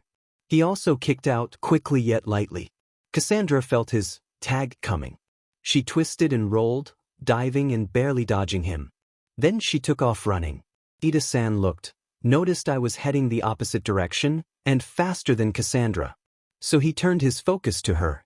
Just before he reached her, Tsuyu's tongue wrapped around Cassandra's waist, pulling her out of the way. The two girls instantly split up, and I deliberately moved into his field of vision again. That's incredible, Yaoyorozu noted in awe. It was the last round of the day. Tokoyami and Hagakure were the lions. Having been knocked out, the first 5 members of the 1A study group were watching the 6th member, and 2 others. What is? Uraraka asked. Not just Yaoyorozu, but Mizuno, Misaka, and Jiro had the same expression. Ochako could understand Momo and Ami, who were way smarter than she was, or Mikoto, who went to a hero prep school. But since Kyoko was supposed to be a normal girl too, the curvy brunette felt left out. The 3 of them, Mikoto said, they are noticeably quicker than they were Tuesday. How could they have gotten so much better in 2 days? And the way they are kiting Tokoyami and Dark Shadow, Kyoka added, it's like they are perfectly in sync. I didn't think ASU. Tsuyu-chan knew JSL, Ami said, maybe we should try to learn it too, to communicate silently, and for Kane-san. Also, Kane-san is able to detect Hagakure. Well, maybe we can ask Midoriya-kun to teach us sign language? Ochako suggested, we were going to talk about quirk tips after all. And that's time. All Might called, very good everyone. You are getting a handle on your abilities and your classmates' abilities. So I am happy to say that repairs on the urban training arenas will be finished tomorrow. And you costumes will be done this weekend. So on Monday, you will have an extra special hero studies course. Urban battle but with a twist. Author's Note 1. After the stats and omake, there will be a second note with a spoiler. Be forewarned. Current status. Name, Izuku Midoriya. Age, 15. Level, 13. Active title, The Gamer.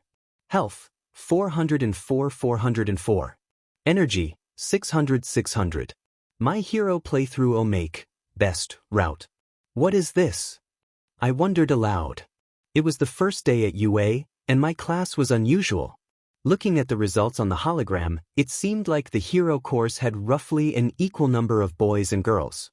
But besides me, there was only one other boy in the room.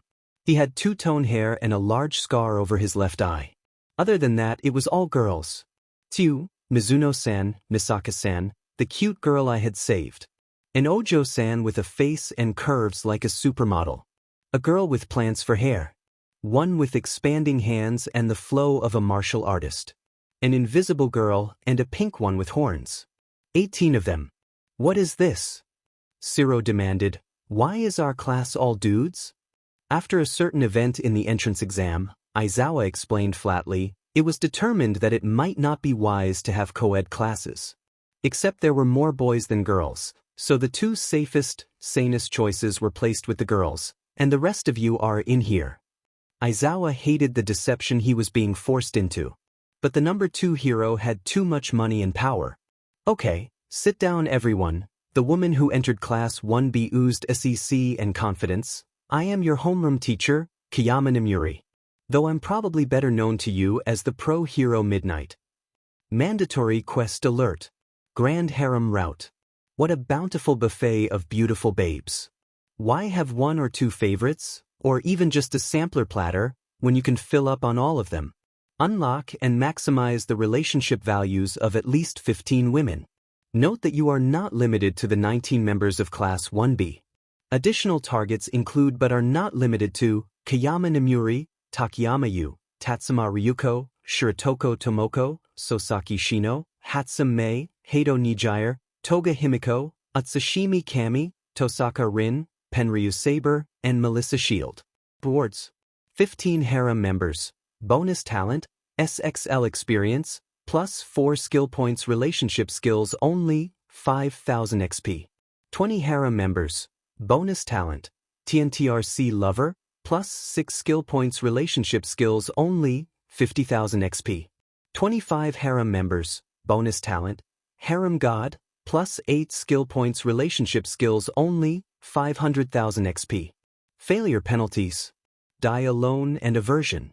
Time limit, 1 year. I barely resisted the urge to slam my head into the desk. I did not hit accept, but tried to ignore the window. Then something caught my eye. 19. I wondered, but there are only. Analyze. I hissed quickly and quietly. Todoroki Shoko Shoto. Race. Human quirk metagene hybrid. Age, 15. Gender, female. With his final child, Todoroki NG got the hybrid quirk he wanted, but not the gender he wanted. Thus he forced his daughter to live as a boy. She needs the right man to break through her shell. Is everything okay, Midoriya-kun? Midnight asked. Have you ever wondered what it was like to be a cow, dropped into a pool of ravenous piranhas? Neither had I. But after changing from my PE uniform back to my regular uniform, I returned to Class 1A for the first meeting of the study group Uraraka-san had invited me to join. Already present were Ami-chan, Mikoto-chan, Uraraka-san, Hagakure-san, Yaoyorozu-san, and Jiro-san. And as soon as I entered, they all turned to stare at me, their pupils practically flashing. Even Hagakure, whose eyes I couldn't see. They were all staring at me in almost hungry anticipation. And Ami-chan and Uraraka-san were both blushing a bit. Part of me wondered what they had been talking about. The larger part of me resolved never to ask. Intuition +1. I frowned. I thought I had disabled those alerts. And all of the alerts, except damage and level up ones. I hadn't seen them yesterday in All Might's dungeon. Maybe I mumbled something in my sleep? Hello, I tried not to sound nervous. Sorry if I'm a little late. That's fine, Jiro-san said, her voice dangerously smooth. There was an electric buzz. I had left the door open, contemplating a quick retreat. Instead, it slammed shut, the handle sparkling. We were just talking about you, Hagakure-san added brightly. Except her happy tone somehow didn't make me feel better. Talk about me? I looked at the two blushing girls again. Specifically, Yayarozu qualified, how you, Azui-san, and Kane-san have improved both your maneuvers and teamwork in the last 2 days, to the point where most of us were able to notice it. Uraraka also mentioned that she met you coming out of All Might's office on Tuesday, Mikoto-chan pointed out. What were you doing there? Jiro-san asked deliberately. Well, I officially went there to apologize for disrupting the lesson on Tuesday, I said, but I wanted to talk about him to a lot of things. I think I messed that up. Anyway, I'm a big fan of his, and we instead talked about my power and one of his past fights. Cassandra-chan showed up in the middle, and I learned that All Might Sensei can sign too. So he didn't help you with your quirk? Mikoto-chan demanded. No, I said certainly. Because I didn't have a quirk. He did show me a bit about punching, though that had been yesterday in his dungeon. Then how did you get better so fast? Uraraka-san prompted. We went into a dungeon inside of All Might Sensei and fought some of his past enemies? I said with uncertainty both real and forced. If you can't or won't talk about it, just say that. Mikoto-chan sounded annoyed. Don't just go making video game jokes. Sorry. So long as you three aren't breaking the law, Yayarozu sighed, I suppose you are allowed to have your secrets. Sorry for prying, Zuhun, Ami said softly. It's okay, Ami-chan, I reassured her. I can understand why you are all curious. About that, Uraraka-san suddenly raised her hand. Could you just call my Ochako? I know my family name is a bit of a mouthful, what with the repeated syllables. And I'd like to think we are friends, since you literally saved my life. Okay, Ochako-chan, I smiled, if you will call me Izuku. And that goes for the rest of you too. I've been called by a variation of my first name so much, I'm not really used to responding to Midoriya. So please, just use Izuku. Ami's face clouded at that, and she looked almost angry when Ochako-chan innocently asked. Well, what did people normally call you? Deku, I said darkly. The bullies always called me Deku, because I was a worthless wooden doll. And so most everyone called me that too. Sorry I mentioned it, Izuku-kun, Ochako said sadly. And the others looked upset too. No, I said quickly, don't worry about it. It's all in the past now. I even miss it from time to time. Then maybe. Ochako-chan started. But both Ami-chan and Mikoto-chan caught her attention and shook their heads. Ami had seen it all those years, and Mikoto had met some of the JRKs at the arcade. Maybe we should get started studying, she finished. Okay, I nodded and finally grabbed a seat. Hey, Miyazuku, Jiro-san addressed me. I heard you are good with quirks. What would you suggest for mine? Oh, and call me Jiro or Kyoka. I don't mind either way. The other girls all stared at her. What? This is studying, she said defensively. We all have to learn about our quirks, and he already helped you too on the first day. Well, I mused, your jacks, you said they work in electronics. Is that both ways? Both ways. Hagakure parroted. Earphones and microphones both use that jack style, I pointed out, so they might be able to both send and receive data. Though we did go over the English assignment, most of the study session ended up being about their quirks.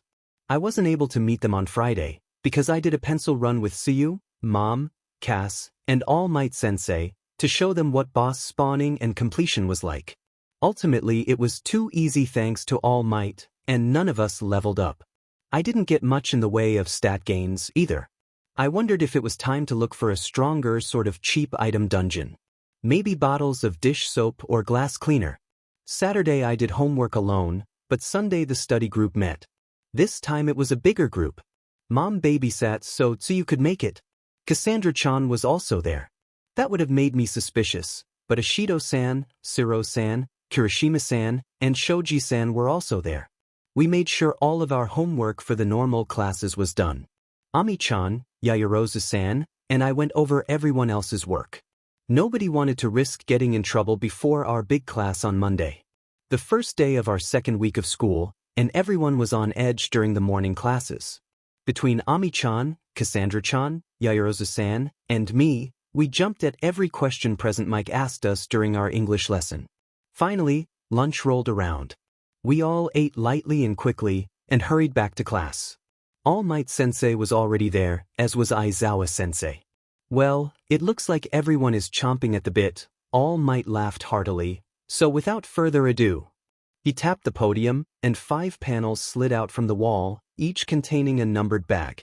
Your costumes, fresh from the designers. One more major milestone on your path to becoming a true hero. The classroom erupted in shouts, cheers, and squeeze. I would like you all to get changed and meet us at Urban Arena Beta. With that, All Might, this time in his young age costume, sped out of the room. And don't make me look bad by being late, Aizawa Sensei added. When we got to the arena, there was a tarp wall across the road. In front of the tarp was a table with a box on it. Next to the wall, there was a temporary platform. On it stood All Might Sensei, Aizawa Sensei, and a third man. That's Vlad King, the blood hero. I tried not to babble too much. We all gathered close to the temporary barrier and started to look at each other. Our costumes ran the gamut. Tsuyu and I had the same designs my mom had come up with for us, just upgraded with armored materials. And like Mom suggested, better goggles for Tsu.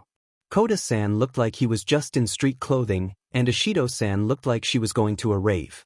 Or maybe back in time to a disco. On the opposite hand, Aoyama-san, Ida-san, and Siro-san were all heavily armored. More in the middle, Ojiro-san had on a GI. Todoroki-san had on a white suit, but his left side was covered in artificial ice. Tokoyami was covered by a black cape. Ochako-chan had a skin-tight, black and pink jumpsuit, with some sort of built-in wrist cuffs and a separate helmet. Mikoto's costume started with a pair of dark green sneakers and off-white leg warmers. But under them, going all the way up to the hem of her gray skirt, she had in bronze, dragon-scale leggings. She top was a long-sleeve shirt, the same color as her leggings on the bottom, and a tan above her BRSDS and on the sleeves. She had a red cape lined with a metal mesh, and a heavy fingerless glove on her left hand. But what stood out the most was her ammo. 2 belts and a bandolier. 2 cuffs on her left bicep.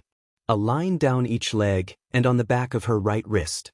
All covered with small metal discs. Ami's costume was also a skin-tight jumpsuit, in multiple shades of blue and with a smattering of artistic bubbles. She also had a visor, and there was a computer screen on the inside of her left wrist. There was also a tank, probably filled with water, on her back. She looked more voluptuous than I would have expected.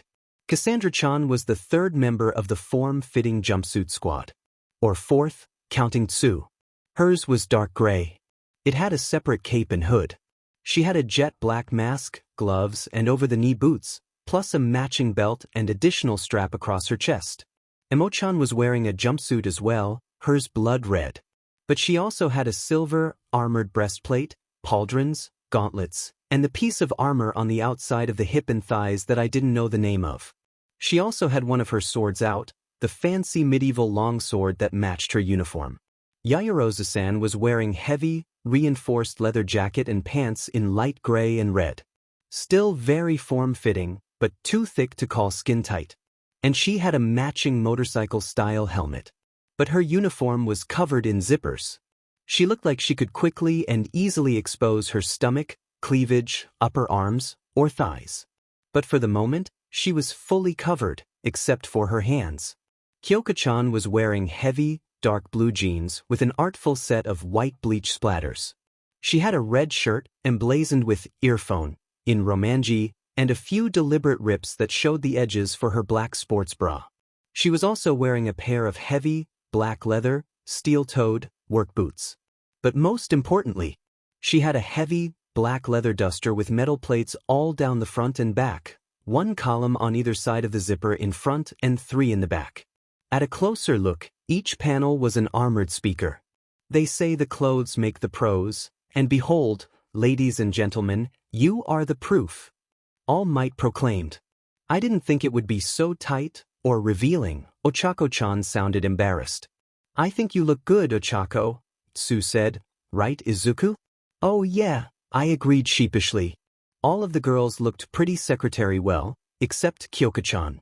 She seemed to be resistant to that, but even her costume had its charm. Hey, Ami, Ashido-san slid over and started deliberately eyeing the hydrokinetic. You didn't look quite so curvy in your underwear. Many of the guys went red and started staring. I'm not, Ami-chan blushed. My costume has a layer of water in it. I plan to use it as a reserve and to harden it for defense. Though I realized thanks to Izuku-kun that I might be able to use it to enhance my physical abilities too. But the costume company decided on their own to make the water layer thicker in certain places. Alright, All Might called us to attention. Now that we are all here, you might be wondering why we are set up like this. Well, that is to test your flexibility. You see, pro heroes are often thrown together at random. So today we have Class 1A. He waved his left hand towards Aizawa-sensei and us. And Class 1B. He gestured towards Vlad King-sensei and the other side of the tarp with his right. I couldn't help myself. My curiosity got the better of me and I whispered, clairvoyance. My vision shifted outside of my body. I intended to move my perspective over the barrier and get a look at the other class. I never got that far. There was an unfamiliar person mingling with our class. She had silver hair, like actual metallic silver, running to the middle of her back. Her eyes were deep bronze, also metallic. Her features were sculpted, high cheeks, thin straight nose, full lips. She was frankly gorgeous, easily better looking than any other woman I had ever met. And she had an amazing figure. Curved and yet fit. It would have made most models jealous, and other than height, didn't lose out to any of my already CC classmates. And it was easy to tell, since she was completely naked. My brain tripped, and my clairvoyance broke. Shattered. Between the shock of the naked spy, and the lesser hit of my skill failing and the unexpected perception shift, I almost stumbled. If it had been an anime, I was sure I would have had a nosebleed. Izuku, what is it? Tsuyu made sure I didn't fall. I think we've. I trailed off. I couldn't see her anymore. But I realized something. Where she was, there was a familiar pair of floating gloves and shoes. Never mind, I said. I thought the other class might be spying on us, though I was going to do the same thing. But I was just sensing Hagakure-san. The two classes will be splitting into teams on two, All Might Sensei continued, either not noticing or not acknowledging us. Each of you will select a ball from these boxes, he explained. They are labeled A through T. Whichever person in the other class has the same letter, they will be your teammate for the exercise. But you will not find that out until it is your turn. After everyone has a ball, your respective homeroom teachers will take you to your respective waiting rooms. They will be making sure there are no attempts to cheat. He glanced at me when he said that, though it might just have been a precaution rather than an admonishment. Then I will call 2 teams at a time for the exercise. You will be competing as heroes or as villains. The exercise is simple. The villain team will have a base in one of these buildings. And they will have a mock bomb. Each team will have 5 minutes to discuss your powers and strategies. That time will end when I activate the timer on the bomb. He held up a box with a digital timer and a large red button. Heroes, you have 15 minutes to find the bomb and press the button to disable it. Villains, you must keep this from happening. In addition, you will each be given this capture tape. If you can wrap it around both of an opponent's wrists, that opponent is out. Of course, you can also win by capturing both opposing team members. And no removing the tape once it is stuck. Other than that, anything goes. Well, almost anything, he quickly qualified, glancing at Ami and me again. You cannot destroy the bomb. Villains, if you destroy your bomb, it stops working, and your nefarious scheme fails. Heroes, if you destroy the bomb, it goes off. And of course, this is a lesson. Seriously injuring your classmates is grounds for immediate disqualification and potentially further punishment. Each team will be given earpieces so you can stay in contact if you decide to split up, but also so that we can monitor you. And when you are done, you may choose to either return to your class's waiting room or join me in the monitor room. Either way, all 3 rooms will show the exercise, and you will be reviewing and discussing the results for tomorrow's Hero Studies class. Wait, so those guys get to review with All Might? An imperious voice demanded from the other side of the tarp. What about us? As Tuesday is my normal day with Class 1A, Aizawa-sensei and I will be reviewing with them, All Might explained, unconcerned. Class 1B will be reviewing with Vlad King-sensei, with the help of Midnight-sensei. I guess that's okay, the angry student mumbled. Okay, everyone line up so we can get your team assignments. As All Might-sensei said that, Aizawa-sensei and Vlad-sensei jumped off the platform, Vlad-sensei out of view. Aizawa walked over and stood next to the box, watching us. I looked at the small plastic orb that would determine my fate. Well, that might have been a bit overly dramatic. It was one school lesson. Everyone ready? All Might appeared on the middle of the 3 large monitors at the back of the room. There was an exit on the left side with the label Hero, and on the right side of the room with the label Villain. So, for the first match, the Hero team will be Team O. I looked down at the matching letter. I wasn't sure if I was happy or not to be going first. I stood up, tossed Aizawa-sensei the ball, and walked over to the Hero door. And the villains will be Team M. My eyes widened as Tsu hopped to her feet. Instead of throwing the ball, she handed it to Eraserhead. She nodded to me and I returned it. Then I went through the door, down the blocked-off hallway, and into another room. My temporary teammate was an unassuming-looking guy. He was noticeably taller than me with short, scruffy brown hair. His most notable feature was his oval-shaped eyes. His irises were so small and dark it almost looked like he only had a pupil. He was wearing the most normal, unassuming costume I had ever seen. Tan jacket and pants, darker t-shirt, and normal sneakers. I would never have thought he was a hero if I met him on the street. Hello, he said, extending his hand. I'm Tsuburaba Cozy Eye.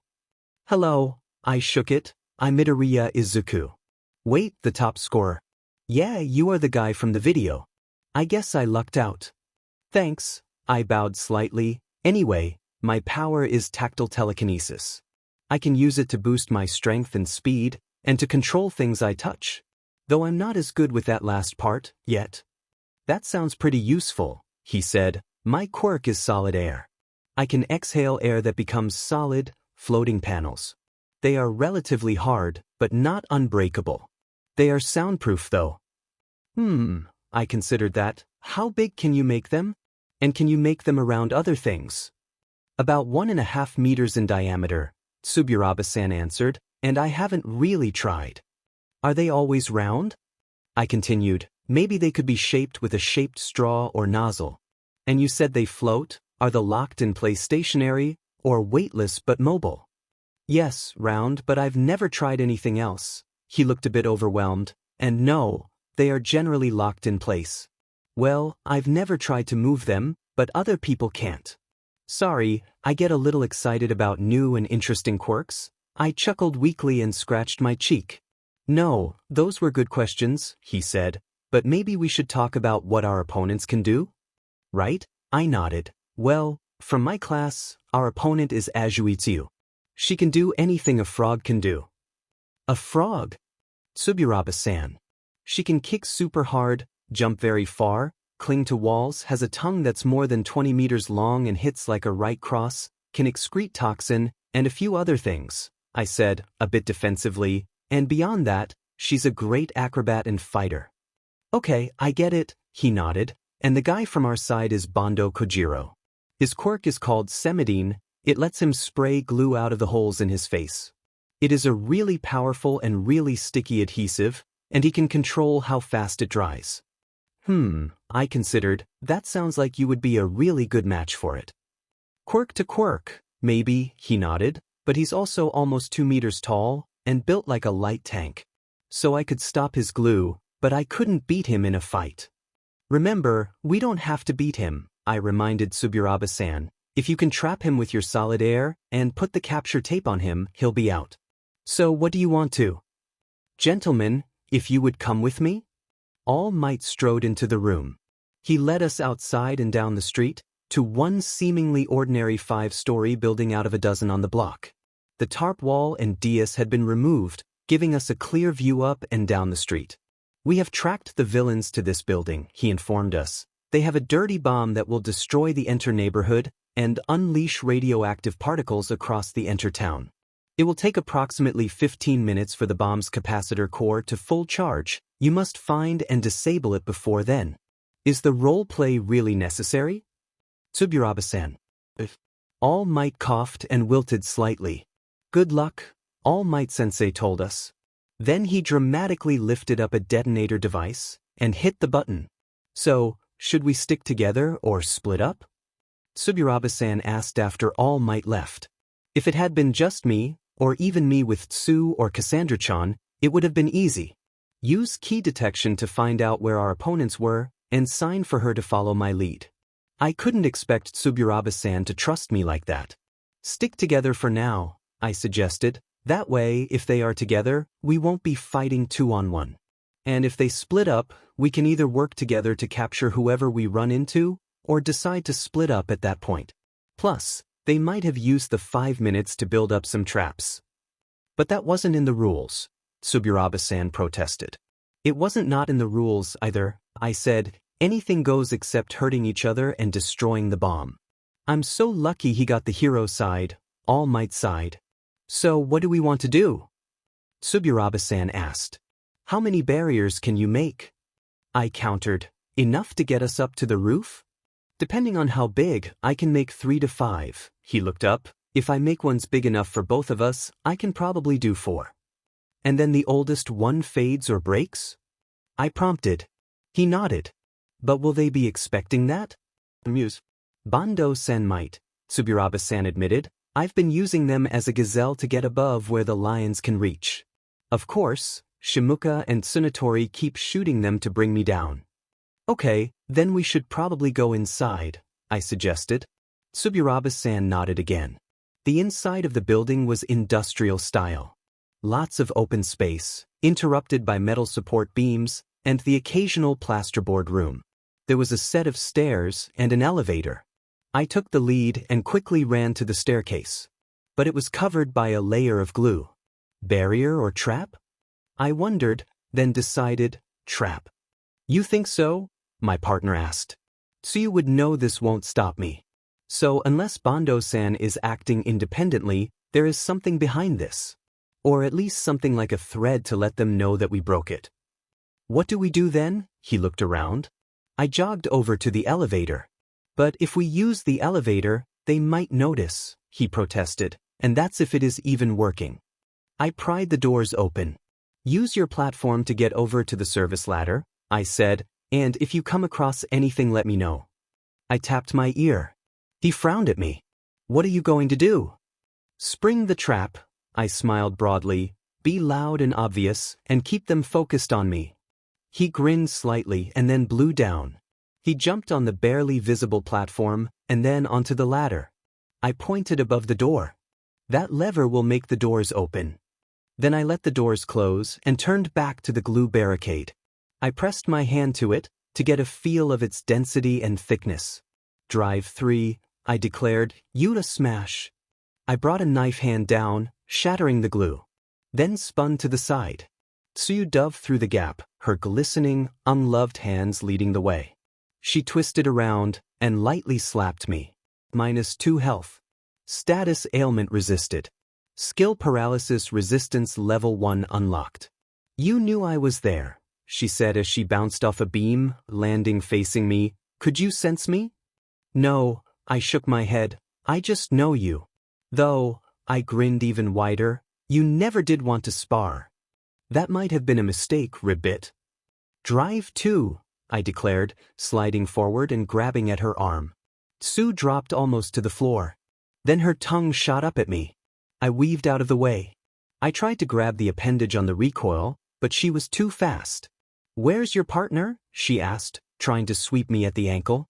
Would you believe me if I said he's climbing up the elevator? I asked. I focused my energy on my legs, hardening them with TK armor, attaching myself to the floor with tactile TK. Tsu's leg hit mine, but I didn't move. She was the one who cringed. -1 health. Maybe, Tsu admitted, launching her tongue at my nose and her fist at my knee. My partner expected yours would want to go up the outside of the building.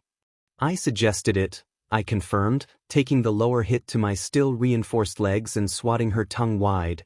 but he thought it would be too obvious. So which is it? She jumped up, aiming both her feet at my chest. Does it matter? I said, pushing her feet down and vaulting over her. You may trust me and the other way around. But there is no way we could expect our partners to trust us. If I say it is outside, and it is really inside, then you partner would have to believe I am lying. Of course, if you tell him I am lying, then Tsuburaba-san can just slip outside through an access hatch. And even more than that, Bando-san presumably is staying with the bomb. If he doesn't. Normally I like listening to you talk, Sue frowned, and her fist connected with my jaw. But for now, just stop. -3 health. I took the blow for a reason. My hand clamped around her wrist, wrapping it in the tape. She responded in kind. But I was prepared for that. I already had a TK field around my wrist, so I just flicked it and the tape loop flew off. Your turn, I told her as we slid apart to get ready for another salvo. I can't, she gestured, showing the tape was stuck. I don't have TK, Caro. I thought you would have used your oil to keep it from sticking, I said softly. Don't go feeling guilty, Tsuyu kicked at me again. -2 health. That's not what I'm feeling guilty about, I offered her a smile. I had to work on that, if I wanted to be like All Might. I hadn't broken off the tape on her wrist from the roll. I spun off another meter and change of the adhesive. Then I reeled in Tsu's captured arm. With drive 2, I was stronger than her. I dragged her to the closest I-beam. I slammed the sticky side of the tape onto it. I pressed down, until a strip as long as Tsuyu or I were tall was attached to the metal. Then I cut the tape free from the roll. And ran towards the stairs. Izuku! I ignored her. By the rules, she was trapped. If she could have cut the steel slab, she could have freed herself that way. And it would have been more fair to finish it. To keep sparring with her until I could get the tape around her second wrist. Only that would take time, and the hero team was on a clock. I plowed through the glue wall, wishing I could use my key powers. But the earpiece meant Tsuburaba-san would hear it. Not to mention almost everyone in both classes and Eraserhead and Vlad King. The second floor was a lot less open than the first, and I started searching the rooms.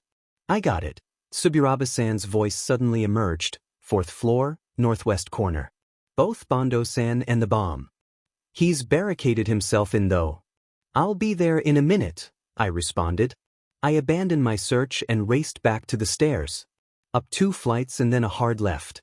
The south side of the 4th floor, or what I saw of it, was divided into offices, while the north side was open. Or had been open, since there was now a mass of glue connecting the girders to the outer wall. Unlike below, the glue was not solid. Instead it had a number of arrow slits. Tsuburaba-san was carefully staying out of the way of those. 6 minutes left, he whispered to me, and any time I get too close or give him too much a straight shot, he sprays his glue at me out of those gaps. Can you cover the arrow slits on that section with your solid air? I asked softly. Sure, but why? If his glue gets stopped by your air, it will fill in the slit. Then he won't be able to see or attack us. Plus, you said your barriers are soundproof, so it will be harder for him to hear us. Okay, Tsuburaba-san took a deep breath. Then his eyes focused on the wall, and he exhaled.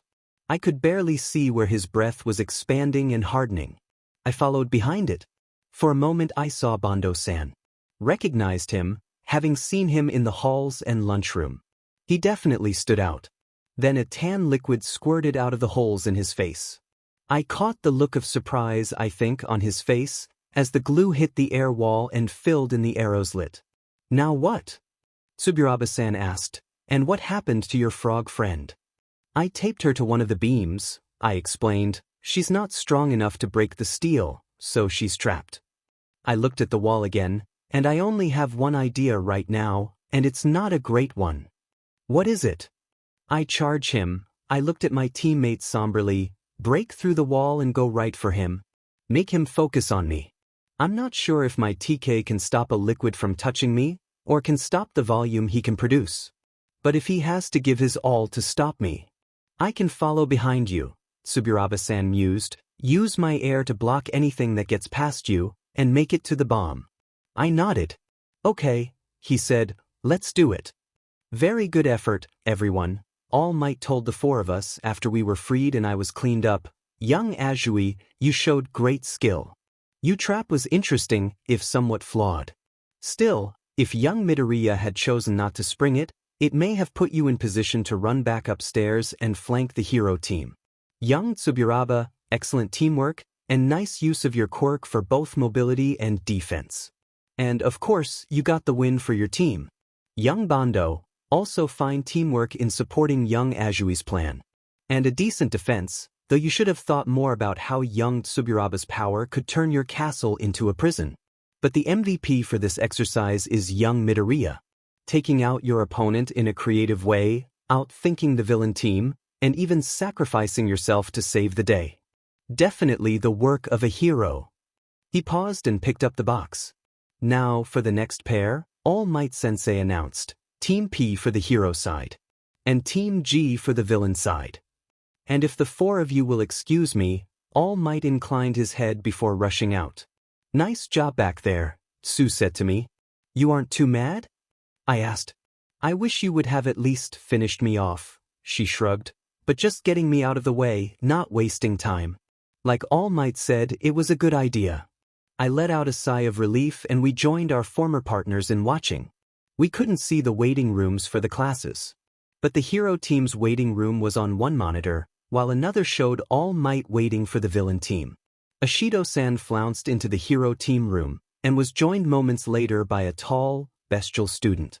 If not for his costume and glasses, he might have looked like a bear. Or a small Bigfoot. Shishida, Tsuburaba-san noted. Ashido-san explained her acid power. And the other student introduced himself as Shishida Jiroda. He explained that his quirk, Beast, let him increase his size, speed, and power, in return for becoming more aggressive and less intelligent. On the villain side, Kirishima reached All Might first. They were joined by a slender girl, a bit taller than me, with short gray hair. Follow me, young villains. All Might led them to a different building. The girl introduced herself as Yanagi Reiko. She explained that her poltergeist quirk could move objects telekinetically, but only if they weighed less than she did and were within a meter. Kirishima explained his hardening quirk. Then he suggested that she just hold the bomb in the air. She countered that Shishida-san would be able to reach it. Then he suggested they take a page from us and hide it in the elevator. She considered that more fully. What do you think? Tsuyu asked me, and I noticed Bondo-san listening as well, though it was hard to tell with his non-standard face. Kirishima is at a disadvantage against Shishida, I said. He is strong, but Shishida seems to be stronger and quicker. I don't think Shishida's beast power can hurt Kirishima. But get the capture tape on him? That's easy. And if Ashido was listening, she'll have heard my advice to you, and can use her acid to keep them from even sticking the tape to her. So the hero team seems to have the advantage. I do like the idea of hiding the bomb in the elevator. Tsuburaba-san, do you know if poltergeist works through walls? I don't know, he answered blankly. If it does, they could have her stand close to the elevator, but outside it and hold the bomb up from there, I explained, though that does run the risk of Yanagi-san being forced out of range and dropping it. If it breaks from that, they would lose. A light, hero team. All Might had escorted Ashido-san and Shishida-san to the building. Those dastardly villains are trying to blast their way into a corporate safe containing both oodles of cash and weapon design documents. It will take them a few minutes to position the shaped charges. You have to stop them first. Your 15 minutes starts now. Do you think he is going to come up with a different backstory for every exercise? Tsuyu prompted, assuming her thinking pose. Current status. Name, Izuku Midoriya. Race, human quirk metagene negative. 15. Level, 13. Active title, The Gamer. Health, 398 406. Energy, 420 602.